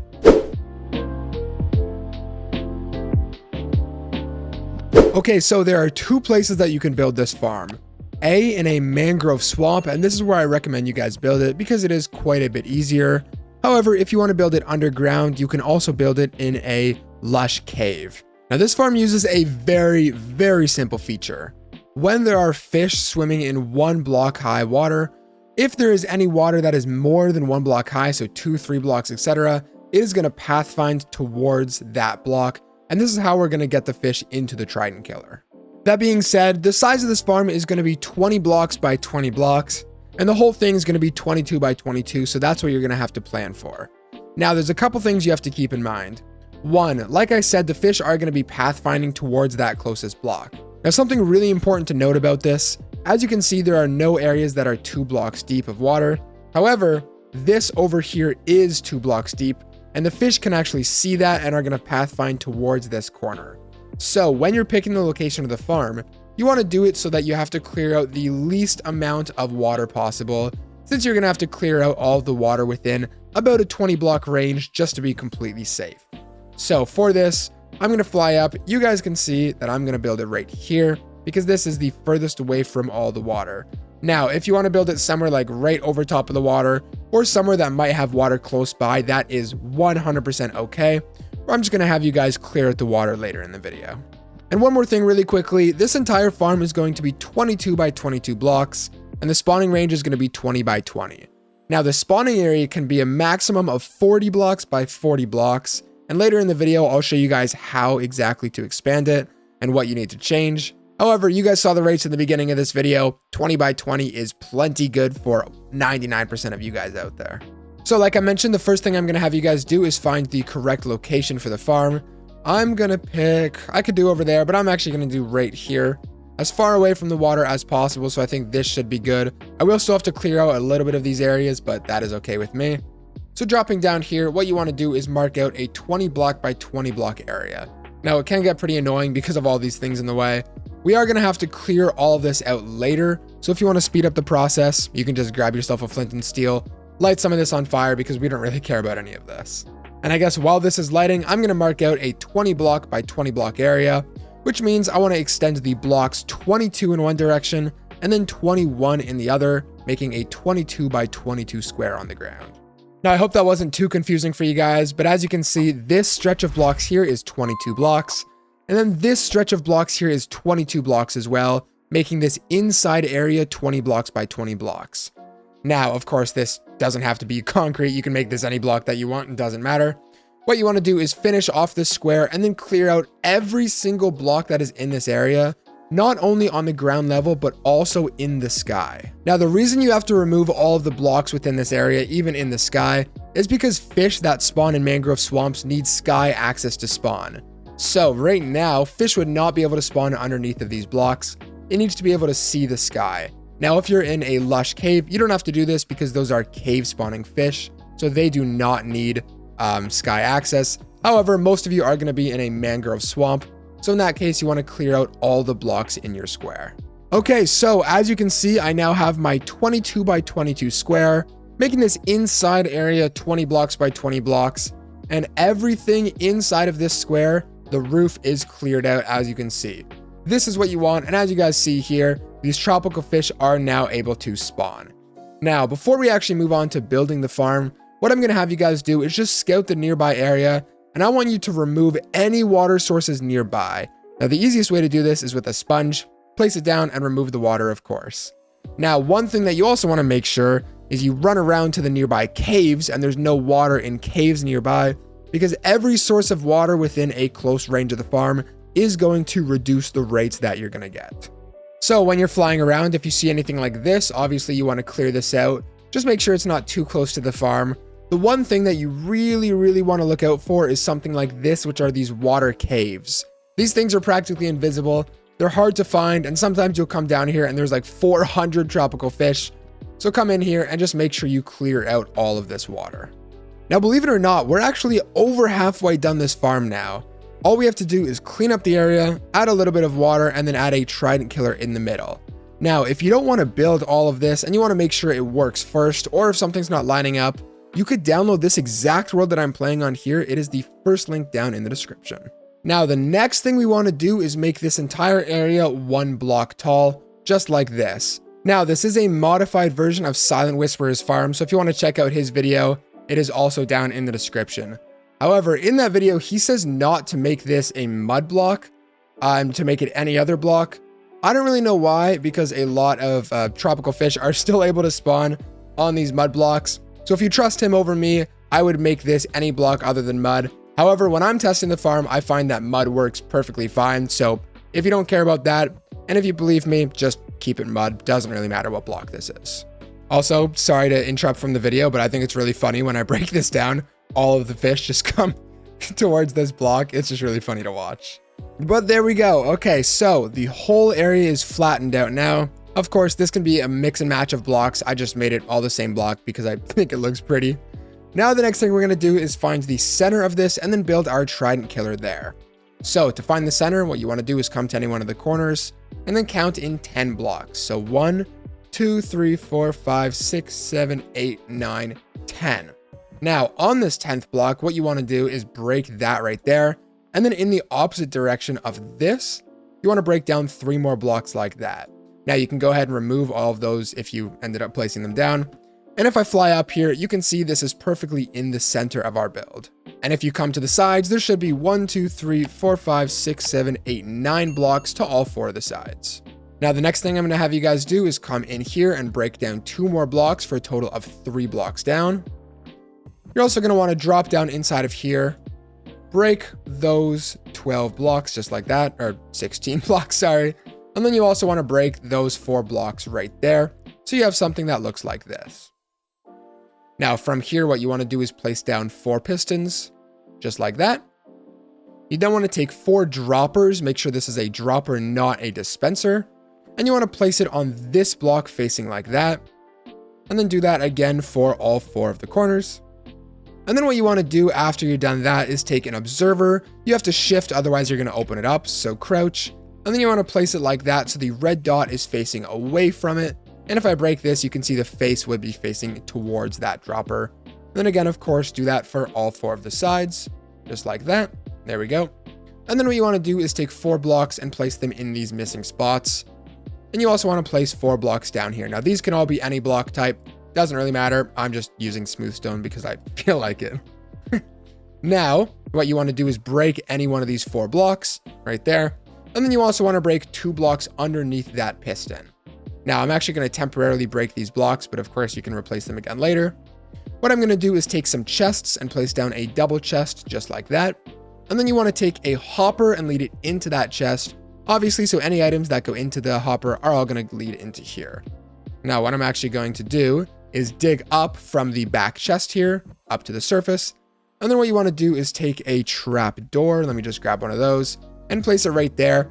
This is so when we have water up here, the water's not able to flow in, but you don't even have to drop in. You can stand up here, collect all of your bones and all of your fish. Now, coming back over into your hole, if you broke some of these blocks, you're just going to want to replace them, of course. Now what you want to do is take a trident and throw it onto one of the pistons just like that. And then what you want to do is take a lever and place it on either one of these 4 corners. Now you want to place it down, flick it, and you can see the pistons. Try not to fall in. The pistons are going to go in a circle, and when you flick it a second time, they are infinitely going to go, and this is your trident killer. Now if you notice right here, the trident is stuck in this mud here, and this is not going to be killing anything, which is why what you want to do is take these if they're mud blocks, and you just want to replace them with any solid block. Now when I throw the trident onto my piston, flick this and turn it on, it's going to be going forever. Sorry, I didn't mean to do that. There we go, it's going forever, and just make sure it does not get stuck inside of that hopper. Now, if you notice, this is also a modified version of a trident killer. This isn't what it normally is, and it's going to be pushing them faster, which is what is going to allow the trident killer to actually work when it is submerged underwater. Now, one more thing, if you want to remove that lever, that is totally okay. But what you're going to do before you leave the area, this is very, very important. If you're going to leave the area, come over here and stop the farm. You don't have to pick up the trident, just stop the farm, because sometimes if it is still going, it'll bug out. The trident will disappear on you. So by stopping it, you ensure that the trident is still here when you get back. Pretty self-explanatory. And there you go. I'm going to turn this on, and that is pretty much the farm done. The final thing we have to do is place down the water and make our AFK platform. Now the water is very simple. The first thing I recommend you guys do though is come to the outside and make yourself an infinite water source, because you are going to need quite a few buckets of water for this next part. What you want to do is place a bucket of water on the corner block, skip a block and place one, skip a block and place one, and you want to do this all the way down to the edge here, so it looks like that. And then what you want to do is do that exact same thing on either one of these 2 walls. And what's going to happen when you finish placing all of them down is this is going to continue and make a full area. And if you're going to notice, it might not make it, which is why you just want to cover up some of these blocks, and then it will make the entire thing a solid source block. And then just go ahead and uncover this up. Now the next thing, or I guess the final thing we're going to do, is work on the AFK platform, which is going to be exactly 12 blocks into the air from the center. So place down a block and then count up 1, 2, 3, 4, 5, 6, 7, 8, 9, 10, 11, 12. And then you can go ahead and break all of those bottom blocks. Now you might want to replace that bucket of water there. Now what you want to do to get up and down from this, however, is come to the side here. And then I would recommend just taking some scaffolding, some ladders, anything like that, however you feel like doing it. Place that going all the way up if I can get the right amount. I swear scaffolding is impossible to place. Something like that. And then of course you just want to build this over here, and that is how you're going to get to your AFK platform. Also, if you're going to be AFKing here for a long period of time, there's 2 things I recommend you guys do. The first thing, place down a torch so you can't die. And the second thing, place down some blocks over top of your head. And the reason you're going to do this is so phantoms are not going to spawn in and kill you if you want to AFK here for long periods of time. Now, if you stand at this height, you should already start to see fish spawning in, going towards the middle, and then they are going to be dying down there. Now, as well, since you threw down that trident killer, if you hold out a looting 3 sword, the looting effect is going to be applied to the fish, which means you can get up to 7 bones from 1 fish, which is way more efficient than if you didn't have that looting 3 sword. Now, to collect your items, all you have to do is come down here, open up the trapdoor, open the chest, and then grab all of your bones and fish. And look at that.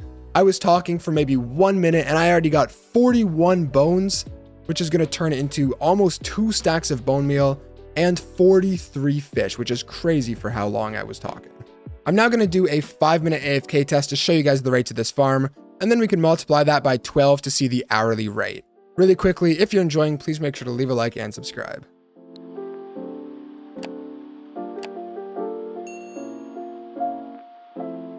Okay, so it's been exactly 5 minutes, and let's go see how many drops we got from this.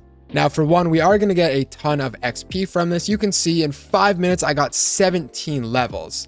Now, if those levels bother you and you don't feel like coming down every time to collect them, what you can do is grab yourself a catalyst, and you can place that down here, which is going to kill all of the XP, which could help you reduce a little bit of the lag.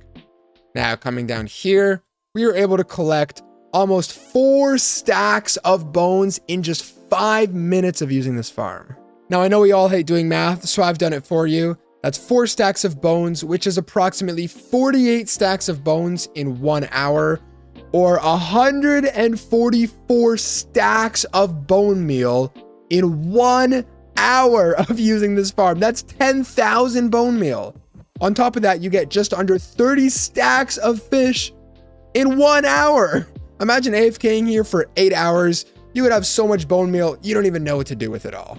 Now, earlier I told you guys if you want to expand this to 40 by 40, I'll tell you right now. However, it seems like a lot of work. Check out Silent Whisper's video if you want to build that. With that, that is all for today's video. If you enjoyed, please make sure to leave a like and subscribe. And again, you could download this exact world here. It is the first link in the description. And with that, I'll catch you guys in the next one. BlazedMC out. Here's how to build this really simple auto sorter in Minecraft Java and Bedrock Edition. You could download this world, first link in the description. The first thing you want to do for this is decide how many items you want to sort. For me, I'm going to sort 5 items, although like I mentioned, you can sort as many or as little items as you want. So like I just said, I'm going to sort 5 items. So the first thing you want to do is place down 1 chest for every item that you're going to sort. And then I'm going to make these double chests just because I like having the extra storage.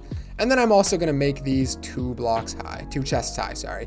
You don't have to make them 2 chests high. I just like to have the extra storage for every single one of the items. Now come around to the back and place 1 hopper into the back of every single one of these chests, making sure that all of the prongs of the hoppers go into the chest so it looks like this. Now coming behind these hoppers, go 1 block away and then place down 1 block behind every single one of the hoppers like that. Now come around to here, take 1 redstone torch and place it on the block, not on the ground but on the block, and again place 1 behind every single one of the hoppers. Now coming over here, you want to take 1 redstone repeater and face it in this direction, making sure it looks like this. And then of course, place 1 of those behind all of them as well. Now what you want to do is behind all of the hoppers, take 3 blocks like that, 1 block down, and then of course do that behind all of your hoppers. I think by now you guys get that you want to do it behind every single one of them, so I'm just going to stop saying that. So now it should be looking something like this. The next thing you want to do is take 1 piece of redstone and place it on those 3 blocks. And then just like that, there we go. Now take a redstone comparator, face in this direction and place it like that, making sure that the 1 redstone side is towards the redstone and the 2 redstone side is towards these hoppers. And then I'm going to place 5 down like that. Now what you want to do is take 1 hopper and lead it into the comparator. Make sure when you do it, the little thingy, the prong, looks like this. It's not going into the hopper. Make sure it's going into the comparator. This is really important. A lot of people see like this. That's not going to work. When you're doing it, make sure it's facing into the comparator just like that. A lot of people have issues with this farm. It's because they're facing it into the hopper, not into that. So now your farm should be looking something like this. We're now done the redstone portion of the build. All we have to do now is decide which item we want to go inside of all of the chests. And we also have to set up a garbage chest, which we're going to do right now. If you don't know, a garbage chest is a chest where all the items that don't have a designated chest are going to go. So if you sort 5 items here, but you put in a 6th item that's not being sorted, it's going to go into this final chest. For me, I'm going to put it on this side. So what you want to do is take 1 block, place it beside the hoppers, and then place a chest on top of that block. Now you want to take your remaining hoppers and lead them into that chest so it looks like this. Now the final thing you want to do is take 1 final chest and put it on the opposite side of this one. So I'm going to put it right there. This is where you're going to actually put all of the items to be sorted throughout the entire machine. So now your farm should be looking like this. Now these are the 5 items I'm going to be sorting. On top of those, you're going to need 1 random block. Doesn't matter what this block is, I'm just going to use dirt. In this hopper that is leading into the comparator, this is where you're going to want to do all of this. What you want to do is open up that hopper, and let's say I want to do diamonds for this hopper here. What you want to do is take your random item and put it in those 4 spots, and then in this 5th spot, you want to put the item that you want to sort. Now you're going to see this is going to tick down. It should tick all the way down until 41 items. If you see this stops at 41, you know that you have done this correctly. Here you go, it stops at 41, and then you can go into this chest down here and collect the remaining items. Now go ahead and do that for however many item sorters you want to have. If you've done it correctly as well, you should see that this comparator turns on and the torch underneath turns off. Alrighty, so as you're going to see now, I have my 5 items that I'm sorting and 1 item that I'm not sorting. I'm going to put it all inside of this chest right here, and as you're going to see, they're going to be taken by that chest, and then they're going to be sorted properly into these chests. You can see these should all fill up to 24. There we go. And this one should be at 2 because I put 2 items in. And then those final pieces of wood should go into this final chest. And your auto sorter is completed. That's going to be all for today's video. You could download this exact world that I'm playing on here. It's the first link in the description, and I'll catch you guys in the next one. BlazedMC out. This super smelter, long or small, will smelt thousands of items every hour. And here's how to build it in Minecraft Bedrock Edition. The first step to building this farm after you found your open area is build 5 blocks up off the ground. There you go, just like that. You then want to take a double chest and place it beside the pillar. And now you want to decide how many furnaces you want to have. Now obviously you can make it as long or as short as you want, and the more furnaces you have, the more efficient you are going to smelt your items. For me, I'm going to do 6 furnaces because I just think that's a good amount of furnaces to have, but of course you can do as many as you want. So since I picked 6, you want to take 6 hoppers and lead them into this chest, just like that. Now take all of your furnaces, shift and place it on top of every single one of these hoppers. There we go. You then want to take 1 hopper and place it leading into every single one of the furnaces, just like this. And of course, do that for all of your furnaces as well, making sure that all of the knobs are leading into each furnace. And then you want to take your last hoppers and face 1 into the back of all of these furnaces, just like that. So all of these should be leading like that. All of these should be leading into their own furnace, and all of these should also be leading into their own furnace. Once you've got this done, come to the end here and place down 2 blocks on the end of that hopper and 2 blocks on the end of that hopper as well. Now come over here to this side, and on the end of both of these hoppers, you want to place 1 block just like that. And then on the shorter side, you want to build up 3. And on the taller side, you want to build up 4 blocks. And then you can go ahead and break all of these blocks underneath those top ones there. You then want to take 1 redstone torch and place it there, and 1 of them and place it right there. Now run over back to the front here, and you want to go ahead and place a lever on that block just like that. This next part of the video can get a little tricky, so make sure to place the blocks in the exact order that I placed them down. Coming over to the chest side here, on this top area, place down a powered rail, and then take normal rails and place them going all the way along these hoppers and that block right there, until you get to the end, and then place down a powered rail right there, and you should see that this side turns on. Now what you want to do is take another powered rail, place it right there, and these are going to link up, but once you place this second rail down here, it should connect properly, and then take your rails all the way back down and place a powered rail right there. You then want to take your 2 chest minecarts and place them on those blocks like that. Place a temporary block right there. Oh no, sorry, don't do that. You want to place your chests on this top block here. We already have it. So place 2 chests like that, and then look at the bottom of this chest and place a hopper right there. Now the final thing I'm going to do here is take 2 pieces of glass and place it there. This is simply aesthetic. I just think it looks a lot nicer. Now here is how to use the farm. This chest minecart right here is for the item you want to smelt. So in my case, that's going to be the iron. So I'm going to put it inside of there. Now your fuel goes into this double chest back here, which then leads into these hoppers and goes back here. So you want to take all of your fuel and put it inside of this top chest. Now to use the farm, all you have to do is flick this lever. If they don't go automatically, just jump up there and kind of give them a nudge. But as you can see, all of the items have been evenly distributed throughout all of these furnaces. You can see I have the same amount of iron as I do coal inside of all of these chests. And then once the item is smelted, it all gets picked up and put inside of this end chest here. That's all for today's video. If you enjoyed, leave a like and subscribe, and I'll catch you guys in the next one. BlazedMC out. AFKing at this Trident XP Farm for 5 minutes gave me 7 tridents, which is over 84 tridents an hour at this farm. I don't really know what else to say. Here's how to build it for Minecraft Bedrock Edition.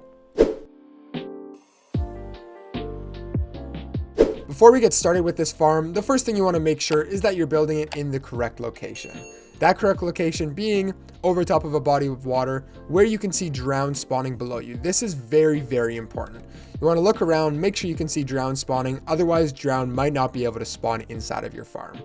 However, the first thing we want to do is actually build 50 blocks into the air, at least 50 blocks, just to make sure that none of the drowns or mobs in the water down here slow down the rates of the farm. We want all of the mobs to be spawning inside of our farm. So I'm going to use scaffolding and place it down, but of course you can use any block that you want, dirt with a ladder, or you can make a bubble elevator, whatever you want to do. I just find scaffolding the easiest though, because obviously you can just climb up it. Now once you get up here to the top, you're going to want to go ahead and place down a solid block, and this block right here is going to be the start of the farm.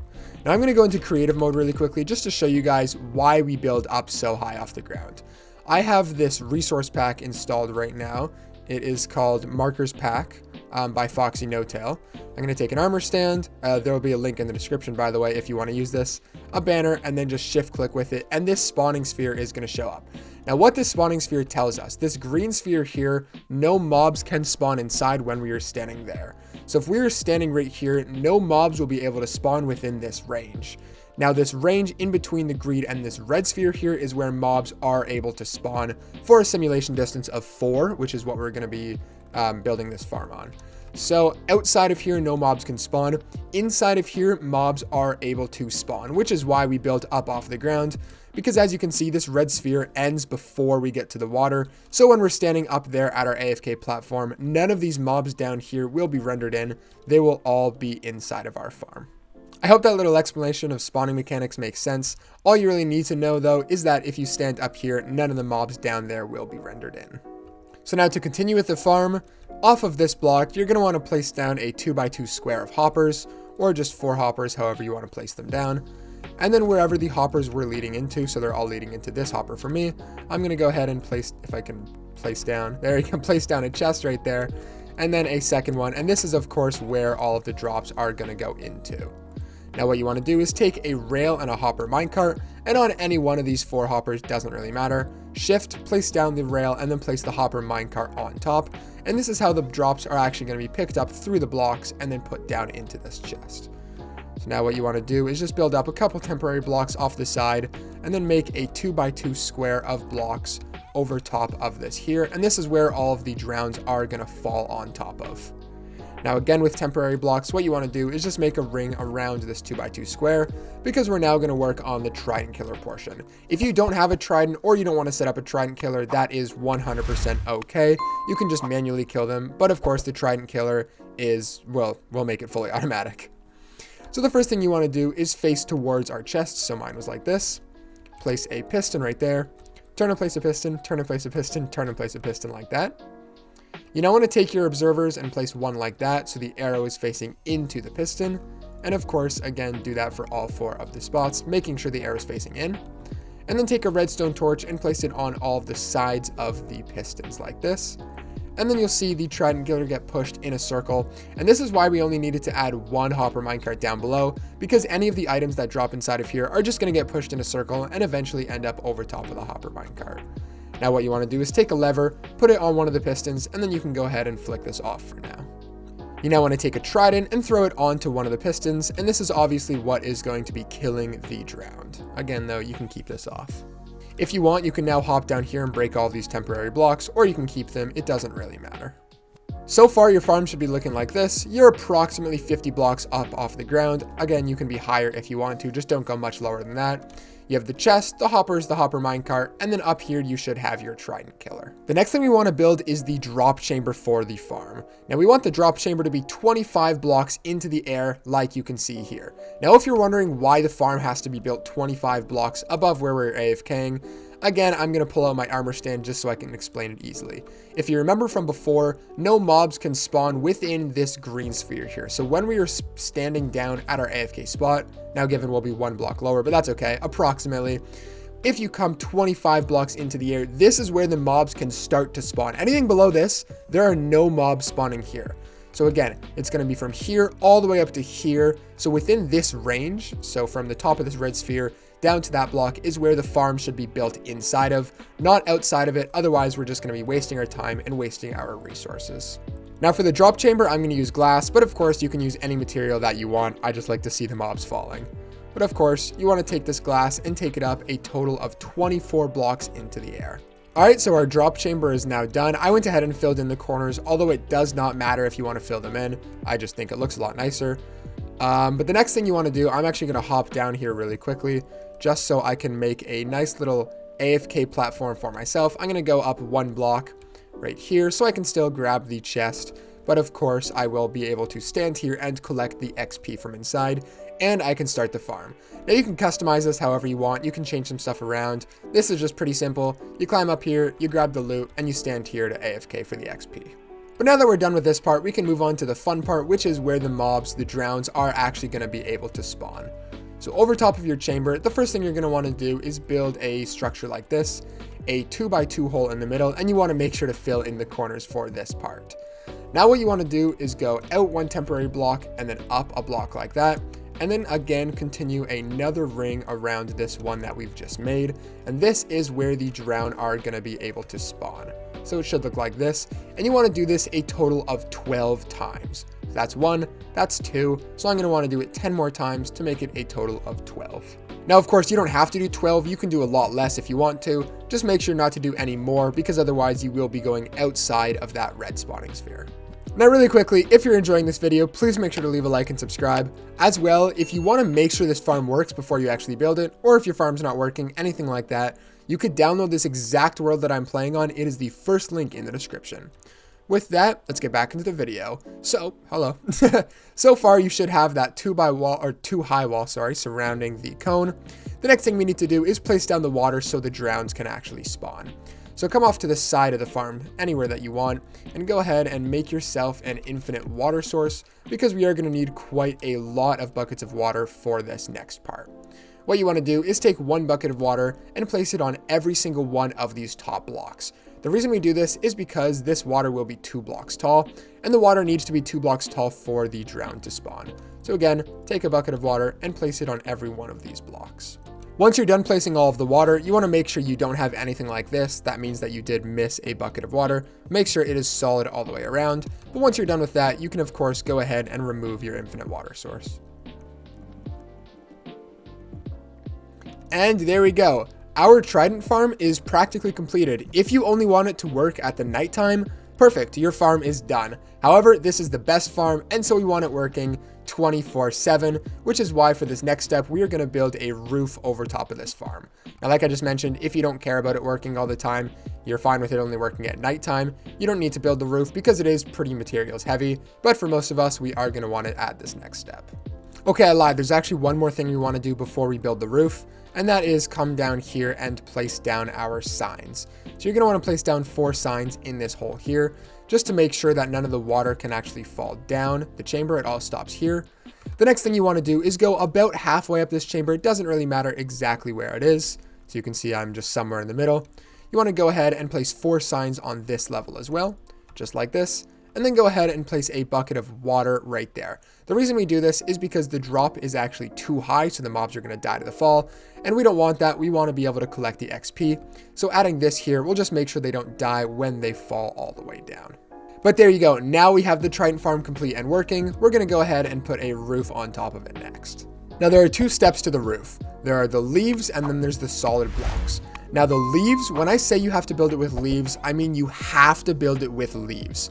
For some reason, Trident farms, the roofs only work if you build it out of leaves. I cannot stress this enough. Build this part out of leaves.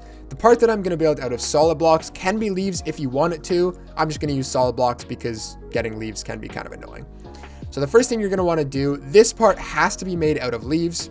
Go up 5 blocks like this, and then build over top of the corner with a leaf here. And then you want to copy the size of the water with leaves and then make one big platform over top. I don't know if that makes sense, but you'll see what it looks like in a second. All right, so as you can see, I have leaves over top of this water portion, and the drown are already starting to spawn in the daytime.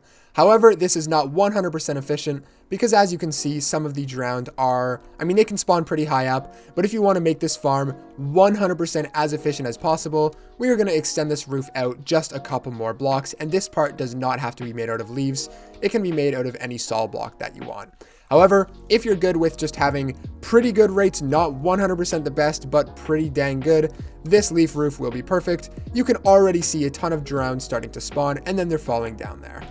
But like I mentioned, I want the rates to be 100% the best possible. So all of these corners, you want to extend it out 5. So 1, 2, 3, 4, 5. And then come over here and do the same thing. 1, 2, 3, 4, 5. Connect this and then continue that around this platform, and this will give you 100% efficient rates at this farm.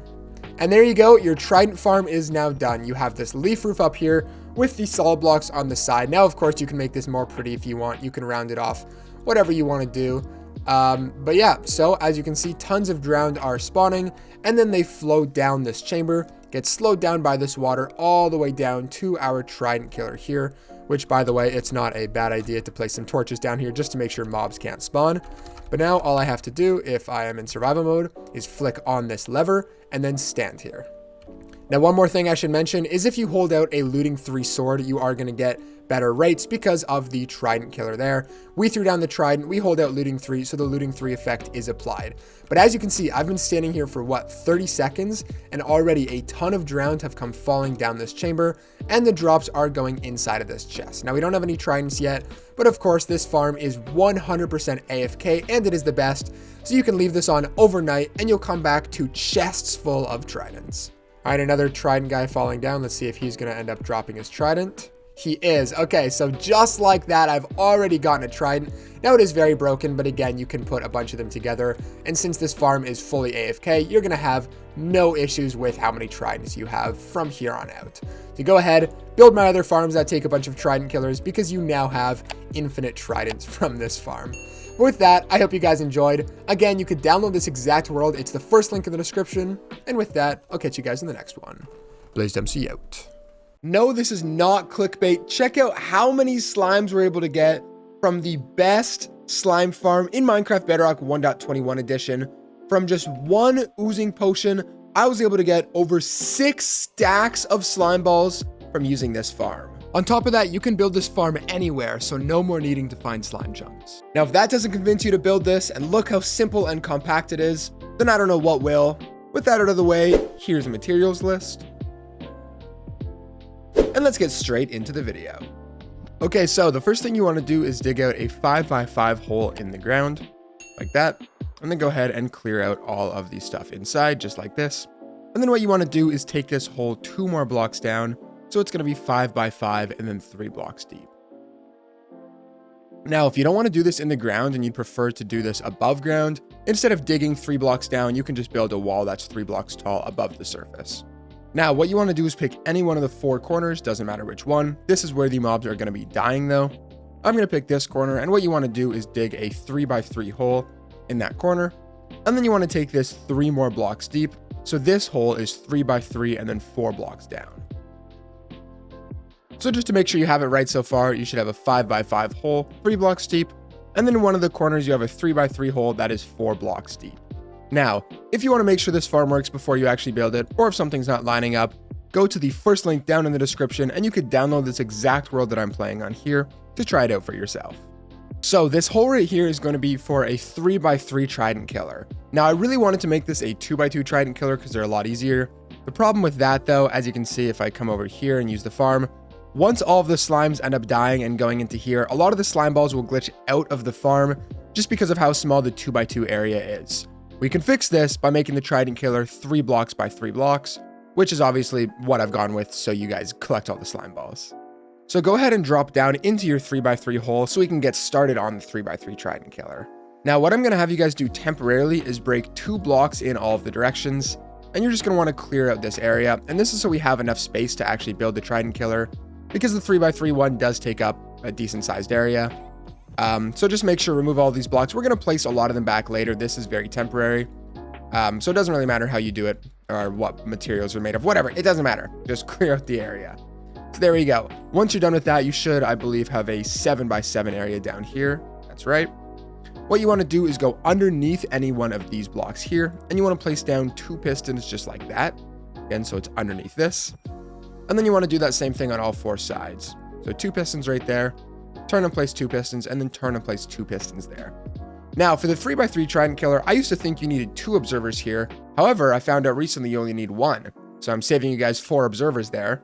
What you want to do is take 1 observer, and you want to place it leading into that piston like this. So if you remove this, the face should be looking towards it, and the arrow's going away.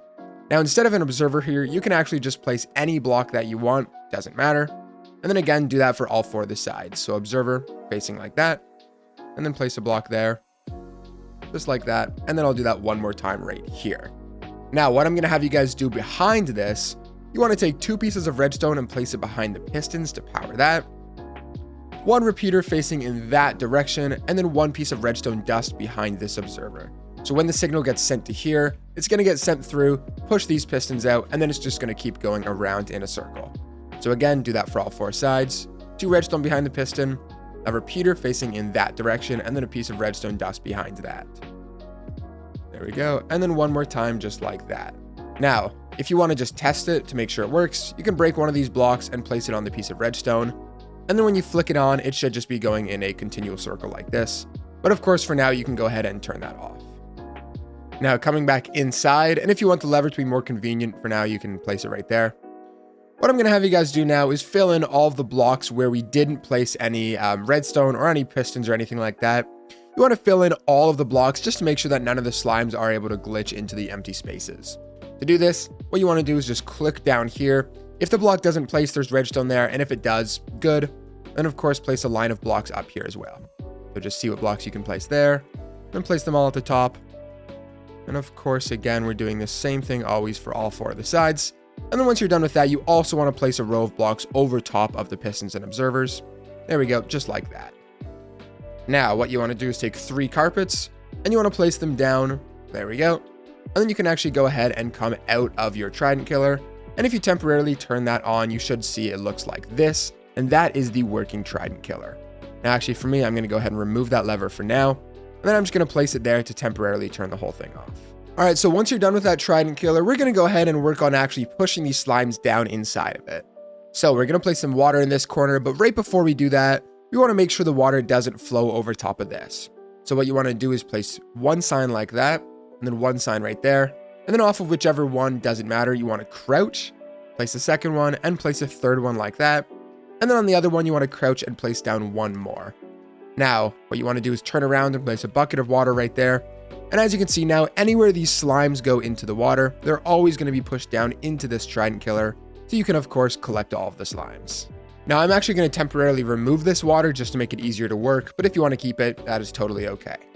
What we want to do is have these snow golems fall right over top of this block here. So, not off of the bottom one, but off the bottom of this top block here, you want to place down a trapdoor right there in the middle. Now, if you don't feel like placing 2 down like that, simply place 2 blocks at the 2nd level height. And then again, at the bottom of this, you want to place down a trapdoor right there. Now, the next thing you want to do is make a roof over top of this, and I'm going to use glass so you can see in, but of course you can use any block that you want.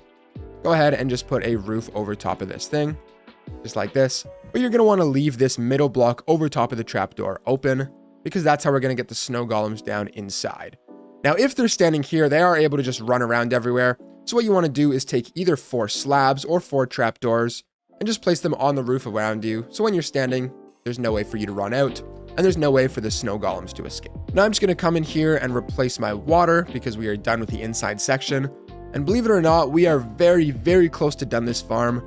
Really quickly though, if you're enjoying, please make sure to leave a like and subscribe for weekly tutorials just like this one. As well, feel free to join the Discord, talk to other members, get personalized help with your builds, and all types of things like that. So the final thing we need to do is actually collect the slime balls down there. So what you want to do is go 1 block away from your roof, so right there, and you're just going to want to dig down until you see the redstone that we've placed down here. And for now, I'm going to temporarily break some of these blocks, although of course we can go ahead and replace those later. I'm actually going to also break all of these.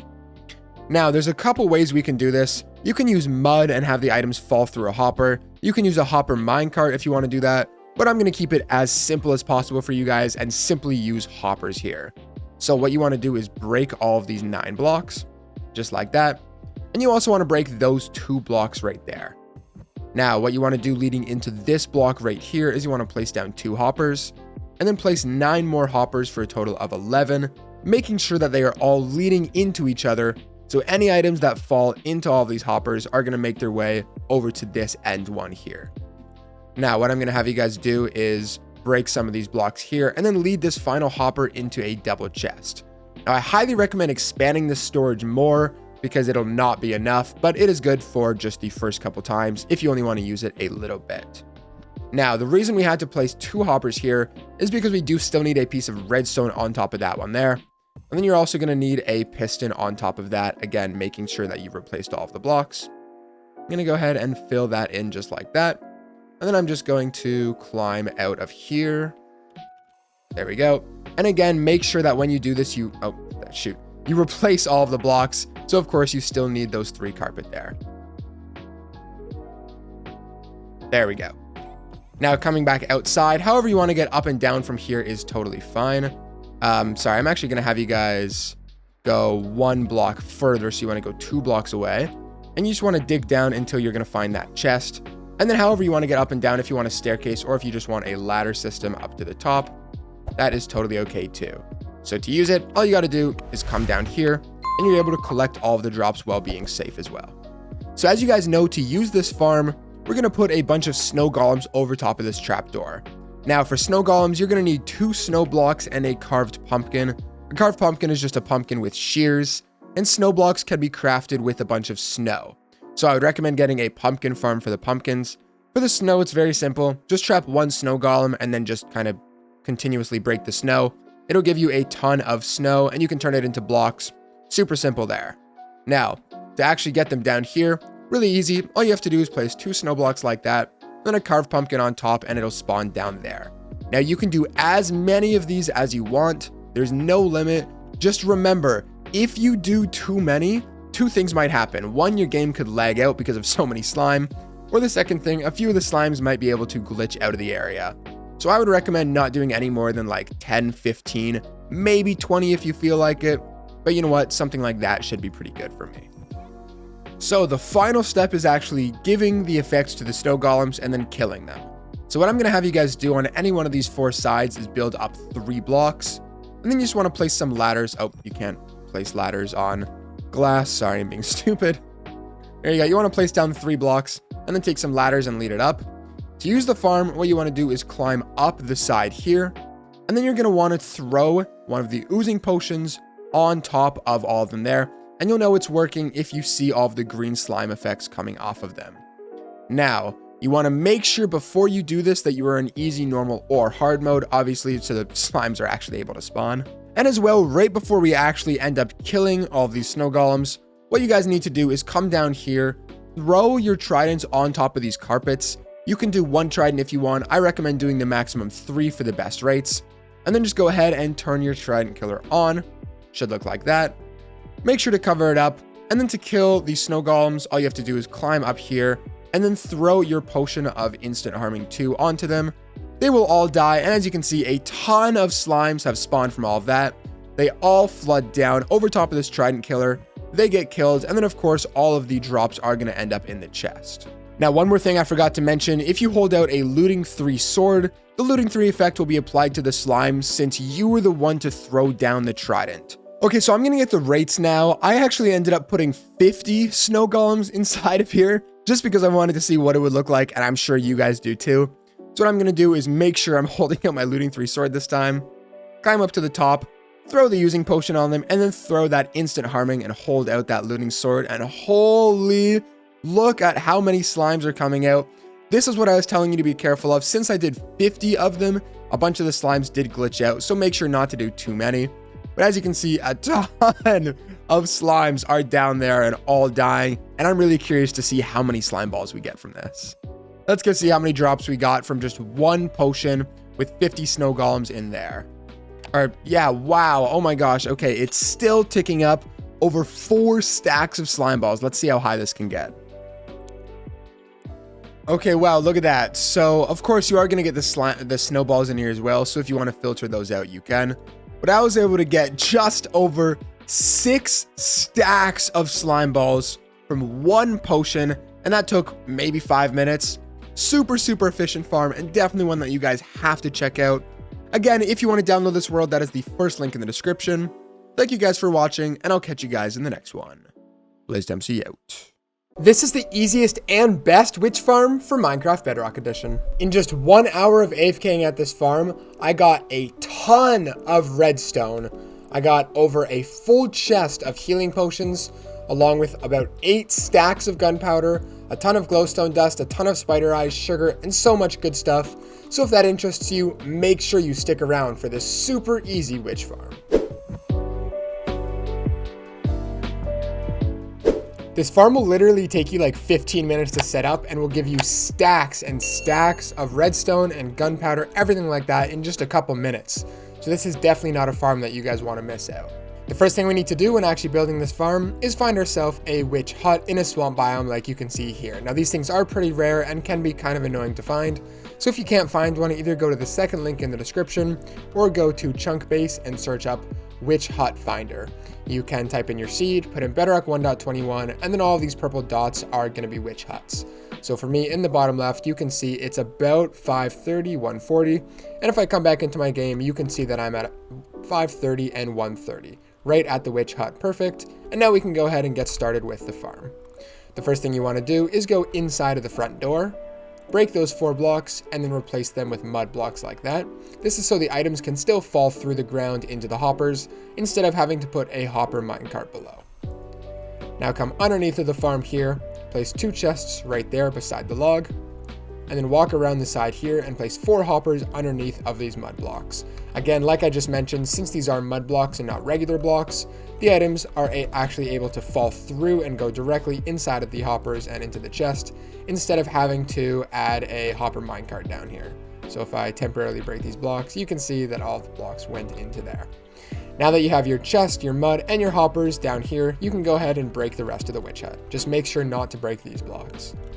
Once you have the witch hut broken, you should have an area that looks like this. What you want to do is take any solid block, don't use glass or some clear block that lets light through, otherwise the farm's only going to work during the nighttime. So you want to use a solid block and go ahead and make a ring around these mud blocks that we've placed down. You can fill in the corners or you don't have to, doesn't really matter. And then you want to go ahead and make this thing 3 blocks tall as well. So that's 2. And then one more time, 3 blocks tall just like that. Now what you want to do is go on top of these mud blocks and place 4 pieces of scaffolding there with a bucket of water in any one of the 4 corners. Now in the direction that the water is flowing towards, so for me the water is flowing in this direction, you want to come over here, break down those 2 blocks there and those 2 blocks there, and then place 2 pistons in those spots like that.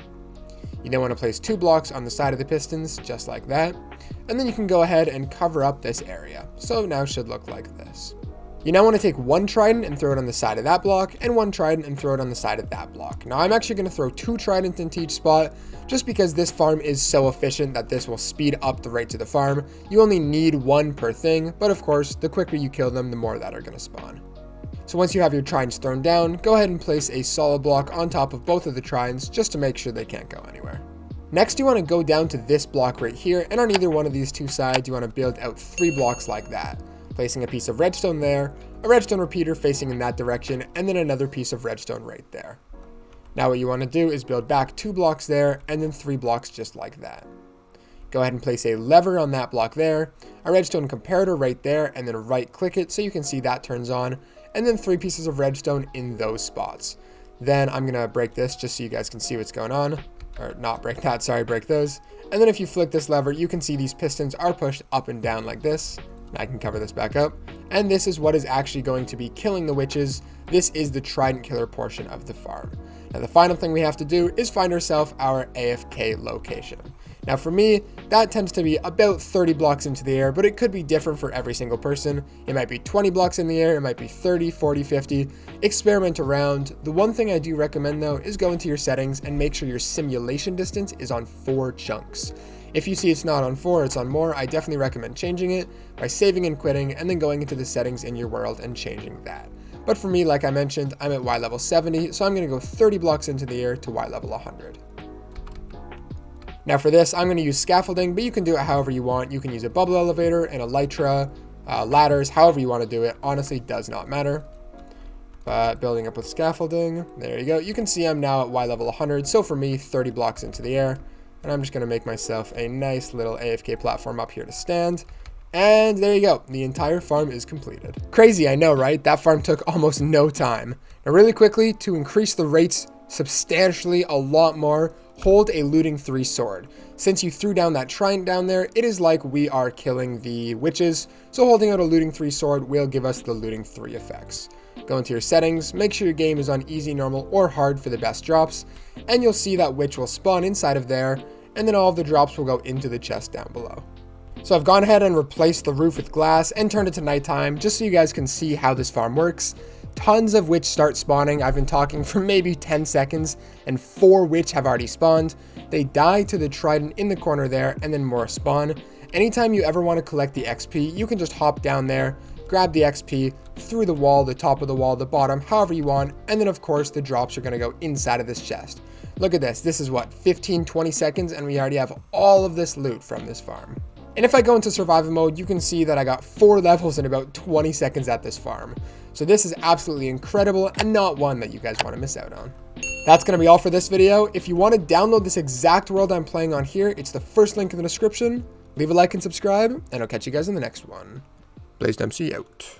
This is without a doubt the easiest and most simple raid XP farm in all of Minecraft Bedrock Edition. Yeah, this is the entire thing. Not this or this, but this small, easy to build farm. It'll take you 20 minutes to set up and still gives you a ton of XP and really good loot. With that, here's the very small material list, and if you want to download this world, you can find a link down in the description. First things first, you want to make sure you're building in the right location. Now that's going to be not near any big mountains or hills, otherwise the raid mobs might spawn there instead of in the farm. And secondly, you want to be at least 150 blocks away from the closest village or the closest village entity. So that's anywhere that has a villager bed and a workstation. Make sure you're 150 blocks away. As well, you are going to need ominous bottles to start the raid, so either build near a pillager outpost, or if you want to build an ominous bottle farm, we have one of those, and you can click the link up here right now. So the first step to this farm, what we need to do is make sure none of the mobs are going to spawn on the ground. And to do that, what you want to do is build 150 blocks into the air. Now that's either going to be, in my case, with scaffolding, or if you just want to use blocks and ladders, that is going to work as well. Now that you're done placing all of those down, you can head up to the top of the farm where we can go ahead and get started. Now, once you get up here to the top, the first thing you want to do is grab your leaves. Make sure whenever I say leaves, you're actually using leaves. This is because any other block, any solid block, or even like glass, slabs, carpets, anything, the raid mobs are going to be able to spawn on. So make sure you're using leaves for this part. Any type is okay. What you want to do is build out 2 leaf blocks to the side. Oh, just like that. There you go. And then go ahead and place 1 leaf block down on the second piece of scaffolding right there. Now from here, what you want to do is place down 2 chests on the end, just like that. And then go ahead and place 2 more chests on top of those. Now coming behind these, what you want to do is take 1 hopper, place it right there, and make sure it's facing into that bottom chest. And then do the same thing on this top chest right there, and you might have to jump to place it. Again, making sure that the little prong thingies are facing into the chest. Then as well, you want to place 2 more hoppers, making sure it's leading into this hopper. Don't place it into the chest, into the hopper. So you want to place 2 more like that. And then go ahead and make 1 more row back here. So you should now have a 2x3 platform of hoppers back here. Now to make sure no XP gets stuck inside of the hoppers, what you want to do is take some carpets and place them on top just like that.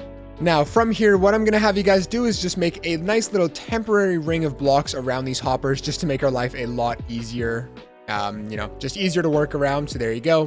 What you want to do is place 2 blocks on that side, 2 blocks on that side, and 3 blocks on the back. Now make sure this is a solid block. I'd recommend not using glass because sometimes the Ravagers are actually going to glitch through the glass. Bug rock is crazy. It's just a lot safer to use a solid block. Now, once you have all of those placed down, you can actually come here, go ahead and break as many of these temporary blocks as you can because we're not going to need to use them anymore. So perfect. There we go. Now, we actually want to place 1 more block on the front right there as well. So you should have a shape that looks like this.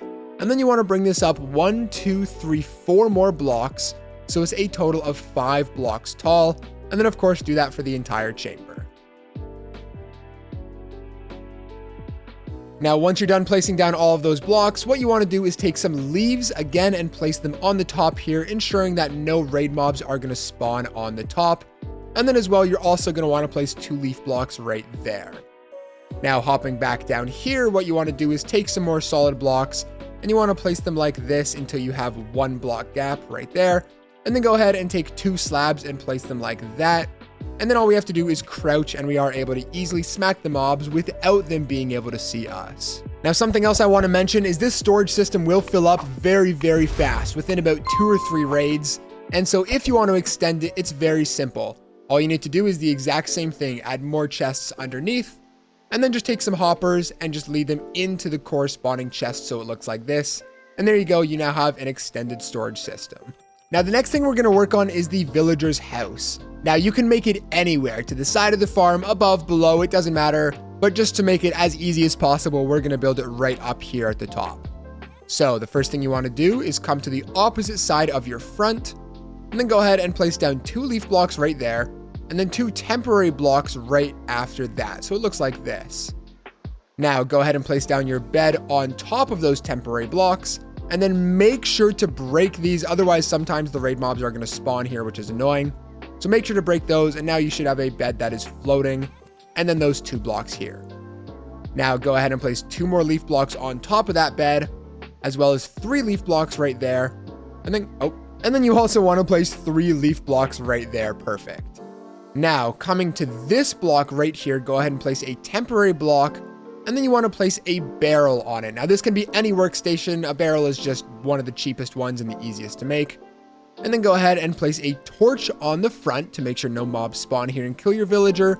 And then also you want to place down 4 blocks right here. So you should now have a little containment area for the villager that looks like this.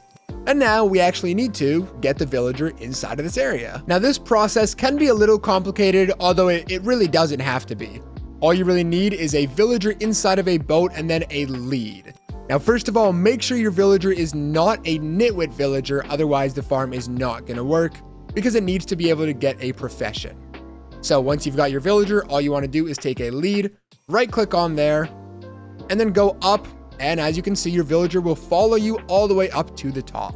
Now, once you get up here to the top of your farm, what we need to do is get that villager inside of that area we just made.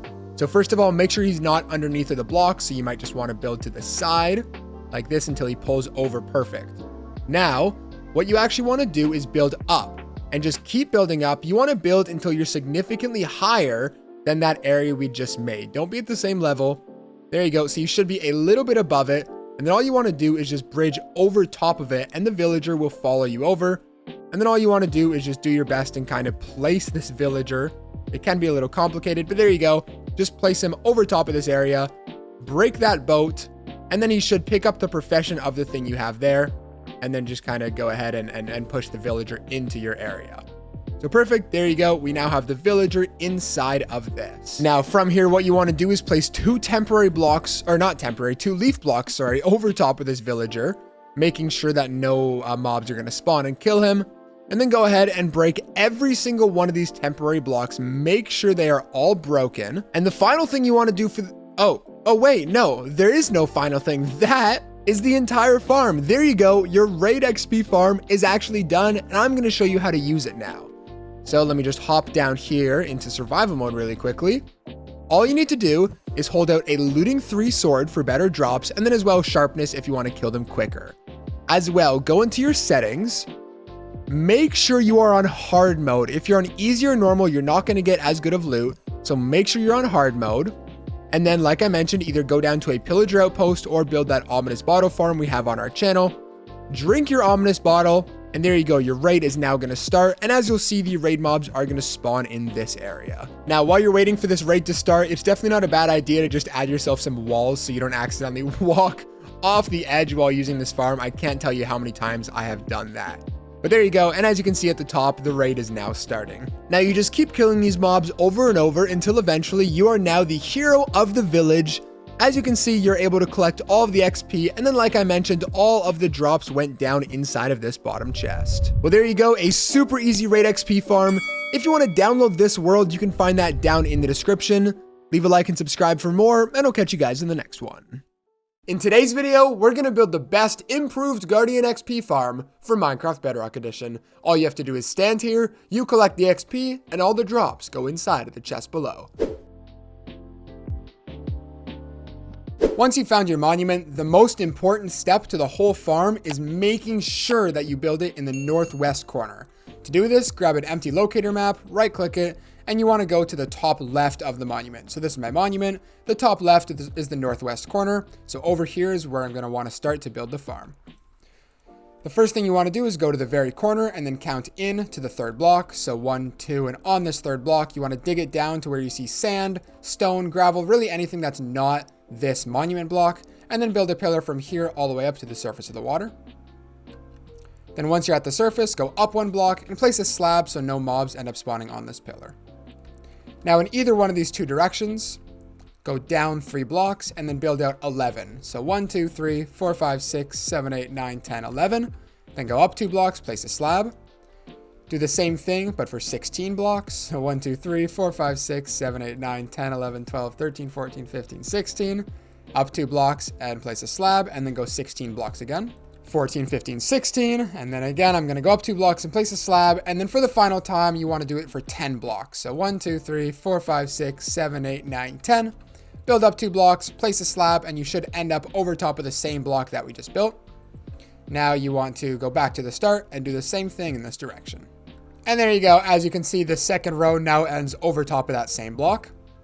Now what you want to do is go to either one of these sides, it doesn't matter, and copy that same pattern that we just did for each one of these pillars. Now that you've got your area looking like this, if you remember back to the beginning of the video when we made that pillar all the way down, not to just the top of the monument, but all the way through to the ground, you want to do that for each one of these spots. Now I know this is tedious, but trust me, this farm is really, really good, so make sure you hang in there. I feel like this is a great time to mention that if something's not lining up, if your measurements aren't working, or if you just want to make sure the farm works before you actually go ahead and build it, check out the first link in the description. You could download this exact world there. Now your area should be looking like this, with 1 pillar underneath each one of the sections that we have built above the water. Again, to emphasize, make sure these pillars go all the way down to the ground and not just to the top of the monument, because then guardians might still be able to spawn. Now we're going to get started on the actual farm portion of the build. So again, go to the furthest northwest corner, so the top left up here. And on this pillar, the first thing you want to do is go underneath of these blocks. And so right here, place 3 blocks, 3 more, 3 more, 2 blocks, and then a magma block right there. And you want to do that for all 4 of these corners. So again, 3, 3, 3, 2, and a magma block, and there should be a 2 block gap in between these. And then again, do the same thing for these. Now that your area looks like this, take 2 blocks and place them in between each one of the magma blocks, so you have this 2x2 square in the middle. And now we want to funnel the guardians into this middle area here, because this is where they're going to end up getting killed. So you want to make some walls surrounding these paths that we've just created. Now that you've got walls like that, come to all 4 of the corners and make sure that there's 2 blocks, 1 in front of the pillar and 1 to the inside part of the pillar, and then over here as well. So 1 right there and 1 right there. I'm going to come over here. There's 2. I want to place 2 like that. There's 2 right there, and place 2 like that. And then finally, make sure that there's 2 and 2 just like that. Now in every one of these blocks that we've just placed down, you want to place 1 more block on top of it. Not like that, sorry. 1 more block on top so you can see the top of the block outside of the water. Once you've got your area looking like this, take some sponges and clear out all of the water inside of these here. So I'm going to place 1 sponge in all 4 of the corners, and that should be plenty to get rid of all that water. This water here doesn't actually matter. Now come to all 4 of the corners and break those 6 blocks, or however many blocks you ended up placing, just so you have these 2 blocks underneath of this area empty. Once you've done that, come to all of the corners and place 1 bucket of water underneath each one of these spots. This is what's going to push the guardians towards the center to be killed, and make sure that when you're doing this, the water pushes right on top of the magma block. Now take your 8 glass panes and place them here.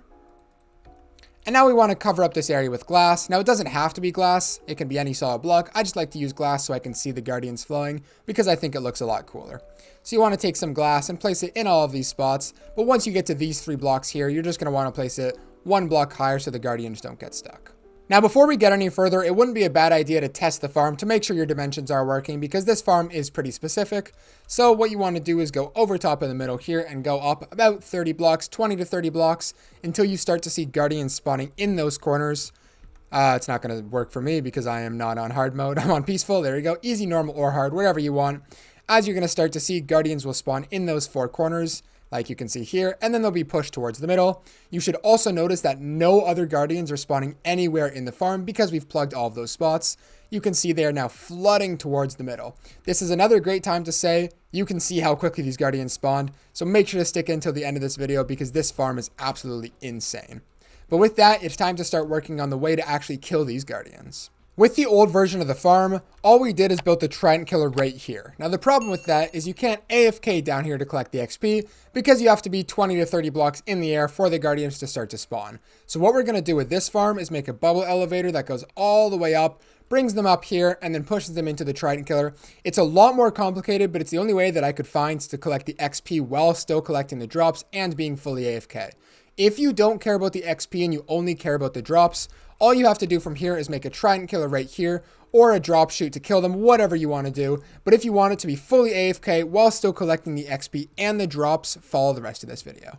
You're going to want to place 8 blocks over top of this 2x2 hole that we've made. Now I'm going to use glass for the rest of this because I think being able to see the guardians go up the chute is way cooler, but you can do any solid block or not solid block. You can do any block. It does not matter. Now that you've got this layer, you want to go 21 blocks into the air for a total of 22 blocks high. We now need to fill up this chamber with water source blocks. For me, the easiest way that I've found to do this is to literally take some water buckets and just place them 4 like this, go up, place 4, go up and place 4. But if you don't want to do that because you don't want to keep having to grab the water, there is a little bit of an easier way, but it's more complicated. Just let me explain. You want to place some dirt at the ground, come all the way up to the top, and place some water up here so the water flows all the way down, and then take some kelp, and on all 4 of these blocks you want to build it up all the way to the top and then build the kelp, or break the kelp, sorry, and that's going to make all of these water source blocks. You don't want to have it running, it needs to be sourced, so when we place soul sand at the bottom it pushes them all the way up to the top. As you can see, I've picked the kelp method, so I have kelp going all the way up to the top, and now all I have to do is come back down here and break the kelp, and now we have solid water sources throughout the entire thing. So now once you come back down here and you place your 4 pieces of soul sand, you're going to see bubbles going all the way up and you're going to be shot way up just like this. This is perfect because once the guardians get pushed towards the middle, they're going to come up here so we can kill them with the Trident killer while still collecting the XP and still having them spawn below. I just turned my game into hard mode to show you guys that they spawn and they just get launched up here. It's kind of fun to watch. I made a guardian fountain. Look at this. Anyways, we can get back to the tutorial. At the top of the chamber here, you want to place 4 temporary blocks there, and then you can go ahead and break them just to get rid of that top layer of water. You now want to break those 2 glass blocks in whichever direction you want. I just like to go towards the monument. And then go ahead and place down 6 slabs like this, any type of slab that you want, and then place 6 slabs there as well. You now want to take your block, whatever you're using. Again, I'm using glass, but you can use any block that you want. And you want to place walls on the edges of the slabs. Now coming to the 3rd block down from the top, we want to make a temporary platform here. It doesn't matter how big it is or what block it is. This is just to help us make the Trident killer and also to run around on while we're doing these next couple parts. So I think that looks good. And I'm also going to temporarily break those 4 glass blocks. Now you want to place a piston right there.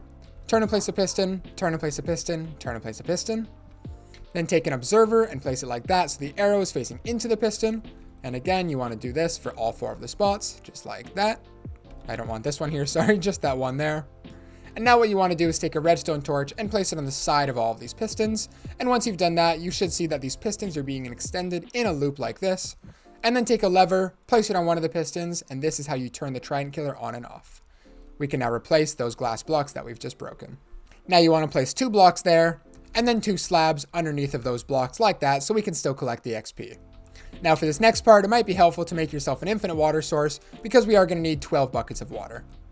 So I'm going to do that, place 2 buckets of water there, and now what you want to do is place 1 source of water inside of each one of these slabs. Editor Blazed here. One mistake that I made is you don't want to place water in these 4 blocks here. Only place the water in these 8 slabs.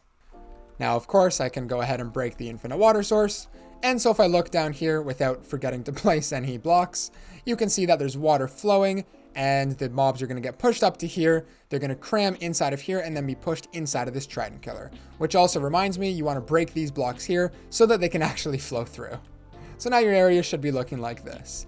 Now I've gone ahead and removed all of the dirt blocks that we just placed, and I replaced these with these blocks just because I think it looks nicer, but it doesn't actually add any functionality. I just like when my farms look good. Now come underneath of this 2x2 square under the Trident killer, and build down 4 blocks and break the top 3, and then make yourself a decent sized platform at this level. Now directly underneath of our Trident killer, we want to place 4 chests like that, with 4 hoppers on top of the chests, a rail on any of the hoppers with a hopper minecart, break the rail, and then push this hopper somewhere in the middle. If you can't push it, temporarily break one of the hoppers, push it into the middle, and then place the hopper back. So what will happen now is when the mobs die, you can still collect the XP, and the XP won't get stuck inside of the hoppers, but it'll still get collected through the ground into the hopper minecart and distributed between these 2 chests. You now want to make a staircase going up and down from this Trident killer. Now the final step to this farm is taking a Trident and throwing it onto one of those pistons, and the farm's complete. Now I recommend throwing a couple Tridents inside of here because this farm will actually bottleneck up here. The Guardians will come up here so fast that they can't be killed fast enough. So obviously the more Tridents you have up here, the more efficient the farm is. But as you can see, I obviously don't have any coming up right now because I'm on peaceful. You want to go to easy, normal, or hard, it doesn't matter. And then you want to flick on this lever and your farm will be working. If no Guardians are spawning, again, go down to the first link in the description to see what is different, because as you can see in my world, the Guardians are starting to spawn. They get pushed up to here, and they're probably going to sit here for a little bit until more Guardians come up and push them into this Trident killer, where they are then killed. And if I go into survival mode, you can see I can stand here. I'm collecting all of the XP, and all of the drops from the Guardians are going to go inside of the chest. If you decide to build this mob XP farm, you'll get over 45 levels and 3 double chests full of loot in 1 hour of using it. On top of that, it's fully automatic and super easily expandable. And since I know you're going to want to build this farm, here's the materials list. If you want to download this world, that is down in the description. As well, click the link up here right now if you want to see a behind the scenes on how this farm was designed. So for this farm, the first thing you want to do is find yourself a nice sized body of water. If there's some land nearby, that is okay, but make sure if you turn your game, go into video and go down to your simulation distance. If you go into 8 chunks, you should see that there are no land around you, just ensuring that no mobs on the mainland are going to be slowing down the rates. Now as well, if you want to speed up the rates of the farm, you can build it 120 blocks into the air, so all of the drowns in the water aren't going to slow down the rates. But I actually found that you get pretty damn good rates without going up into the sky. So for this simple tutorial, we're not going to be doing that. We're just going to build it right here. So the first thing you want to do is place down however many chests you want for your storage system. So for me, I'm going to do 6 chests like that. But if you just want to do 2, if you want to do 20, that is absolutely okay. Now behind all of these chests, what you're going to want to do is take 1 hopper and lead them into each one of the chests. So each hopper is leading into the chest like this. Now, as you can see, if I throw items into this top hopper, it's all going to be funneled to this bottom chest, and then it's going to fill from the bottom up to the top. Now, from here, what you guys want to do is place down 1 more hopper just like that, with a rail on it there, and then take a hopper minecart and put it just like that. Now, from here, what you want to do is extend this 3 blocks out in every direction. So 1, 2, 3, 1, 2, 3, 1, 2, 3, and then 1, 2, 3 that way. So you should have a 7 by 7 plus here, and then just go ahead and fill this whole thing in. Now you can extend this platform however much you want, make it look beautiful, does not matter. I'm just doing this because that is the bare minimum size it needs to be. There we go. And I'd also recommend adding just 1 more layer of blocks in either the front or the back, doesn't really matter. Now, this block right here is going to be the centerpiece. So you want to remember where this block is right here. So just so I remember, I'm going to place down a piece of glass, but of course, just remember this block. Doesn't matter how you do that. So from here, what you want to do is skip 1 block and then place another one right here and place down a piston there, as well as 1 piston to the left or the right side, but do it to the left just so you can follow the tutorial easier. Then what you want to do is turn to here and place down 2 pistons just like that. Turn and place down 2 pistons, and then turn and place down 2 pistons so it looks like this. And let me get a better view for you guys. There we go. Now from here, what you want to do is take an observer and place it like that, so the arrow is leading into the piston, and then do another one so the arrow is facing away from the piston, and you can see the redstone dot there. And then again, you're going to want to do this for all 4 of the sides, and every time you do it, you should see one of the pistons extends out. Oh, like that. There we go. Now, what you want to do is place 1 piece of redstone behind that right there, 2 pieces of redstone behind that, and then either a redstone repeater or a comparator. But again, so you guys can follow easily, just use a repeater, sorry. Place it facing in that direction. So how this is going to work is every time this piston extends out, This observer is going to read that, send it to this one, and then send that to these pistons, which is going to shoot it out. And this one's going to see it, and it's going to go around in a full circle forever. And that is the 3x3 Trident killer. So of course, continue this same pattern all the way around. Oh, there we go. And then finally on the fourth side right there. Now to get it started, what you're going to want to do is grab a lever, place it on any one of the pieces of the redstone, which is why we added an extra row of blocks here. Flick it once and it should do that. And then when you flick it the second time, it should be going in a continuous circle. Now, stop that. What you're going to want to do is grab some carpets. I'm actually going to replace this now with my solid block, or any block, doesn't really matter. You want to place down 3 carpets just like that. Now, on top of those carpets, you can throw down your tridents, but I'm going to do that later because I always end up accidentally picking them up. So go ahead, throw down those tridents if you feel like it. Now, since we have this one hopper minecart in the middle block here, most of the items, no matter where they are dropped, are always gonna go towards that middle block. As you can see, however, sometimes they do not go to that middle block. So then you have 2 options. The first one, you can add more hopper minecarts underneath of here, but that's expensive and boring. The second thing is just wait. Eventually, more mobs are gonna start to fall, like skeletons or zombies. They're gonna pick up that item, and then when that mob dies, they're just gonna drop the item and it'll get shuffled towards the middle. It doesn't slow down the rates at all, so don't get worried if some of your blocks get stuck there. Now, just temporarily, I'm gonna go ahead and turn that off there. Now, this right here is gonna be the AFK location, and that is so we can still collect all of the XP because I want this to be a mob XP farm. Now, with that, we need to make sure the mobs can actually spawn, and then they can only do that approximately 23 or 24 blocks into the air. So you're gonna wanna make a drop chamber that is gonna be 21 blocks tall. So that's 1, 2, 3, 21 blocks up. I'm gonna be using tinted glass so I can still see the mobs drop, but no light is able to get in. If you wanna use solid blocks, that is totally okay. Just don't use regular glass the whole way up. If you wanna use regular glass, only do that on the bottom half of the chamber. However you're gonna do it though, make sure it is 21 blocks tall. All right, and if you wanna make sure you've done it correctly, from the very bottom platform there to the very top should be 22 blocks because of this layer of blocks right here. So this is 1, this is 21, making it 22 blocks. Now I'm gonna go ahead and replace this top layer here with a solid block, although this is totally optional, I just like the way it looks. Now, this is gonna be the center drop chamber. We're now gonna work on the platform for the mobs. So what you wanna do is extend this out 3 blocks in all directions. Pretty simple, small farm. So 1, 2, 3, 1, 2, 3, 1, 2, 3, and then 1, 2, 3, there we go. And then you can go ahead and fill in all these areas. Now, one thing to note, you can make this up to, I believe, 8 blocks long or maybe 7, something like that. But honestly, I found that it doesn't actually, speed up the rates that much. If you keep it small like this, still a lot of mobs come falling down. And as you guys saw in the intro, with a farm this size, even with a couple layers, you're still able to get a ton of drops. So honestly, I don't really recommend making it any bigger than this because not many people need 4 trillion gunpowder arrows and everything like that. If you AFK at this farm for one night, you're gonna get plenty of loot, so don't worry about that. Really quickly though, before we go any further, if you're enjoying, please make sure to leave a like and subscribe for weekly tutorials. As well, again, if you want to download this world, that is the first link down in the description. Now, the next thing we're going to do is place down our scaffolding and our water. So, like I mentioned, we have scaffolding here, so when the mobs spawn, they are able to spawn here still, but the water automatically pushes them towards the center.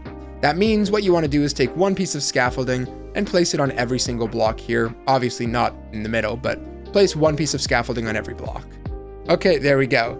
Now from here, again, I'm gonna use tinted glass because I love seeing what's going on inside, but if you wanna use a solid block, or if you wanna wait later and just build a roof over top of the whole thing, that is totally okay.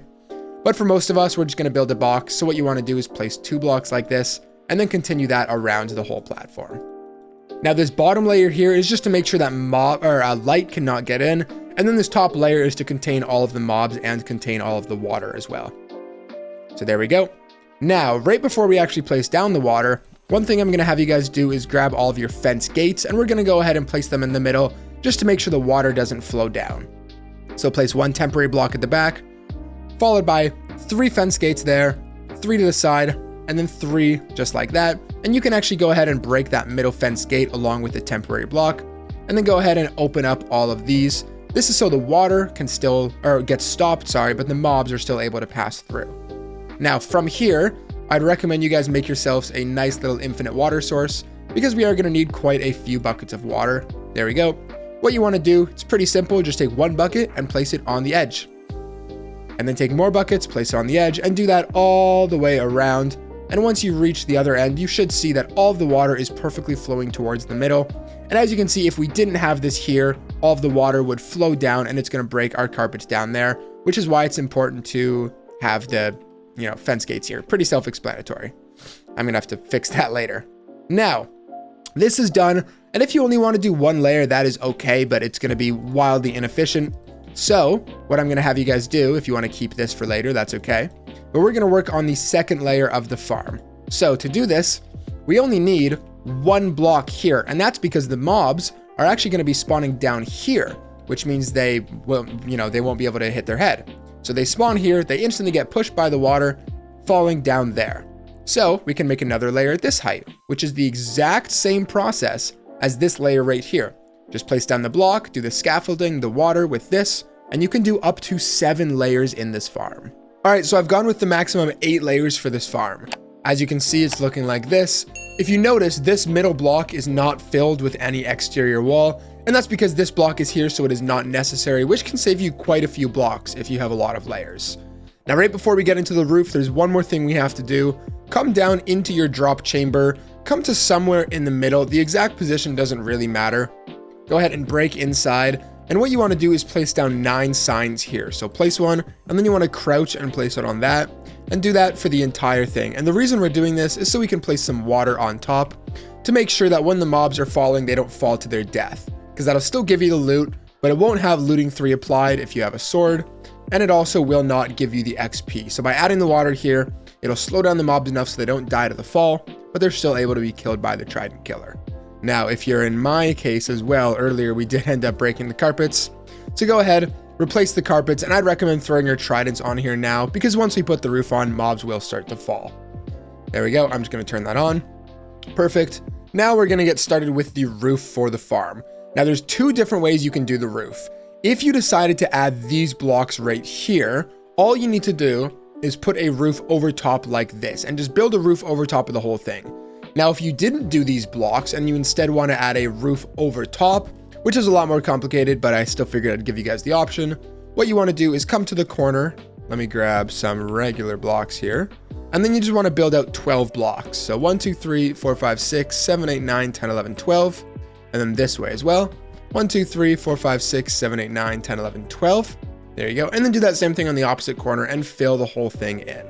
So it'll now look like this with a big roof over top. But again, this is a big waste of blocks, and it's a lot more simple just to add this lower level of blocks here, which is why I recommend just keeping that roof off and then just go ahead and make a regular roof over top of the farm, and that'll actually be the entire farm done.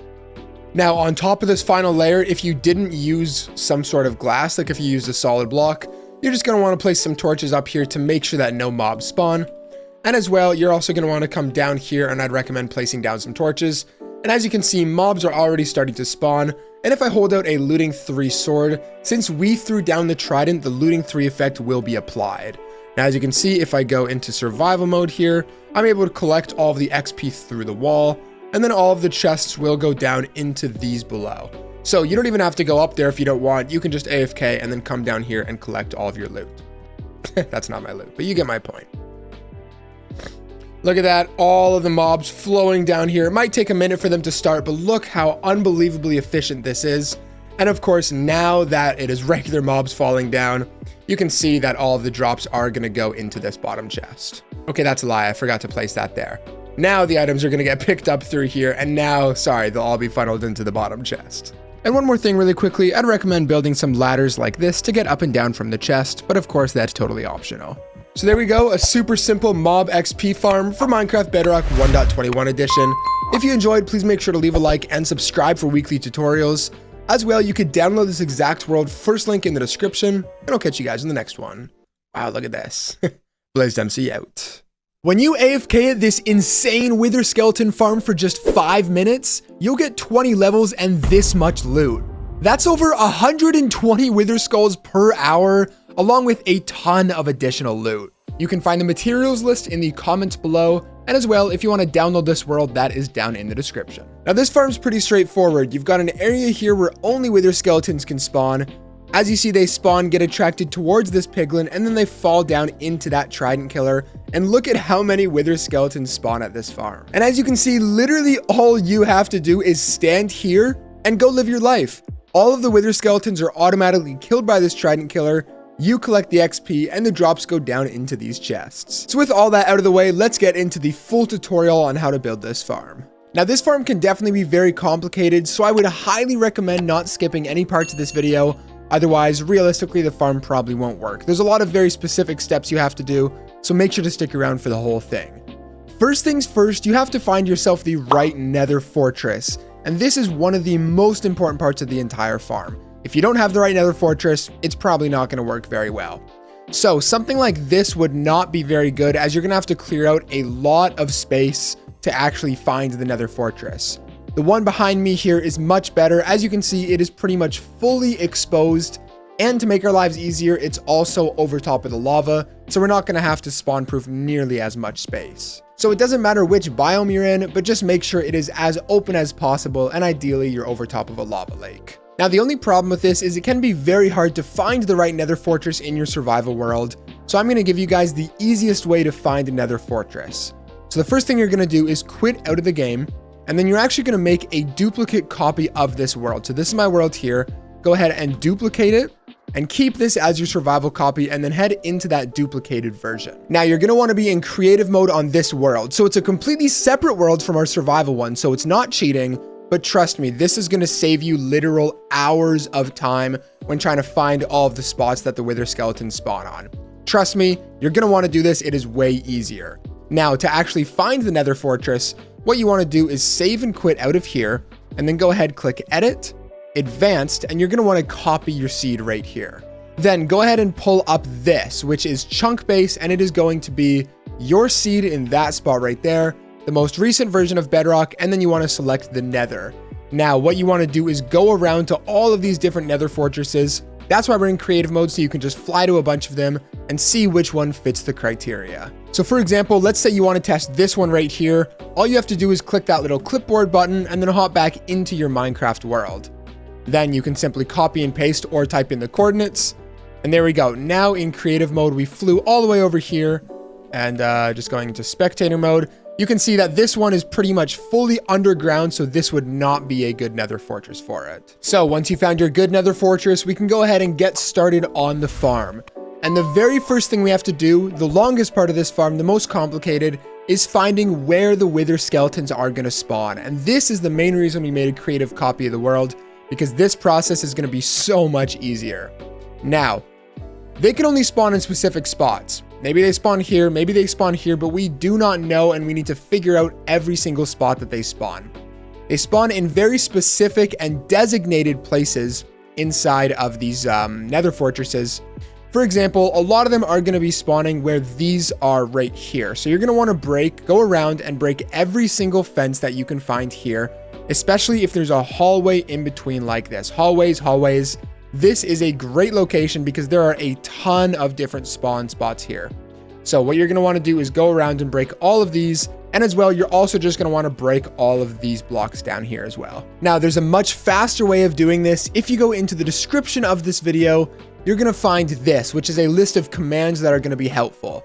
The first two is going to be a fill command for the nether bricks and for the nether brick fences. So all you have to do is go in here, copy this command or write it out yourself. And whenever you paste it in here, this is going to remove a ton of those blocks for you. Now, of course, you can go ahead and do the exact same thing with the nether brick fences. And this is just going to speed up the process, allowing you to run over here, run the command, and quickly remove all of the blocks instead of having to do it all yourself. So there we go. You're just going to want to stand here, remove all of these, but do not remove the bottom layer. You're also going to want to remove stuff like this. We're pretty much just flattening out the entire nether fortress. Also, while you're doing this, you're going to want to remove all the stairs, just because sometimes there are spawn spots underneath these stairs as well. And again, we're doing this all in creative, so it really doesn't matter what we break, because after we're done this, we can just go back to our survival world. I feel like I should explain a little bit more. Something like this, you're not going to want to clear out. It doesn't really matter. But coming up here to the top, you are going to want to clear out these blocks. As well, I said remove all of the fences, but if there are some fences with a wall behind, that doesn't really matter. You just want it to look like this in the end, where as you can see, anywhere that there was a hallway, I removed, and then it's just flat on the top. So let's move over to something like this here. I guess we could remove this. So go ahead and run both of the commands, that one and that one. There we go. And now I did it too much, actually, because this top layer was broken. So try not to break this layer, because this is where the wither skeleton actually spawned. Okay, there we go. So it should look like that, where it's just completely flat on the top. Again, this is a good area where you're going to want to come to here and just clear out all of the bricks and fences so it's completely flat. And in case you're somehow still confused, here are a couple of before and after shots just to show you what it should look like. Now, don't worry, we're only doing this in the creative copy. We do not have to flatten out the whole thing in the survival world. But now, once you have it all flattened out, we need to figure out exactly where the wither skeletons are spawning. So go ahead and pull up the list in the description again and copy this one, giving yourself a command block. So there we go, grab that. What you're gonna wanna do is place down 2 of these anywhere. It does not really matter. And then go ahead and place 2 levers on both of them. Now this first one here, you're gonna wanna set it to repeat. And the second one you also wanna set to repeat. Now open up the first one. And again, go ahead and plug in this command right here, command number 4. There we go, and put that right up there. It should look like this. This will now run and add a piece of wool below every single wither skeleton that spawns. However, it's also gonna add wool whenever the wither skeleton runs around, so we need to kill them as well. So go to command number 5, and this will simply just kill everything. When you flick both of these levers, that one's gonna kill everything. That one is gonna now be placing a piece of wool underneath the wither skeletons. All right, so I've had this running for about 10 minutes, and you can now see all of these pieces of wool have spawned all over this fortress, and these are all of the spots that the wither skeletons are going to be spawning. So what you now want to do is find the most densely populated area. First of all, let me destroy both of these. So you want to find where the most white wool is. So I can see there's a lot of it down here as well, but it is on 2 layers, which isn't going to work very well. There's a lot of it up here, and this is likely where we're going to build the farm. Looking around, I don't really see anywhere else that there might be somewhere to do, so I think we're going to do right here. Now, if you do notice, the closest they can ever spawn to each other is 1 block apart. So if you ever see them touching or diagonal or anything like that, it is not supposed to be like that. It might have just bugged out. But there we go. So this is the area that I'm going to be building the farm, is on this flat spot right here. All right, so you're now going to want to map out the size of the farm, and here is the schematic for it. You're going to want to copy exactly what you're seeing on your screen right now. Now, of course, you're going to want to build this to cover as many spawn spots as possible. And if you want to know how to build it, it's pretty simple. Go to where you think the middle is, place some blocks there, and then go 15 blocks in all 4 of the directions. So it should be 31 blocks by 31 blocks. Then again, go ahead and follow the schematic on your screen to build the actual circle. So now that you have this built optimized to fit as many of these spawn spots as possible, what you want to do is go on top of them, write down the coordinates in the top left on every single spot that you have inside of this circle, and then you can take those coordinates over back to your survival world as we're done with this creative copy now. So we're now back over in the survival copy of the world. And again, we have not cheated on this world. We haven't touched anything because it was all done in the creative copy. Now, what we need to do is go over to the spot that you want to build the farm. In other words, go to where you were in the creative world. The first thing you want to do is clear out this whole area so it is flat, just like you had it in the creative one. And then go ahead and mark out all of the spots that we wrote down earlier. All right, so there we go. We've now got the exact same thing we had in the creative copy over here in the survival world. We're now gonna go ahead and get started on finally actually building the farm. Really quickly though, if you're enjoying, make sure to leave a like and subscribe for weekly tutorials like this one. And as well, if you're tired of playing on boring seeds, make sure to check out the Seed Showcase channel. So once you have this, the first thing you're gonna wanna do is just go ahead and fill in this entire area here with whatever block you want. I'm just gonna use nether brick because there's a lot of it everywhere. But go ahead and fill this up and make sure there are no holes in the ground. All right, so it should now look like this. You have one solid platform here in the middle. Now, what you can actually do is replace all of that with glass if you want. This is completely optional, although I just like the way glass looks a lot more so you can see inside. And now what you do actually want to do is go ahead and remove these, but leave this here so we know exactly where the middle is. So there we go. This is the area that we have so far. I have 25 separate spawn spots on my area. Now, something I want to explain really quickly is why we have the farm in a circle shape on this size. Now, this farm works when the wither skeletons spawn in, they get attracted towards this central piglin here, and we'll set this guy up in a minute.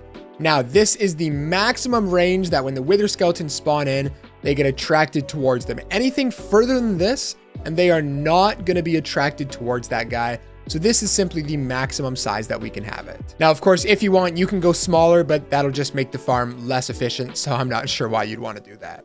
So with that, let's start on making sure that only wither skeletons are going to spawn inside of this area. First of all, what I'm going to have you guys do is place down a piece of dirt with a sunflower on it because we need to find north.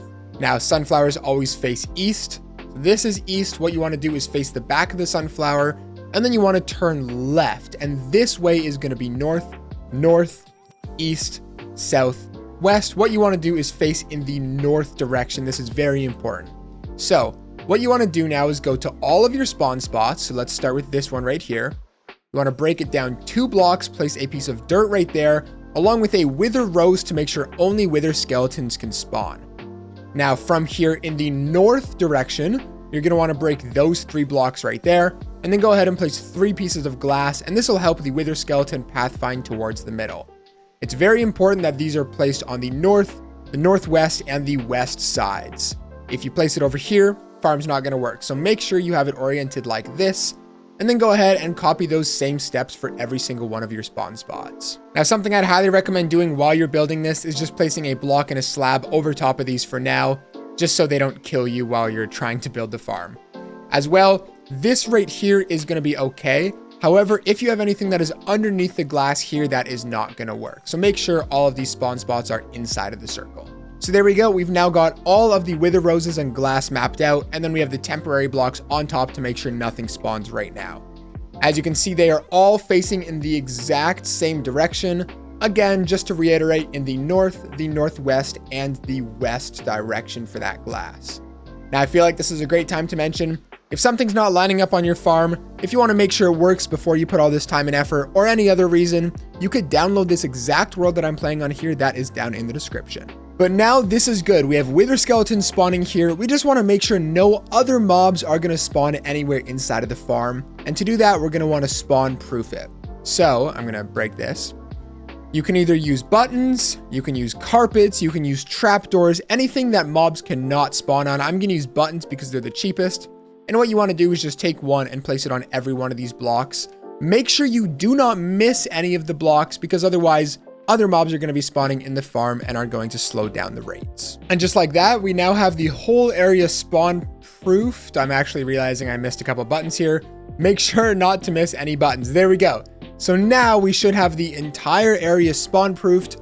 Once we remove these blocks, only wither skeletons are going to be spawning, but we don't want to do that just yet. What we now need to do is get a piglin into the center here, which is going to be attracting them towards the middle. So to get started with this, come to the center of your farm. You can now break those blocks and then break that block underneath it. And then in any direction, it doesn't matter which one you pick. You want to break 3 more blocks, making a 2x2 hole. And this is going to be the Trident Killer and the drop chamber. Now, again, to any one of the sides, it doesn't matter which one. Go ahead and crouch and place a button on top of that block there, followed by 2 more blocks up, and then go ahead and place 4 glass panes at this height here, making sure that they are over top of your 2x2 hole. And then you can go ahead and remove those 3 blocks. Now, what we need to do is go grab a piglin and then get him on top of these glass panes. All right, so do your best to get a piglin inside of a boat. Now, this can be a regular boat, but I'm going to use a chest boat just to make sure that no other mobs accidentally go up in here and kill this guy. As well, I'd recommend that he has a sword, not a crossbow, so he doesn't start shooting the wither skeletons. Now, what we need to do is get this guy over to there, and the easiest way to do that is with the lead. And now we can take this guy wherever we want to, and let's just find a way to get over there. All right, there we go. And now, like I mentioned, literally all you have to do is grab a lead with this guy and then bring him over. Ideally, or not ideally, also, I should say, if you don't feel like trying to do this, they will follow you in survival mode, so you can also just run away from them. But there we go. We've got him towards the center. Now what you're going to want to do is pillar up with some blocks, and this guy should start to follow you up, and then just kind of do your best to bounce him over top of these glass panes. It can be a little complicated to do, but with enough finagling, there we go. You should be able to sit him right on top of those. Now go ahead and break all of your temporary blocks, as well as you can right click on the boat to get rid of the lead. And then what you want to do is just break down all of these blocks, replace your button, and then just kind of nudge him and make sure he is well centered over top of those glass panes.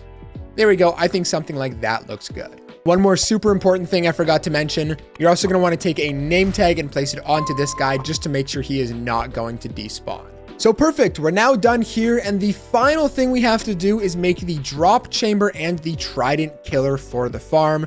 So that's what we're going to work on right now. So from here, you're going to want to go down 26 blocks from this point right here.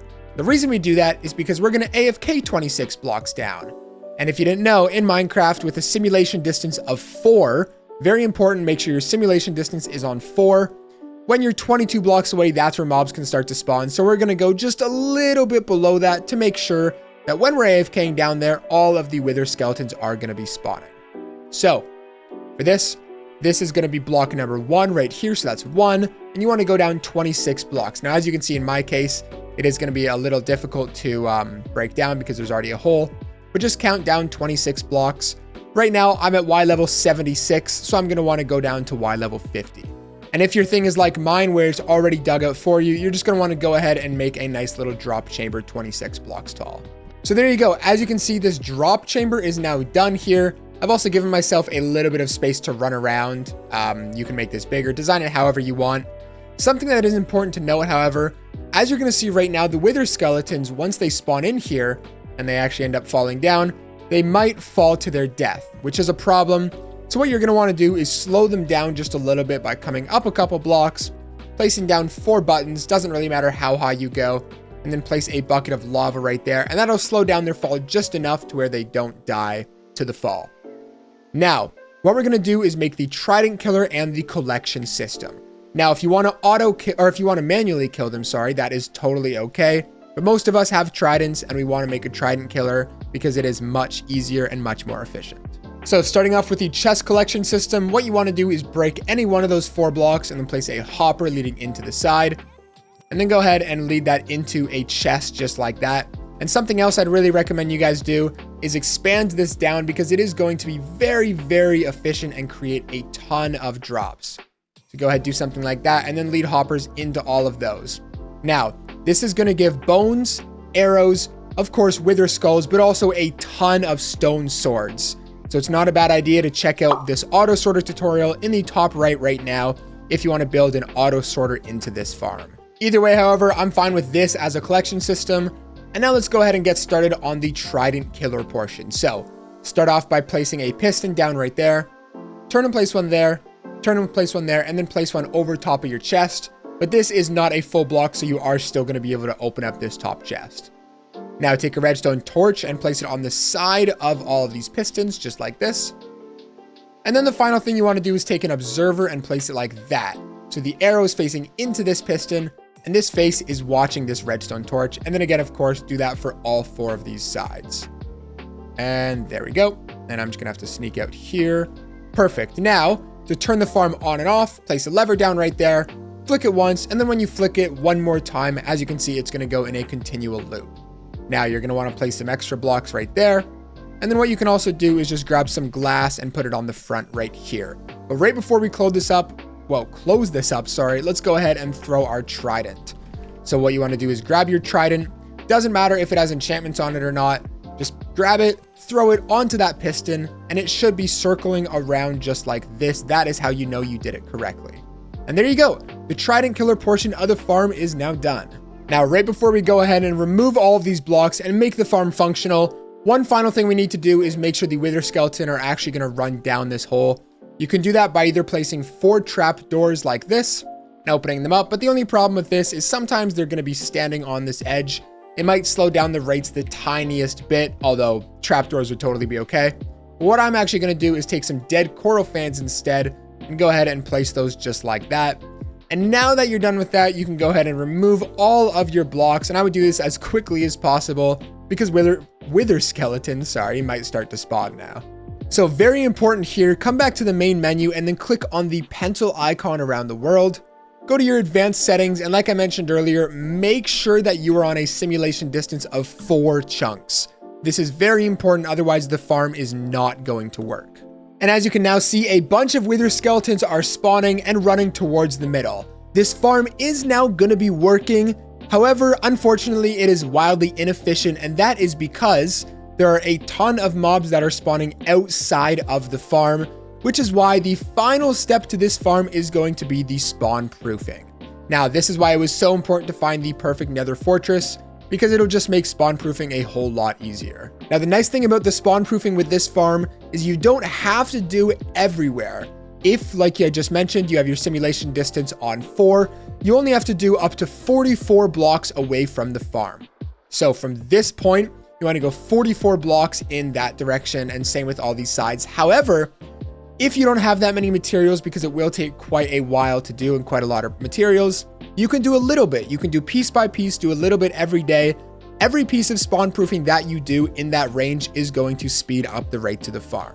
And again, for the spawn proofing, you can use buttons, carpets, trapdoors. I'm going to use slabs, but honestly, you can use any block that mobs cannot spawn on. So as you can see, I have placed a ton of slabs over all of these blocks here.